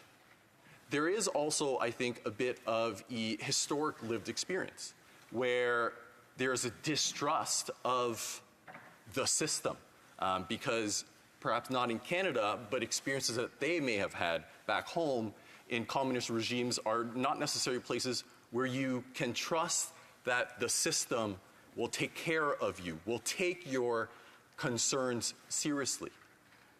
So while we have the Toronto Police's official statistics, there are other avenues, such as Project 1907, where they collected directly some self-reported statistics themselves from members of the Chinese community, collected by members of the Chinese community. And there is a level of trust there where they felt more comfortable. And those statistics are a lot more staggering and I think a lot more accurate in truly capturing the immense number of hate crimes that have been committed. And those statistics report a very concerning quintupling, 500% growth in hate crime. I worry a lot about that. I can tell you during the pandemic when my mother, when she was still with us, would go and pick up groceries because she was living with a rare autoimmune disease that affected her lungs. So she coughed more. She had trouble breathing when she was wearing masks. And I was worried that she would be a victim of some sort of targeted Asian hate crime just because of the way she looked and just because she coughed. Not because she had COVID, but because of the condition that she lived with. I worry a lot about people that look like me, that look like the sponsor for Motion 63 and some of the other members, like the member for Wellington Halton Hills, as they think about the lives that they want to lead, the careers that they aspire to, when they see the vitriol that some of us receive, when they witness the vitriol that is targeted towards people that look like us on social media. I can't count the number of times that I have been called a chink. I don't want to read into the record the stuff that I have been called, nor the stuff that people think is okay to call in and say to my staff.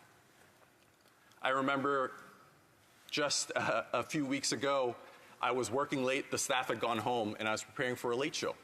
And we had a call come into my Ottawa office. So I picked it up, because I was there, Why not? And there was a gentleman on the other end of the line, and he's like, I'm a constituent, which obviously is an indication that he's not. And he just then launched into, how thinking that this was a member of my staff working in my office should be ashamed for, working for a chink like me. That, can't believe that the military would let in someone like me to serve in our Canadian Armed Forces. And, in some respects, I kind of signed up for this, but my staff didn't.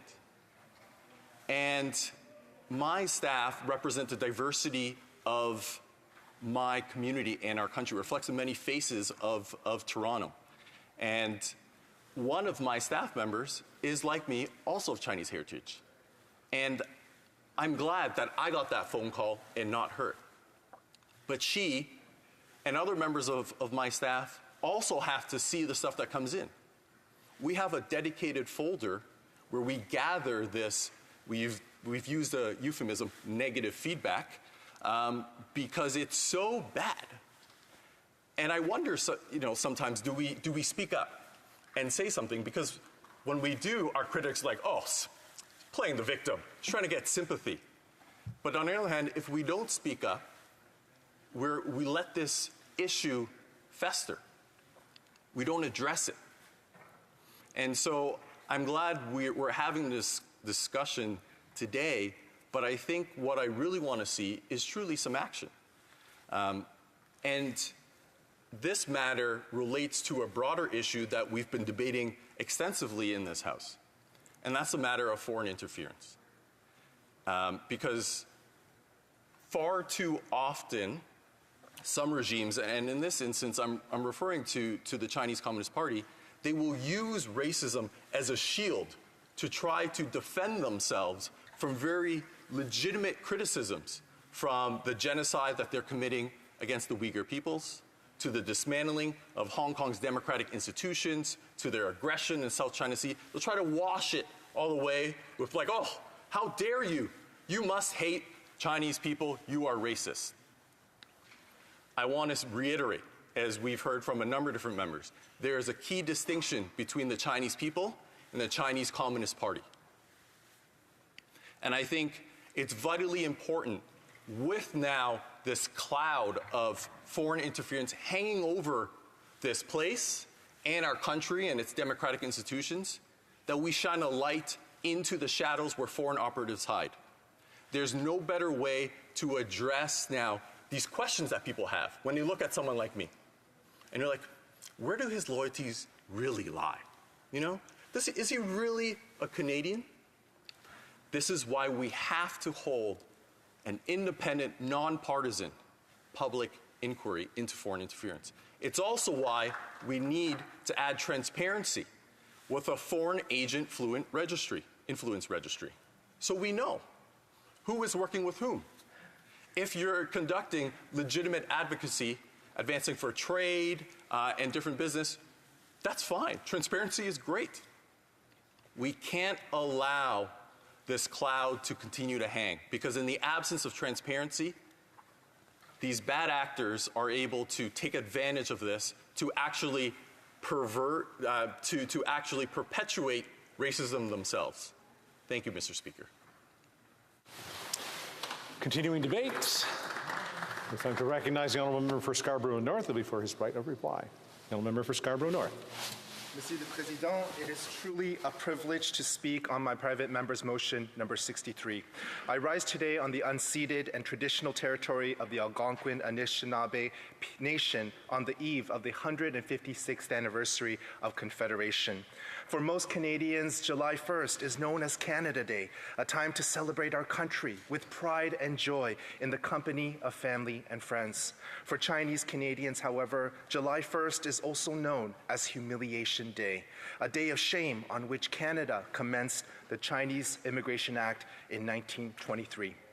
More appropriately called the Chinese Exclusion Act, the legislation virtually prohibited all Chinese people from immigrating to Canada in an apparent and blatant act of racism. Unwanted and undesirable, the Chinese community was singled out and utterly humiliated. It brought an abrupt end to the hopes and dreams of family reunification for a generation of mostly Chinese men in Canada, despite their contributions to help build the country. The first documented Chinese immigrants arrived here in the late 1700s, and between 1881 and 1884, over 17,000 Chinese workers came to construct the Canadian Pacific Railway. After the railroad was completed, however, Canada imposed a 50% head tax, $50 head tax that steadily rose to $500 on every Chinese individual seeking to enter the country. In the decades that ensued, the Chinese in Canada were disenfranchised and systematically targeted through laws that prevented them from working certain jobs, owning property, voting, and holding public office. The tide turned post-World War II when Canada found its anti-Chinese legislation at odds with its support for a United Nations Charter of Human Rights. On May 14, 1947, the Chinese Exclusion Act was finally repealed following the passing of the Canadian Citizenship Act of 1947. After an era of legislated anti-Chinese racism, Canada would open its doors and eventually embrace waves of Chinese immigrants. Through influxes of immigrants from such places as Hong Kong, Taiwan, Southeast Asia, and mainland China, Canada is now home to 1.7 million Chinese Canadians who comprise approximately 5% of the country's population.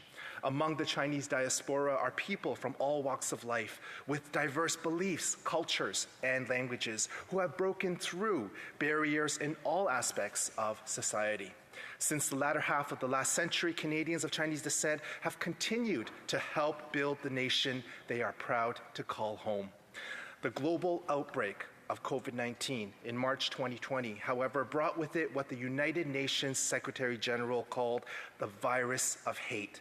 Chinese people were blamed for the coronavirus the world over, as racist hashtags trended on social media and public commentators perpetuated anti-Chinese sentiment with such terminology as yellow alert. One major world leader went as far as referring to COVID-19 as Kung Flu. It is no laughing matter that over the past 3 years, racialized communities have increasingly suffered at the hands of racism, from disrespectful treatment to outright harassment and physical acts of violence. 100 years after the enactment of the Chinese Exclusion Act, following decades of progress, society has taken one giant step back as new generations of Chinese Canadians fall victim to a newfound hate. Since introducing motion number 63, I have heard from Asian communities from coast to coast to coast.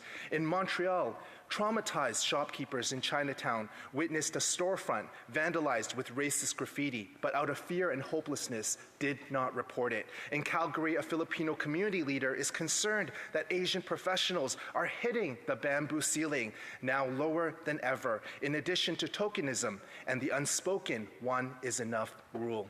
In Vancouver, a proud Canadian woman of Chinese descent is feeling the subtle but stinging threat of her loyalty to Canada being called into question, she says, because she was born in China.